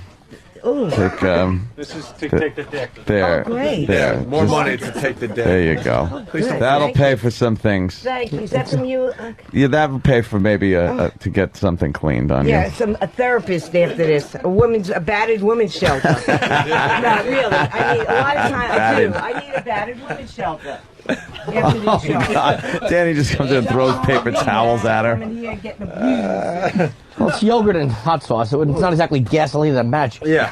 Bring on the gasoline matches. Next, that's next. Well, Opie will do that next. I hear a lot of chatter. Man, good, that's good radio. To take you inside the show, we did debate this is setting really her hair on horrible. fire. It smells. And we voted against that at Yeah. the last second because we didn't have a fire extinguisher nearby. So, And there's a merger happening. We can't set people on fire. Yeah, showing some responsibility today. It was home-style gravy, roasted turkey that E-Rock dumped on stuff. It was just gravy.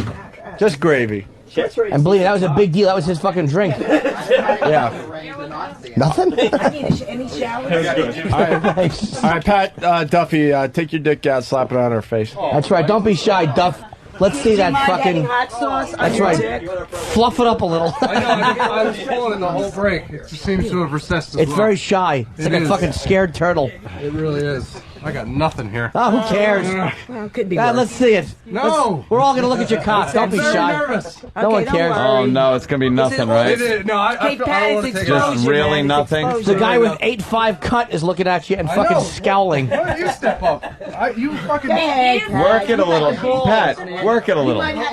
You might not have the dick, but you have the balls. Oh, thanks. Okay, to do it. So put the balls over her nose. Don't be shy. She can have meatballs with the gravy.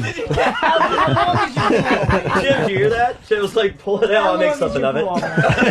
Yeah, just look at the pretty girl back there and just look at her and fluff. Just fluff in your shorts. No, it's not going to work unless she's covered in blood. Oh, shit. Pretty good. That's good. Laugh, see? Pat, this is not a size competition. No one Now, cares. take your dick out, we'll get another laugh. See them with the mic over. Danny's standing there with a penthouse now or some porno, she's so hot. trying to get him going. Another one. All right, let's go, Sandy King. All right. Yeah, Sandy, fluff him up a little bit. Why don't you let Sandy stick her hand in there? Dick, man. I should have brought my vibrator. Pat Duffy just said I need two seconds. He went to get something. He's probably gonna tug it like a fucking he's pumping oil. He needs a pump. Let's take this time to announce that Anthony got his computer overnight after that rant yesterday. Yeah, if you remember from yesterday, I had quite the tirade at an email that was received that said that no, we'll get him his computer on our fucking time. We're not going to be threatened or anything like that. Well, I went off, and I want to thank whoever it was that listened and sent over today a brand new computer for me. For Pal Talk and everything else. The rich get richer. Mars. Yeah, that's right. That's right. Yeah. No, it's not from me, you douche. What? It's not for me. It's for the studio. Well, I'm just saying. I'm just saying. Yeah, but then you're right, though. Yeah. Thank you, Jim. Thank you, Jim. I could use a computer. Maybe someone will send it over. Yeah, it's you like need all the one rich gotta for? do is ask and they get more, right? Yeah, right. right. The rich get richer. All right, Pat Duffy, where'd you You too, go? Jim. Yeah, Pat same Duffy here. goes, I need two. Okay, here we go. All right, good. He got it a little hard, Hope you went to maybe. a warmer room. Oh, I see. He was jerking off me. All right. Here we go. Get it all set. Pat, you have your back to us at the 50 guys. He will. What the fuck you doing? He's getting ready, that's all. Oh. Oh, boo. Oh, Jesus. He's beating her. Jesus Christ. He's got a fucking 1 foot long rubber dick that he beat her in the face with.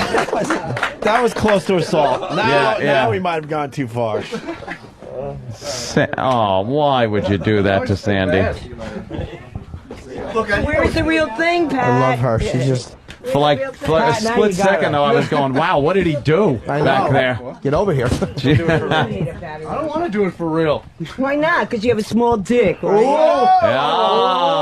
face. So it's true what they say about Irish guys, that they have small dicks. Yeah. Well, Covered lip. Shut up. I'm not pulling my dick out. Why not? All right. Because if it was big, you probably would. Right, Hey, Jim did it, man. He had a nice dick. What about you? Come on, man. What happened? Yeah, it looks like shit on this side, by the way. It looks like she's leaking shit on this side. like she fucking has diarrhea. Oh my god, it's like She's sitting in a pool of gravy. Yeah, she's sitting in just a mess. Right, I'll never forget this. Can I take this home now? Yes. You can have that, Pat. Can I Santa take this King. Yeah. home? Yes. Smashed her in the face with a double dong dildo. Is this a tip for my garter or what?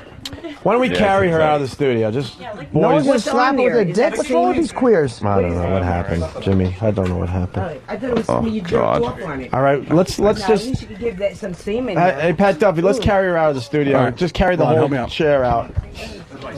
Ladies and gentlemen, Sandy Kane leaving the studio. Another fine appearance There she by goes. Sandy Kane, who's the new naked cowgirl. 46 in Broadway.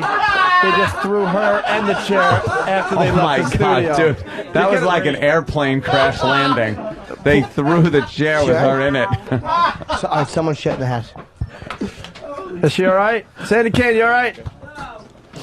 I think she broke her spine. Anyone have to shit? Yeah, someone shit in her hat. Who's got to take a dump? Duff, Butcher? I was just trying. I don't think I had a... I could probably take a leak in it. No, we need shit. That hat. Please give me my fucking hat. Johnny Fairplay, what do you got? Hey, no, where's my hat? Get to the bathroom real quick. Is my hat around? You can put shit on it? My head is in Yeah. Go in the back here. No, right here. Yeah. Go in the office. No, right. It has to kind of over there or something. Why would my Shit in her hat? Is my hat. hat around? Yeah, Yeah, the hat's paper okay. right there. Who cares? We've done it before. Yeah. Yeah, We're professionals. We're professionals here. If you do it in the bathroom, it doesn't really work. Don't put it on her when you're done, though. He left the studio. That's not as good. Fair play. Well, Why? if he's still a shit, maybe he can. Why is he getting shy? Where at? Just kind of like I don't know. You we may don't only have by to- stand. Who cares? Stand up, block Oh it, my hold it. God. Keep your It's pants gonna like. stink Dan, in just here. hold his bag for him. All right.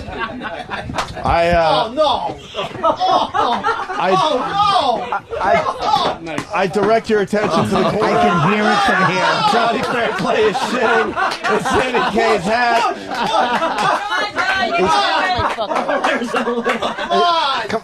There's a little Johnny. He's trying. I got a nugget. He's trying. I got enough. I need toilet paper now. God. Can someone hand him some paper, please? Oh God. How bad is it? How bad is it? Don't. How bad is it, Jimmy? Take.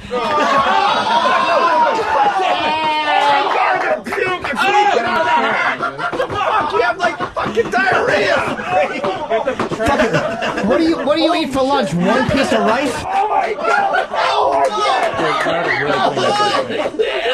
It's all over the couch. Oh my God!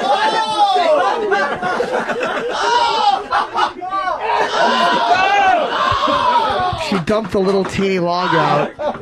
Hey, that was good radio.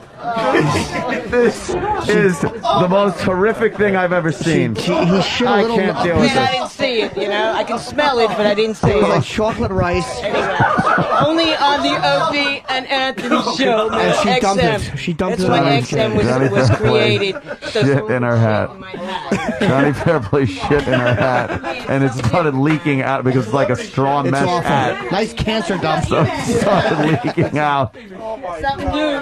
and now it's in there. And Hey, let me be on Survivor. Was it Survivor or Sandy, what? how much to put the hat on? I'll give you how much to put it on. 100. $100 to wear the hat? Yeah. 20, 40, 60, 80, 100. It'll be the fucking smartest thing that's been under that hat in a long time. 40, 60, 80, 100. Put the hat on. You got $100. Not in my seat. Not in my seat. There's a shitty hat in my seat. There was a shitty comic there. Now there's a shitty hat. Oh my God. Yeah. Another shitty comment. Put it on. Put it on. Yeah, put that hat on and wear it proudly. Oh, don't be such a good. The hat feels the same way, believe me. Get a taco and eat it. Put it on, pull it down. oh God, There you go. $20. Hey. And Danny mushed the hat down on her head. it's so fucking disgusting. She smells like gravy. She's wearing a hat with shit on it. She has no wig. And the guitar strings got cut. I can't take this. I am disgusted She with was all us. proud of her new gig, and look what we did to her. Well, we She's paid now her got some her, money. her real hair on. Yeah. She's got a shit hat on her head. Oh. She looks better with her real hair, by the Pussy way. hair's hanging out the side. Look at that. Yeah, I know. Yeah. Yeah, she likes to Good grow in stuff. a little bit there, Like, Johnny. hey, you know, that's Oh, what great. I'm more concerned about Johnny Fairplay. I think he's got to announce that he has cancer. I know. Might as well announce it on our show. Something's going on there. You ought to take that shit and put it on a worm. You'll catch a trout. Who's shit in the hat? Stinks in here. I think it was Opie. No, I didn't shit in your hat. Johnny Fairplay, he's a big star, this guy. At least he got shit from a celebrity. You got celebrity shit in your hat. No, to be honest with you, it was so small. It's such a wimp shit. Oh, nothing like a big That's shit. a challenge. You know? A man shit. That's not a man shit, right? It's small, man. What are you, a little baby? Are you challenging? You're I not expect my challenging man to us. take a big shit. You know, not really. That was so tiny. We're talking about the hat, not your mouth. What'd you say? Wow, I don't face. know. I don't know. Okay, no. He's shit in my hat, but it was so wimpy. Go shit in your hat. I'm just saying. You should have a big, you must have a small dick because the shit was small. You'll never know. Yeah. Hey, it had a baby, so, yeah. Ooh. Yeah, don't worry. That smell will go away when you leave. You like a man with a big shit, though, right? Hey, a healthy fucking shit, not like that. Right. It was not only not thick, but it was real skinny, man. It's small. What spilled out of it, though? I don't know. I think it was the gravy from the... some gravy. Oh, okay. Yeah. Wow. I thought it was your shit. That was a tiny little log, though, right? Yeah, it was, really. I expected something big. Yeah. You know, a man-sized shit. Don't challenge us. Yeah. Danny, fucking Danny. Shit's like an animal. Where's Danny? Yeah, where is Danny? More money. We'll get you more money, but where's Danny? Where's Danny? His fucking. You always take fucking horrendous dumps. I know. I usually do have big giant logs, but if I had one, I'd love to get it out for He you. writes his name in the snow and shit. Let's some X-Lax here, yeah? Yeah, what a little teeny shit that was. Tell him, Sandy. That is like skinny, baby. All right, you better go What do you wash eat? off or something. What do man. you just eat? Pussy? Yeah. Is that it? No, I'm just saying. She's got to do what though to get into the bathroom? Because you know the rules. You gotta throw something over. Yeah. Yeah, we got to get something on you. Wash me. How about a coffin lid? He wants to wash me now. Bring the mics in. You did that with Robert Kelly once. With the mics in. Yeah, we're not allowed to do that anymore. Pussy. All right, so why don't we get Sandy Kane out of the studio? Okay. Bye, Sandy. That was Good job. wonderful. Bye there, Sandy. Nice work. Yeah. Godspeed. Godspeed. Good job. Get home safe. There Careful. she goes. Careful. And there goes Sandy Kane. Stalker Patty, you having fun out there or what? Stalker Patty, you having fun? I am so fucking disgusted. I got a rod. You would. Oh. That was pretty good on cue, right? Yeah, I mean, fuck, being able to squeeze out a little bit, that's fine. Yeah. Sandy, and then she put the hat on for $100. You see how, her eyes lit up with that $100. It's actually a tax write-off for me. Yeah, it is. What's this? I gave a girl $100 to put a shit hat on her head. We'll allow you to deduct that. That's an actual legal tax deduction. Certainly is. I believe it is. Hey, one of the audience members, no one at their job knows that this person is a burlesque performer. Sandy King. Someone in the That's right. I think she's a corpse. Someone in the audience is a burlesque performer, and no one at work knows. The girl on the Clover shirt. The girl. Which one you think? I think the black shirt. The second one in her. Yeah. Yeah, it's me. Yeah. Wow. She was the only possibility. Look at Wait, another girl there? What are you saying, John? What are you saying? Well, I don't think any of those dudes are. There's another girl there. There's more girls in the audience. Not that I'd pay to see. Oh no! So nothing wrong with it. But what about the girl on the end? Hold on, that's very hurtful. Who's the girl on the end?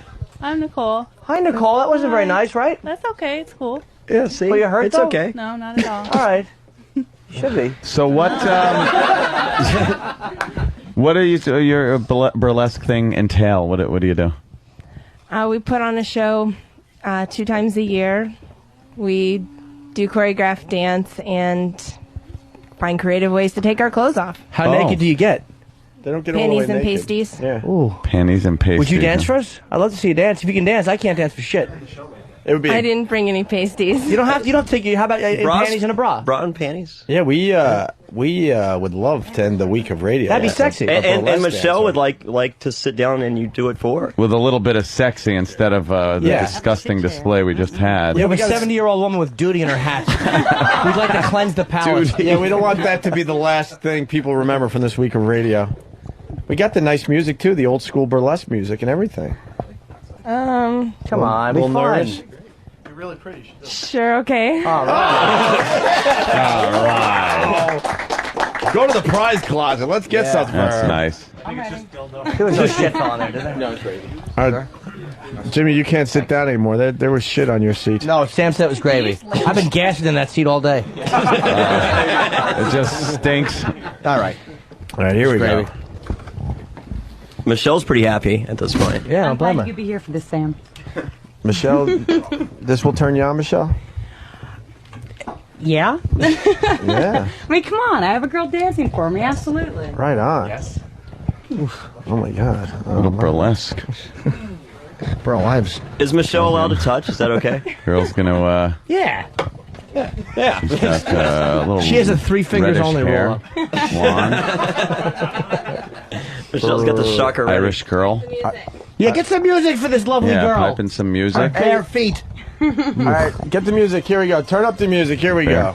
A little burlesque dancing for Johnny Fairplay's future feet. wife, Michelle. Good evening. Can you hear it? Put loud. Bare feet and bare body. Spelled different. Oh. You turn this up a little? Yeah, turn up the music. We're watching some burlesque dancing. Are we fruit bats? She's very sensuously moving about the chair. Big boobies. Yeah, Big boobies. She's got Fat some tits. Big tits. Oh, shit. She's shaking them around. She's doing an oldie time burlesque dance. Right. There she goes. What happened? Hold on a second. Oh. What are you doing? I don't know. What? Why are you doing? What? Wait, what are you doing? Whoa. Where'd you go? The elephant one? Who said the other one? This is you guys this is just this is douchebag radio. Name is on This is the biggest douchebag show I've ever fucking been on. She's leaving. Oh my God. She's sexy. What are you doing? I know, she's moving around. She's dancing for the girls. She's moving around very nice and everything. And then, Who played that? Who did that? yeah, who fucking... Oh, man. You guys are a bunch of douchebags. Does anybody else want to dance? Hey, Sam, where'd you go? She has a great little What's fucking what's your name? What's your name? Lucy St. James. Lucy. Hey, would you still like to make out with Michelle before you put your shirt back on? How come we can't see your ass? Just a kiss on the cheek. Just to make out. All right, yeah, let's turn off the music. Please. How about they put the burlesque music back? I want to see your ass. I didn't play that stuff. Yes. Don't punish me. Exactly. I want to see it. Put the burlesque on. Yeah, there are Come plenty, on, that was not nice. plenty of people that wanted to Yes, come on, see let's that. go. Got big There's some boobies. smart ass in the I want to booth. see your body. Don't fucking let that cock blocker do it. Really? Yeah, All right. Nice. Here goes the belt. All right, the belt is very nice. Wow, this is nice. We're back. All right, Now we're back on in track. business. Here She's it goes. pulling down her panties. Oh, yeah. Oh boy. Wow. You got Little leopard, crack there, like it. little leopard skin. Wait, show me. What are you doing? Wait, panties. are they Yeah, we have to see the bush bottom of the What ass. are you doing? Oh. Burlesque is the art of the tease. Ah, she's teasing. Let her tease, Oh, I'm Jimmy. sorry. I didn't know. Stop the palaver. All right, there you go, right? The douche. Ooh. All right, she's down her panties and bra. Nice. There we go. Nice. All right. Now a little make out with Michelle. There you go. That's a little. Kiss on this cheek. There's a little subtle kiss on the cheek. That's cool. That's your more? grandmother at Christmas time. Michelle, would you make out with her more? I would. She's denying me. Oh, here you go. She's back in for the full mount. Oh. Yeah, turn up the music. They're making out now. They are really going at it. See, I bring the good pussy. Oh, she's dancing. Now start fingering her, Michelle. And throw her down and call it cut. That's right. Fingering her. Piano.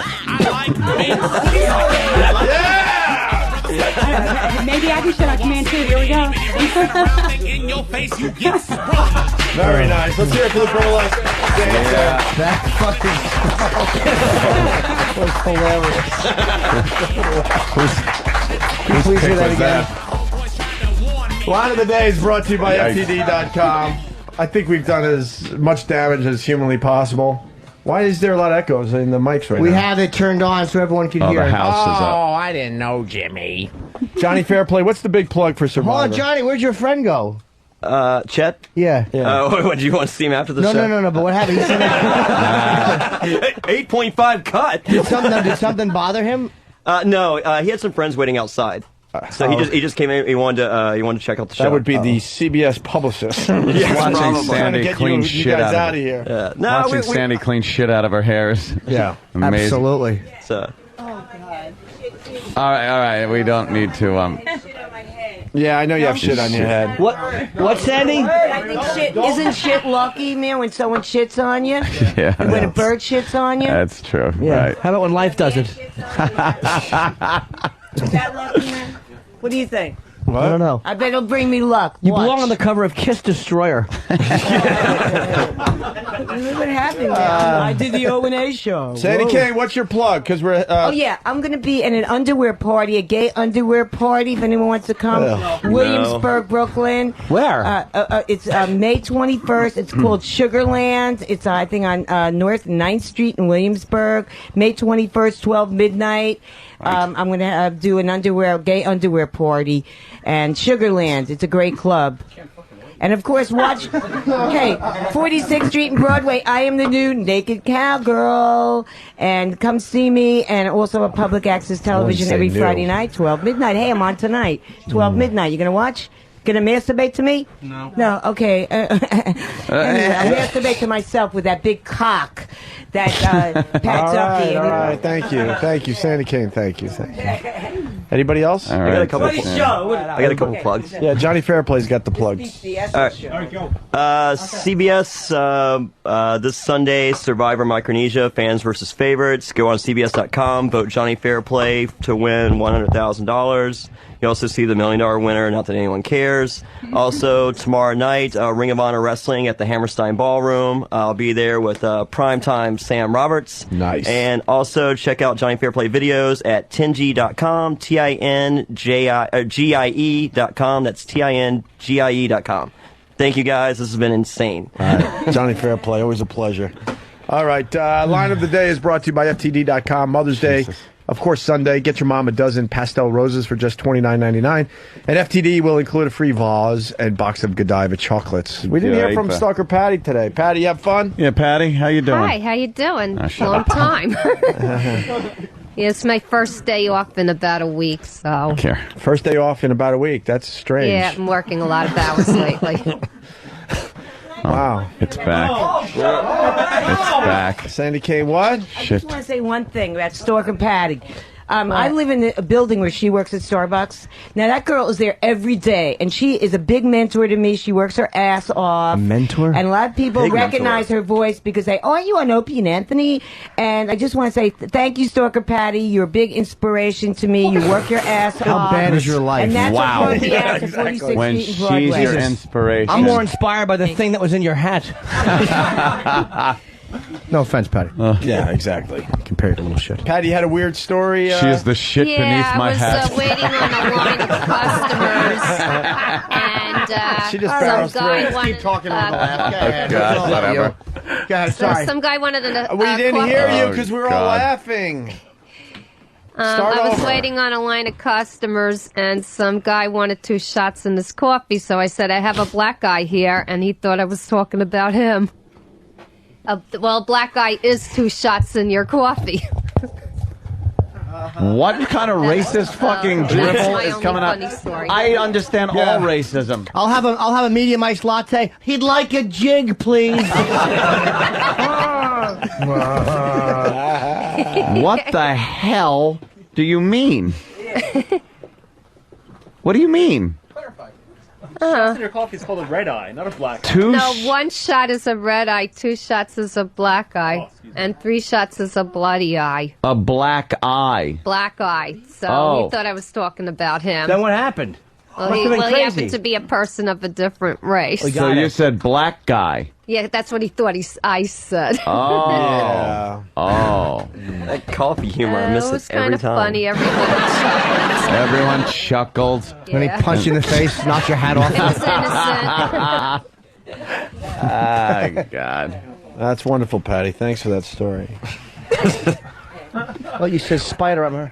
Yeah. FTD.com. Thank you for sponsoring Line of the Day. Promo code XM if you're going to get that deal I mentioned a little while ago. Here is a runner-up Line of the Day. They were two strangers. I'm not usually this much fun! I would only like that if she was laying under 5 guys in a circle and had a cracker on her face. Very nice. To the next one? They always try to say unsexy things around him. Oh, how's my girl? Constipated. See, they're not laughing because it's out of context. Yeah, I know, completely. That's the beauty of this bit. Yeah. Linger. We just do this to make ourselves feel better, like we actually did something fun. Another runner-up Line of the Day. Oh, you know what? You got to break out some dollar bills there, my friend. I think he's done that. Because we're getting. At least he's with her. That was fun. Everybody talking to Imus. Yeah. Did you enjoy your time with Imus, Jimmy? Yeah, it was nice. Before you sat in the front seat, I was just sitting back there. Don, what about me? Don? Tapping his hat. Yeah. Don, I'm Someone shit in my hat. Can I get one more plug? Yeah. Oh, my God. God. Another plug. I'm going to be on the. There's a new. A new TV show on MTV2 with I forgot the guy's name. A black comic. Who's a black comic? Chris Rock. Idi Amin. No, Richard Pryor. No, not Richard Pryor. Who's Nipsey Russell. Dane Cook. No. Colin Ferguson. No. Barack Obama? No. What's the guy's name? But he's anyway. It's Rondell Sheridan. No, it's not Rondell Sheridan. It's like this other guy. This is but a hell of a anyway, plug. I'm going to be on that show. Abortion. It's on MTV too. I think it's June 21st on his show. But I Who is he? Forgot his name. Who's a black comic? He's at Stand Up New York all the time. Byron Allen. He has a new TV show, MTV, and he knows about your TV show, guys. Well, what was it? Yeah. You're right. All right. Yeah. All right, let's thank I forgot his name, but anyway. Thanks, Sandy Kane, for that fine plug. Yes. Vince Champ. Yeah. Thank you. Wow, I got it too. The comic rapist, right? Yeah. Very nice, Jimmy. All right, FTD.com. Here is your line of the day. Hit it. Here comes line of the day. Line of the day.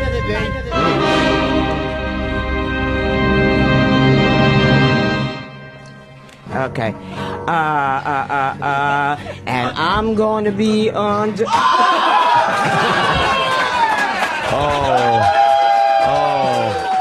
And it seems Opie has taken scissors and cut all of Sandy Kane's strings. I ruined things.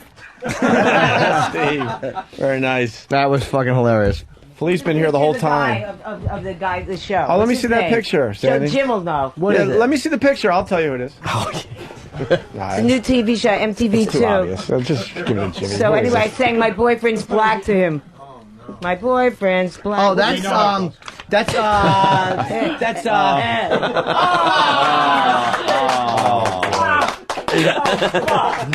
Yeah. Luckily, I have another one.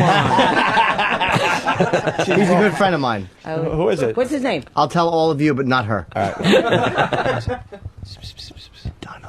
Oh, no kidding.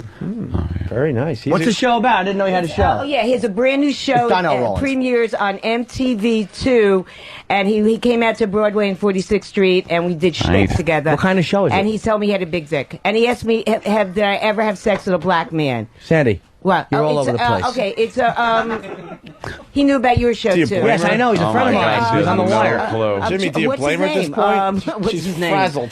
I know he's black. We destroyed her today. I knew he was black and bald. All right. What's it about? I don't know. He just came out and interviewed me, and the cameras were out there. And You sure he's not on the Animal Planet? My boyfriend's black. I did. With him. Oh, the magic that must have been sued. Oh, right, man. And he didn't take his dick out. But he asked me if I ever had sex with a black man, and I said, yes. He said, was it big? I said, yes. He said, who was it? And I said, Damon Wilson from Sanford & Son. You slept with Damon Yes. Wilson from Sanford & Son. Tremendous penis, man. Really? He was gorgeous. I thought you said Pryor fucked you too. Oh, well, he raped me. Why didn't you mention that? Damon Wilson, it was consensual. She mentions Lamont and not Richard Pryor. Yeah, exactly. It was a doll. Did you fucking love this? Did he pink sock Aunt Esther first? Damon Wilson, Stick it in your man. mouth? He was hot. Now he's a minister. Why you fuck her, dummy?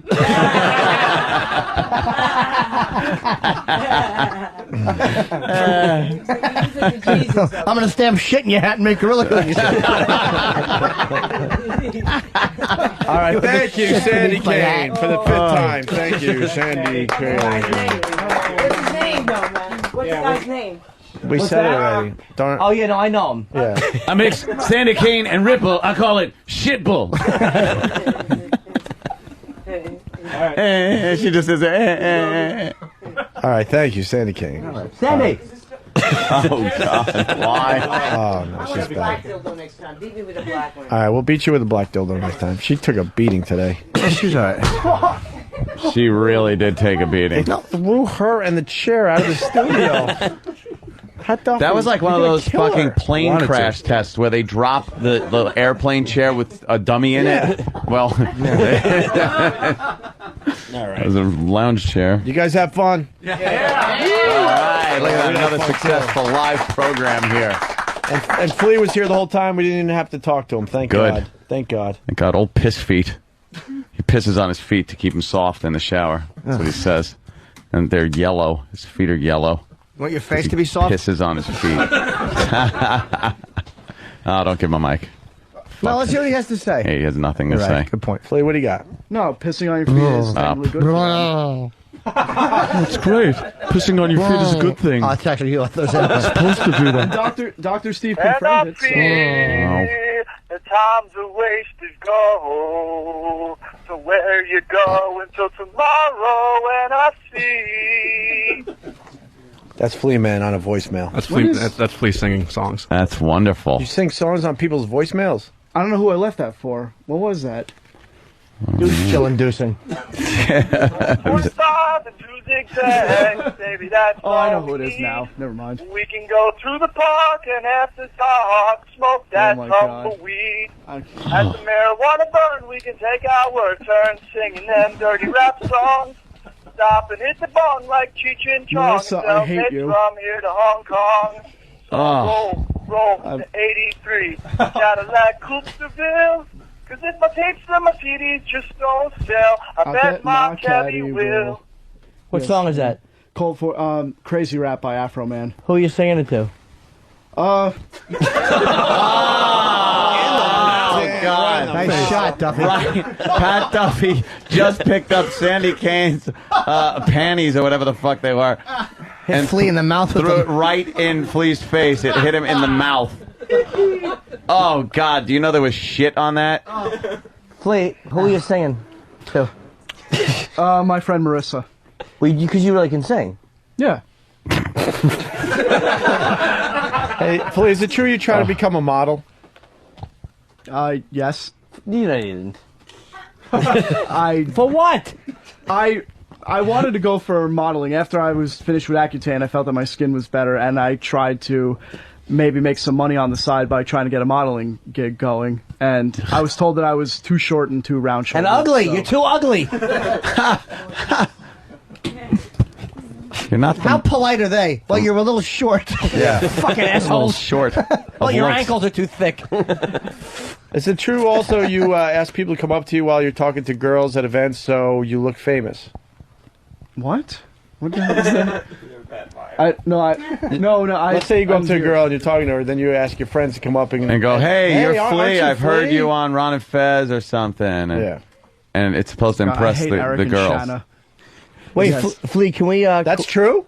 Yeah, it was kind of a good move, It to be was honest true. with you. Doesn't It was work. true. Can we see your model face? You have to make a model face. Don't be shy. Magnum? The one picture that I did, I was up against a wall, so I'd have to. On the wall okay. one. That's the joke. He goes on the wall one. Up against the wall.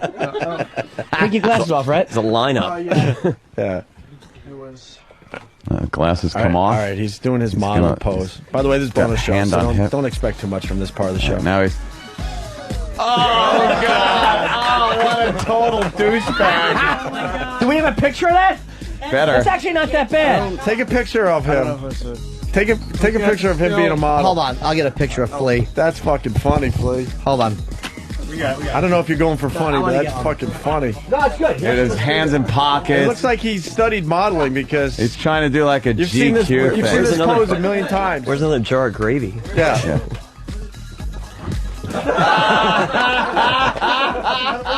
Steve was leaning against the door, and Steve just pushed the door open on, and Flea flew. Right, you don't do it yet. Let's do it. Come on, I want to take a picture. Don't be paranoid, stupid. Don't take a Yeah. Focus.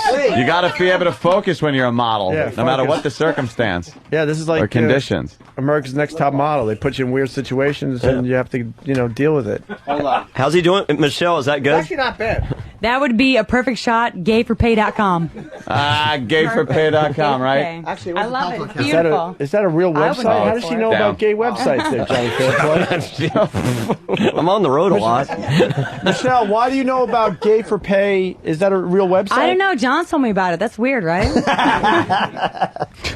What song can you sing for real? You can sing. Give a voice. Yeah, you're gonna sing a song out of here in a second. But there's one more thing. He also tried to get a girl back to his car by asking if she wanted to see his GPS.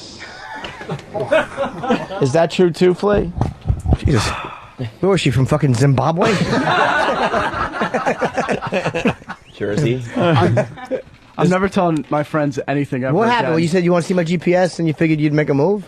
I met somebody through a dating service, and we went out to dinner. And I learned that a good way to get somebody to your car is probably to show them a piece of technology or get them to listen to music or something. So I load Deftones in the car, and then I have a GPS system. I'm like, oh, do you? Wow. AshleyMadison.com pays through once again. And I found that I said, Yeah, right? And I said, oh, I got a GPS in my car, so would you like to see it? And What'd she say? well, no, but we. But did you at least talk about some of the features? Wow. What's the name of the website that you went to fucking get this girl? That's a brilliant move. That's not creepy at all. Hey, I have an iPod. You want to sit in the empty parking lot and look at it? No, but it's technically being nice and inviting. You know, if you talk about technology, you say, "Oh, I got GPS. Do you want to come? See mine?" And then it's actually smoother to say, "I have to shit. Can I borrow your scarf?" I have parachute cord and duct tape. That's the worst fucking pickup line I've ever heard. It's not a pickup line. It's making conversation. An awful conversation. Have you ever heard of Neil Strauss? No. Okay. You're saying it wrong. Who is he? How is it said? I don't know. Jim, you know who he is. It's Neil Strauss. Yes, he wrote that's fucking the game. Yeah. Yes. I read that. So I don't know how to say his name. I forgot. Neil Strauss? I don't know. Oh, maybe you fucked up and you said you want to come look at my Gupa S. Fucking dumps. All right, Flea, what song could you sing for us? We got to leave. I could do "Never Gonna Give You Up." That's a good song. All right. Chicks like that shit. All right, we're going to leave you with Flea singing today. Something bad is always going to happen. No. I'm terrible. You think? Fucking Flea is got a bunch. You got your fucking a bunch of different. Like what'd you say? Oh, what was the term? A bunch of hooks in the water. It was the term you used. sure. That's what he's got with the fucking singing, the picking chicks up, something's gonna break for you. Yeah. Hopefully it'll be your neck and spine. Oh shit! Swim walk, motherfuckers. Okay. All right, Flea. The show is yours. We leave with Flea today. I don't know. I'm terrified. I'm afraid something's going to happen. No, we promise you. No one's going to assault you. Just sing. Nothing we can do is worse than what we're just going to hear. Exactly. So. Okay, just start. Sing! Okay. We're no strangers to love. You know the rules, and so do I.